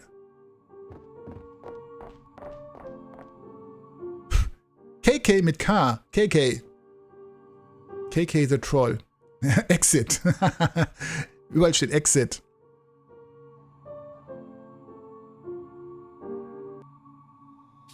Weil ich ein Passwort brauche, ist natürlich doof. Achso, ich kann die E-Mails ja lesen. Okay. Please answer security. What is your mother's maiden name? Wie heißt sie nochmal? Lia.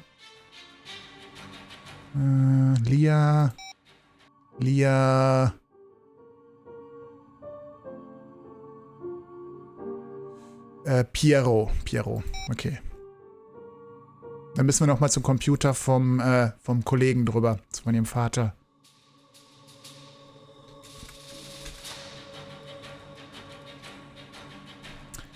Oh Gott, Passwort. Ich hoffe, das stimmt. Okay. Alles klar. Jetzt müssen wir leider nochmal einen Location-Wechsel machen. Aber Hackerman. Mir fehlt ein Hackerman-GIF jetzt noch, ein Hackerman-Command. Weil wir hacken so einfach. So, Wired Abacus.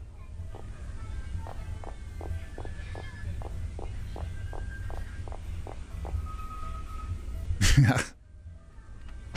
Willkommen in der IT-Sicherheit. So, müsste doch hoffentlich schon angekommen sein. Wo ist die Mail?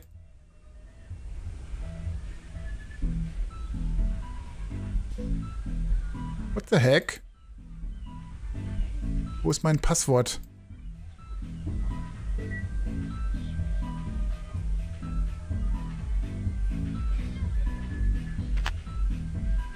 Muss ich die Software noch installieren? Die ist doch installiert auf dem Rechner.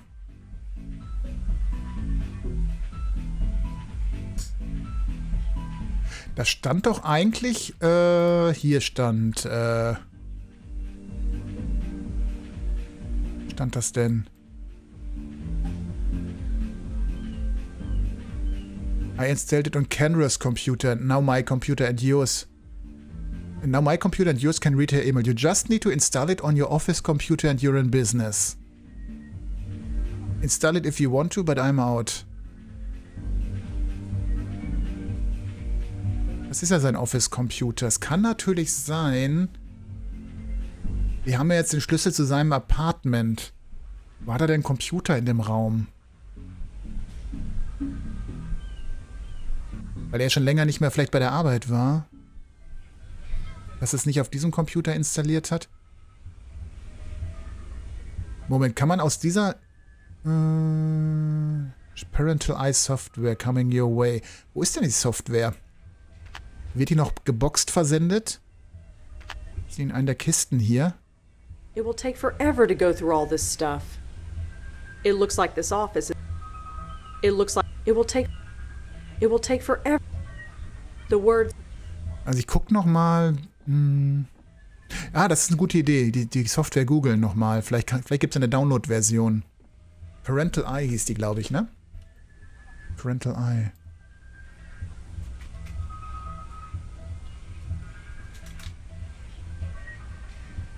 Nicht richtig? Moment. Ich habe es jetzt nicht bekommen, nee. Mich gewundert, wenn ich die bekommen hätte. Guck mal, ob der Name richtig war. Nee, war richtig. Parental Eye Software. Kann ich vielleicht den Angestellten nochmal ansprechen? Auf die Software. Jetzt gehe ich gleich mal rüber zu einem anderen. Ich hab's falsch geschrieben? Okay, dann versuchen wir es gleich nochmal. Ach. Do you have any copies of the Parental Oder so. Eye software? Parental Eye? Yeah, we got plenty of those left. They didn't sell very well. I guess people don't like to spy on their children, but me, I don't judge. Anyway, we got a bunch behind the counter. That'll be $14.99. Do you take debit cards? Sure. Oder so, ne? Thanks. Thanks. Sure. Warum googeln, wenn man kaufen kann? Okay.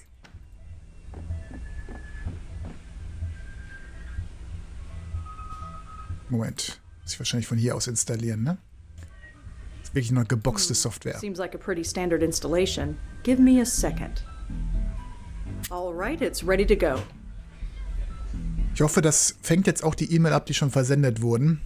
Welcome to Parental. One new email. Darum geht's ja. Your password is Tash. While you are welcome to keep this password, we do recommend you change it, just in case. Tash. T-E-S-H. Tash. Tash.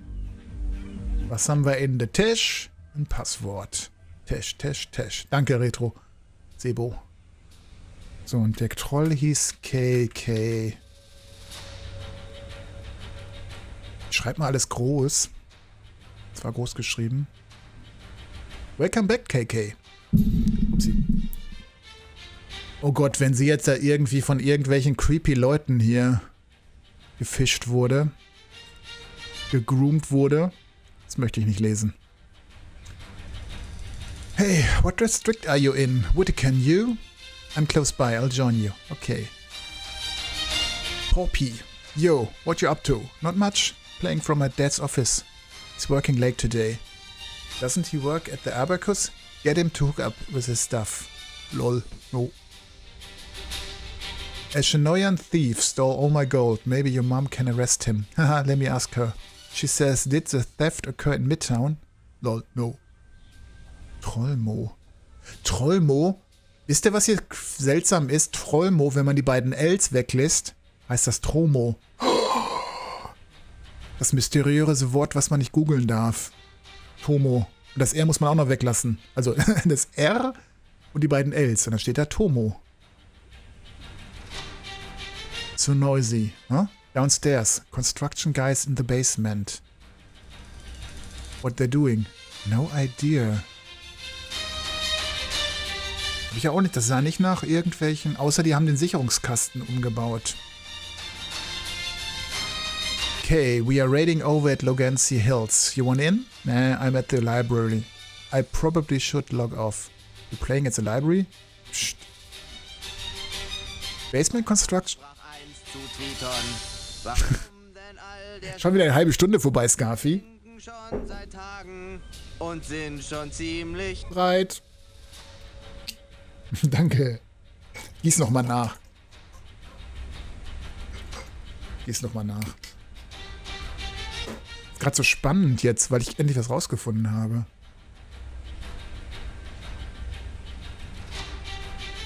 There's a big hole in the wall. Pokébot hat auch Bescheid gesagt, ne?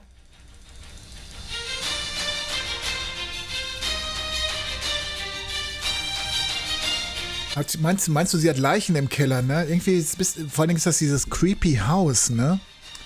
Ist das Haus voller Geister, die irgendwie eingesperrt sind? Ne, ich weiß es auch nicht so genau. Really? What's in there? Nothing. At all, Mom? Mom's really been acting weird lately, to be honest. Okay. Also.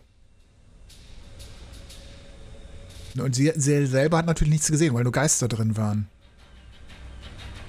You think your dad couldn't me hook with a new phone? Mine's old. I told you to stop asking me about this stuff. Sorry. Hey. Jovinite attack over here in Grande Grotto. You want in? Mom blocked the big hole with a shelf. Really? At least the hole is gone. I guess. Anyway, I'm on my way. Na, dann wissen wir jetzt, wo wir hier schauen müssen. Das wäre jetzt ein fieser Cliffhanger, wenn ich jetzt aufhöre, ne?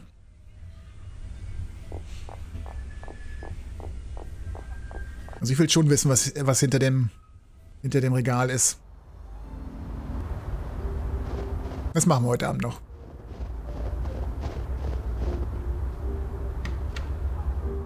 Yeah, ich lerne dazu.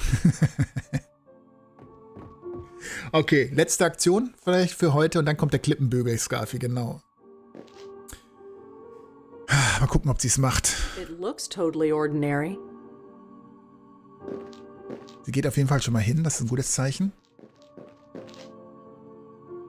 It's not moving. Who are you? Sie hat einen Bunker gebaut. Leah? Is that you? That's Officer Piero, and you don't get to ask questions. You can't see it, but there's a Bushnell 22mm rifle aimed right at your head. Step into the middle of the room now. Good. Now turn around. Face the shelf. Now I repeat, who are you? I'm the Bestower. Kennt sie sich damit aus? Bestower ist quasi unser Berufsname, unser Geistername. I'm here to help you, I'm with the police. Ich glaube, mit der Polizei, das wäre nicht so eine gute Idee, weil sie scheint sich da im Panic Room verrammelt zu haben. Sagt ihr Bestower, was hat sie Ahnung davon? Ja, vielleicht, weil der Geist von George wurde ja umgebracht von jemandem, der auf jeden Fall auch auf Geister abgesehen hat. Also ich schwanke zwischen 2 und 3. Das ist so eine Standardantwort, die funktioniert nie. I'm Rosangela Blackwell. I'm the Bestower. The Bestower? You're the Bestower? You? As far as I know. Thank God. You have no idea. No idea what it's been like. Hiding in this little panic room. Waiting, not knowing. Not knowing what? What exactly is going on? Wait, you mean George didn't tell you? No, he died before he could tell me anything. Died? George is dead? Yes. I'm sorry. Did you save him? His ghost? Spirit? Or whatever? No. Leah? Sorry, we were close. Towards the end. He was a good person. A bit lost maybe, but we all were. He didn't deserve that. Hell, none of us do.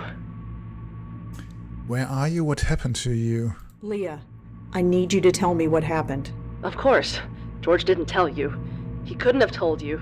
He won't be telling anybody anything ever again. Leah, please. Yes, I know. It's just hard to say. I mean, who could I tell? Who would believe me? Emil? Corey? Sam? God, they must be worried sick. There was no time to say goodbye, but at least we're safe in here. Kohle. Ich habe Kohle. Ja, das Wichtigste ist jetzt einfach das Team ausrüsten. Ihr dürft gerne... Guck mal, ich kriege 15.000, das Team kostet 9.000. Läuft. Ich bleib bei dem Team. So, du hast noch Munition. Ah! So, runter damit, runter damit. So, wen ihr gerade gesehen habt. Wen ihr gerade hier gesehen habt, das war der Kellerabend, der gerade den Raid hier reingehauen hat. Vielen, vielen Dank für deinen Raid. Heute bin ich mal länger dran als du. Was hast du so früh Feierabend gemacht? Das ist witzig, wir haben auch gerade von dir gesprochen übrigens, weil wir über die Retro-Community auf Twitch gesprochen haben. Furxus. Ja, wir haben gerade über die Retro-Community auf Deutsch gespielt. War kein so spannender Clip. Der wird ein bisschen randomisiert ausgewählt vom System, aber der priorisiert normalerweise aktuelle und etwas populärere Clips, aber mal gucken. Ja, vielen Dank für deinen Raid, Mensch. Apropos, heute kann ich mal anstoßen mit dir, wenn du noch was hast. Post. Ihr habt Duke Nukem... Ach stimmt, ihr hattet heute eure Duke Nukem Multiplayer-Partie gemacht, ne? Ich hab's nochmal vor kurzem auf der welcher Konsole habe ich es denn gespielt? PlayStation habe ich es gespielt. Aber ist ja nicht das gleiche. Ihr habt doch bestimmt wie so PC Master Race mit Maus und Tastatur gespielt, ne? Ihr alten Pro-Gamer. Ach, du hast... Die kommt Donnerstag, daher wollte ich mal rein. Ihr habt geübt. Hast du etwa geübt? Naja. Er kam gerade mitten in der Zwischensequenz hier rein. Das ist ein, richtig Maus und Tastatur, trotzdem bleibe ich Moob. Soll ich dir mal meine Maus zeigen? Moment, ich zeige euch mal meine Maus. Wenn ich mit euch spielen würde, dann müsste ich mit meiner Bügeleisenmaus spielen. Das ist jetzt hier, ne? Ich bin ja alter Mann und ich brauche eine Vertikalmaus. Ich glaube, das ist nicht mehr so gut für Ego-Shooter. Da muss ich auch immer Montagsmaler mitspielen. Ist nicht so super ideal. Komplett mit Netzwerkproblemen. Super. Ach komm, das hast du doch. Das geht doch in Fleisch und Blut über. Interessante Maus, ja. Aber sehr handfreundlich. Ich habe halt Probleme mit meiner linken Hand schon, wie viele das vielleicht kennen, die lange am Computer arbeiten. Aber die Probleme kommen, glaube ich, aus dem Nacken, hat mir mein Orthopäde gesagt. Die kommen von hier. Ich habe verengte Nervenbahnen im Nacken. Das geht leider bis in die Hand unten rein. Da habe ich ein bisschen Probleme. So, where are we and we? We? Wir spielen übrigens hier gerade ein Geister-Point-and-Click-Adventure. Blackwell. Das ist der letzte Teil der Blackwell-Serie. Und wir sind so eine Geisterdetektivin. Wir müssen Geister ins Leben nach dem Tod überbringen, die nicht wissen, dass sie tot sind. Und hier ist irgendwie gerade eine große Verschwörung im Gange. Deswegen gehe ich mal kurz in den Dialog hier rein. Sorry, did you say we? Is someone else in there with you? Yes, my little Kendra. I didn't want her to get mixed up in all this, but I'm going to save her too if I can. Oh ja, das kann sein, genau. Obwohl es natürlich schwer in Kontext zu bringen ist, die Blackwell-Geschichten, aber kann ich verstehen. Kann ich verstehen, wenn man sich nicht spoilern lassen möchte. Ja, ich hätte gerne meinen Privatorthopäden. Es ist sauschwer, immer Termine beim Orthopäden zu bekommen, ne. Das würde mich freuen. Hau rein. Vielen Dank fürs Mitraiden. Kendra is dead. Hat sie die Leiche ihrer Tochter dahinter? Das wäre sehr traurig. Where are you? Behind the wall, in a little room. The room has been specially sealed. Nothing physical or spiritual can harm us in here. We have enough supplies to last us a few more months. But we probably won't need it now that you're here. Willkommen, Dampfpoint. Vielen Dank für den Follow. Ich denke, du kommst vom Kellerabend oder so. Aber ich habe mir gesagt, sobald ich in das Haus reinkomme, und jetzt, wo der Raid da ist, gibt es noch den letzten Keks heute Abend. Ich arbeite hier nämlich nach dem Belohnungsprinzip. Gerade bei Point-and-Click-Adventures kann man sagen, dass man sich immer belohnt mit einem Keks. Mit einem halben Keks. Ich mache kurz das Mikro aus, damit ich nicht knusper.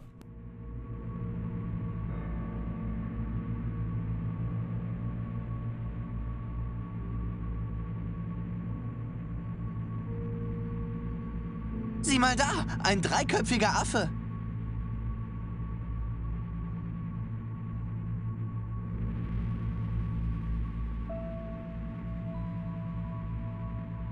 Leah, Kendra is dead. I'm sorry. I know that. Of course I know that. But sometimes I can pretend she's just sleeping. She's still. So still. But her spirit is still with me. I can't see her, but I can feel her, sense her. It helps. Ey, das ist aber sehr traurig. Habe ich gerade wieder vergessen, das Mikro anzumachen, ja. Ich wollte nochmal Dampfpoint nochmal Hallo sagen. Und ich hoffe, die Unterhaltung ist gut. Ei. Leah, are you sure Kendra's spirit is in there?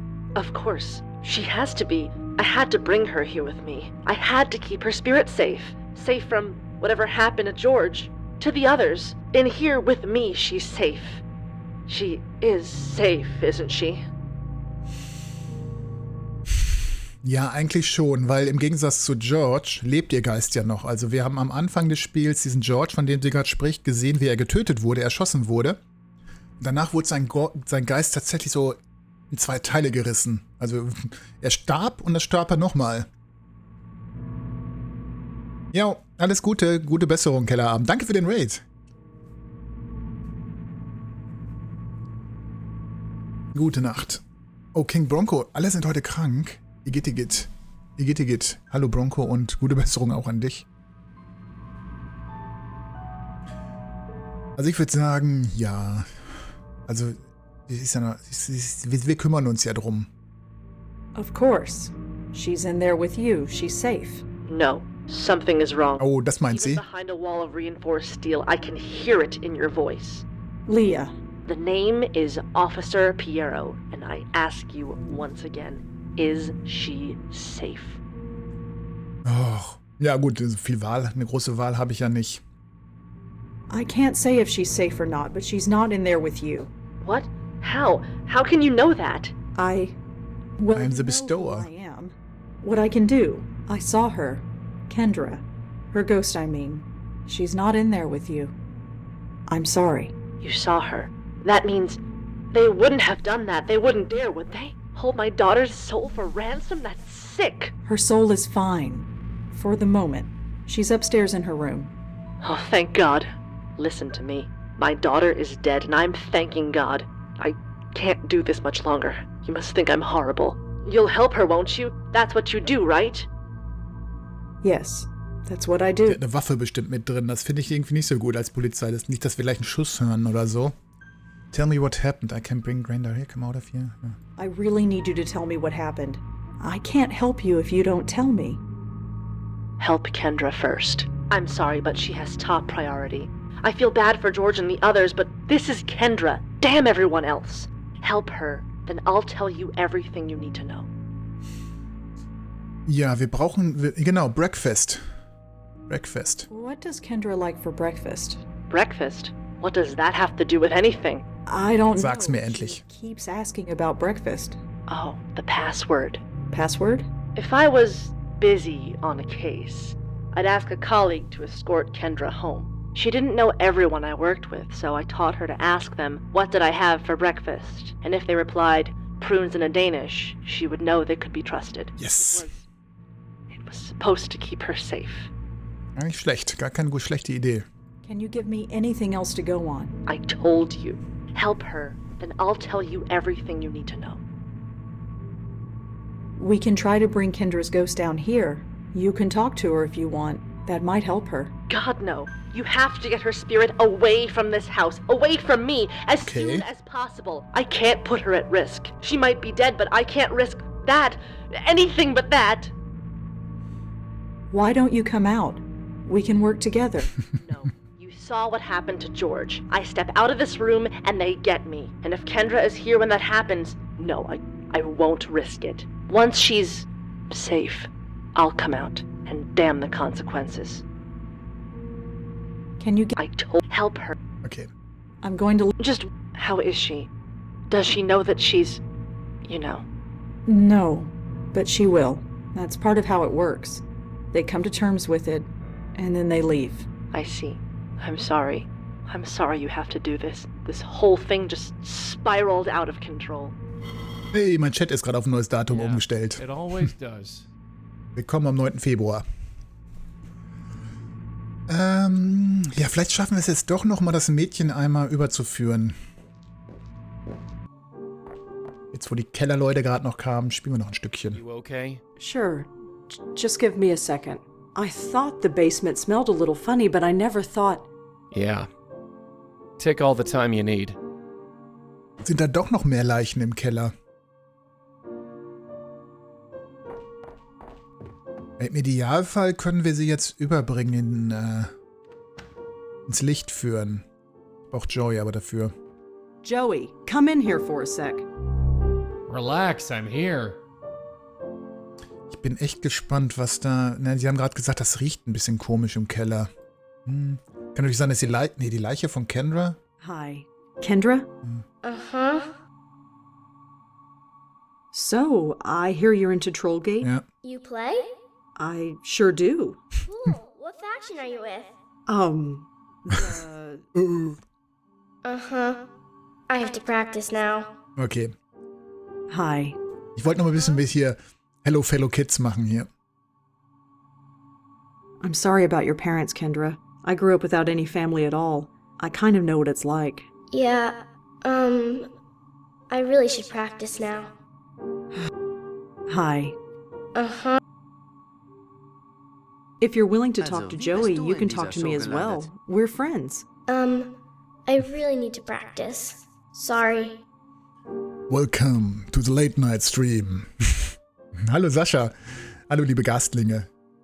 Wir schauen erstmal, was ihr gemacht habt. Ich sehe was von Sifu. Geil. Und dann ist hier Schluss. Auch wenn die dampft. Gegen Eisen hat die nichts.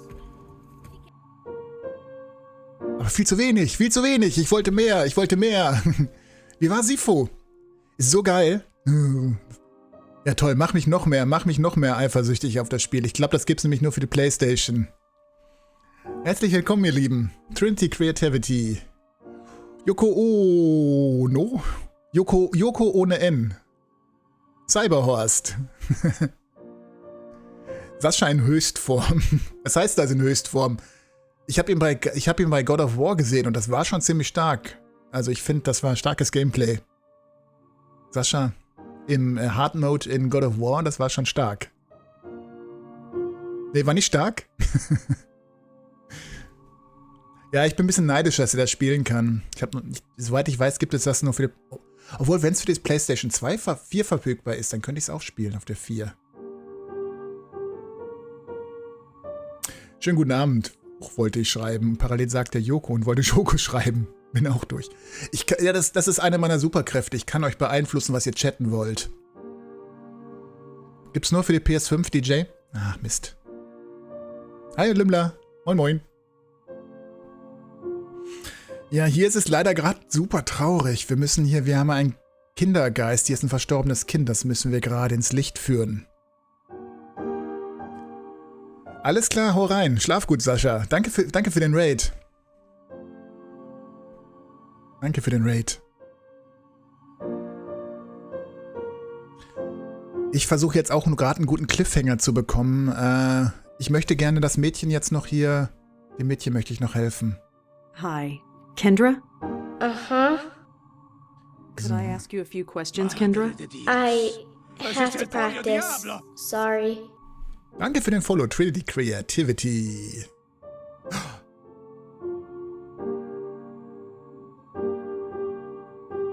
Gibt's noch für die PS4, ne? Ich habe nämlich, als Sascha mir heute gesagt hat, dass er das spielt, habe ich kurz gegoogelt, habe ich Windows und PS4, PS5, glaube ich, gesehen. Und ich habe heute wieder ein bisschen PS4 gespielt, weil ich mir die Dead Cells DLCs gekauft habe, alle. Bin gerade wieder auf dem Dead Cells Trip, so ein bisschen. Dead Cells ist so geil. Spielt von euch noch jemand Dead Cells? Das spiele ich schon irgendwie gefühlt 2 Jahre, glaube ich. Immer mal wieder. Und jetzt bin ich gerade wieder auf dem Trip. Jetzt mit den neuen DLCs ist halt so viel dazugekommen noch. Kennst du gar nicht? Dead Cells ist ein super geiles Roguelike. 2D-Spiel. Super geiles Gameplay. Das ist schon ziemlich alt, glaube ich. Und die haben das wird so gut von den Entwicklern unterstützt, das Spiel. Da wird ständig was verbessert, sowohl im kostenlosen Bereich als auch durch DLCs. Also die haben da ordentlich was draus gemacht aus dem Spiel. Das wird super gut unterstützt. She looks 10, maybe 11. Achso, und wenn ihr mal hier seid, kann ich euch auch sagen, am Freitag gibt es hier eine große Gewinne-Show.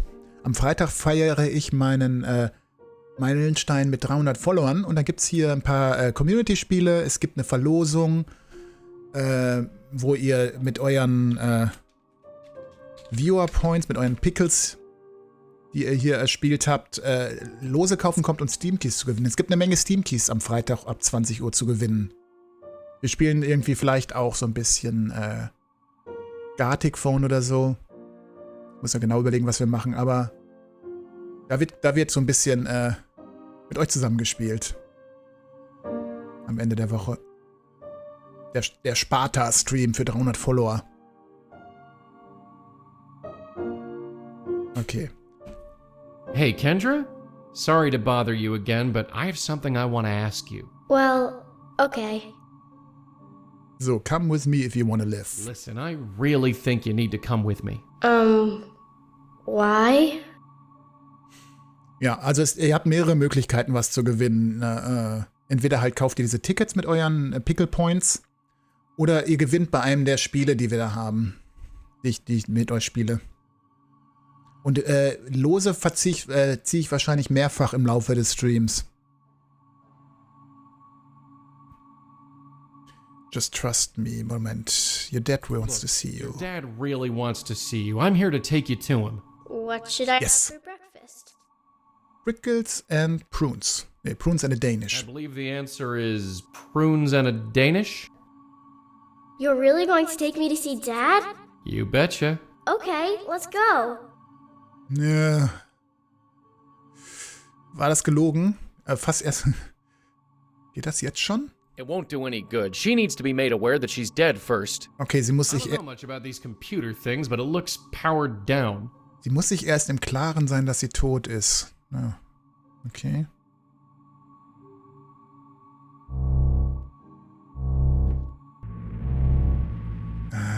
Soll ich sie zu ihrer Mutter bringen? The house is so quiet. Mom must be asleep. Ist schon ziemlich spooky, ne? Ich speichere mal lieber. Chicken. Spoopy. Aus. Soll ich sie zu ihrer Mutter führen? Also sie will ja eigentlich zu ihrem Vater. No! I don't think we should go down there. Let's just go to Dad's, okay? Ich meine, wir können zu Dads gehen, weil ich habe ja den Schlüssel zu seinem Apartment. Theoretisch. Folgt sie. Snowing. Should I go back in and get a jacket? Are you cold?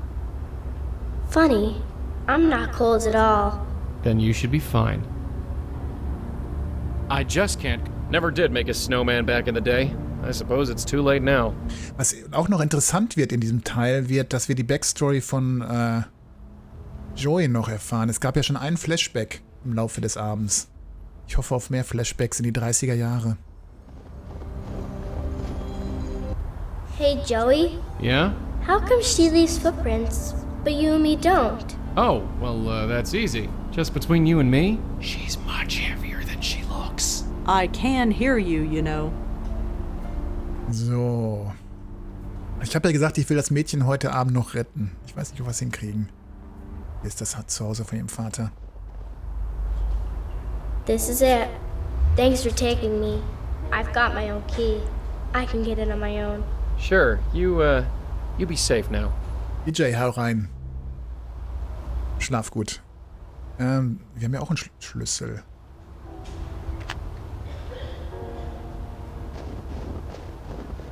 It Tut mir leid, fits. dass ich unhöflich war. Bitte seien Sie so frei und knallen Sie mir eine und dann genießen Sie die Vorzüge des Clubs. Ich lass mal wieder ein Abo da. Viel Spaß im Club und vielen Dank fürs Folgen, Retrosebo. Das bedeutet mir sehr viel. Und das heißt, ich kann mir wieder neue Spiele kaufen.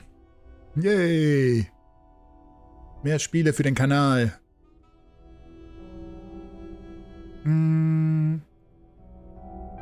The label on the... Oh, ich brauche den E-Mail-Schlüssel, genau. Ich brauche den E-Mail-Schlüssel. Den hier. I probably should check to see if Emil is home before barging in. That would be awkward. Okay, dann schicken wir den Geist einmal vor. Geisterpolizei. Wiu. He's asleep. Yeah, he's had a rough time of it. Does he know? Know what? Does he know that I'm... Sie weiß es. No, he doesn't. Not yet. Good. Do you remember what happened? How it happened? Not really. I remember being with my mom. It was dark and cold, but she was telling me Hat die everything would be all Mutter sie erschossen? that I would be safe. I'm sorry. I'm so sorry. Why? It's not your fault. Doesn't matter. This kind of thing shouldn't happen. Lots of things happen that shouldn't. It's just stuff. Yeah, stuff. So, what now? Just come with me. Ah, ist wenigstens ein gutes Ende, ein halbwegs gutes Ende für heute erstmal, glaube ich, wenn wir sie überführen können. Mal sehen, das war der Plan jetzt noch gewesen hier. Kendra, I'm gonna have to ask you to trust us, okay? You don't have to ask. I already do. Fair enough. Come over here. Just take a hold of this. Okay.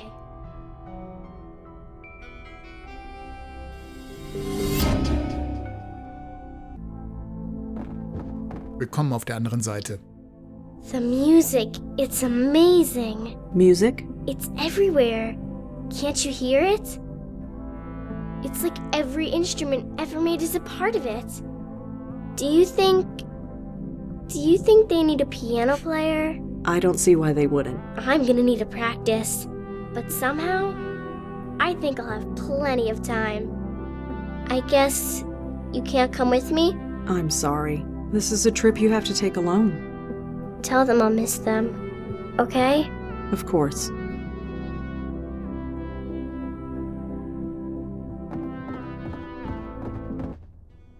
Ugh. Still standing, at least. Yeah, bright side. She was so easygoing. Something about kids, I guess. Their minds are more adaptable, flexible to new ideas, even death. Do you really believe that? Do we have any other choice? Come on, we're not done yet. Ja, ich kann jetzt schon sagen, dass das wirklich der beste Teil von allen ist hier. Ist jetzt auch ein guter Punkt zu speichern. Ich fahre mal nach Hause, weil dann kann ich mich beim nächsten Mal nochmal genau sammeln, was ich als nächstes mache. Aber ich muss schon sagen, es ist echt der beste Teil der Serie.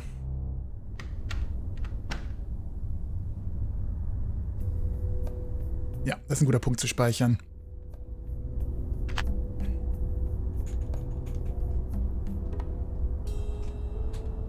Lippenbügelzeit. Das ist der letzte Teil, ja. Das Finale und das wird sehr mysteriös. Beim letzten Mal gab es schon so eine Kult. Hat er gespeichert? Ja, gespeichert, okay. Ja. Ja, schön, aber auch sehr emotional finde ich das irgendwie. Das ist schon nochmal... Guck mal, sie geht auch gerade. Sie ist müde geworden. Verstehe ich. Ja. Auch grafisch ist das nochmal ein sehr starker Schritt nach vorne gewesen hier, das Spiel. Im Gegensatz zu den ersten 4 Teilen tatsächlich. Ich weiß nicht, wie viel Zeit zwischen Teil 4 und Teil 5 verging, dass wir hier nochmal so einen Schritt nach oben gemacht haben mit der Grafik.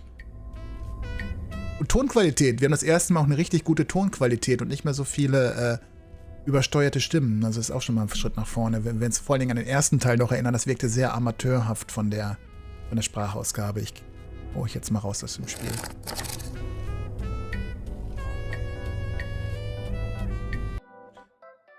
Aber war ein super, super schöner Abend mit dem Spiel. Jetzt muss ich nur mal sehen, jetzt bin ich natürlich so spät dran, ob ich mich noch bei irgendjemandem revanchieren kann oder irgendjemand noch eine Freude machen kann zum Raiden. Weil so ein Raid gehört doch eigentlich zu jedem guten Stream immer dazu. Und mal sehen, ob noch jemand on ist. Ich bin natürlich jetzt super spät dran. Und die üblichen Verdächtigen wie Sascha und Kellerabend sind gerade bei mir reingekommen. Aber ich kann den Captain Raver noch raiden. Genau, sehe ich auch gerade. Dann drehen wir uns mal im inzestiösen Kreis, genau, und gehen zum Captain Raver rüber. Haha, sehr schön. Man kennt sich und er spielt auch ein Point-and-Click-Adventure. Das passt. Auf Programm 2. Dr. 8-Bit, vielen, vielen Dank fürs Zuschauen und gute Nacht. Ich schwenke euch noch zum Captain rüber.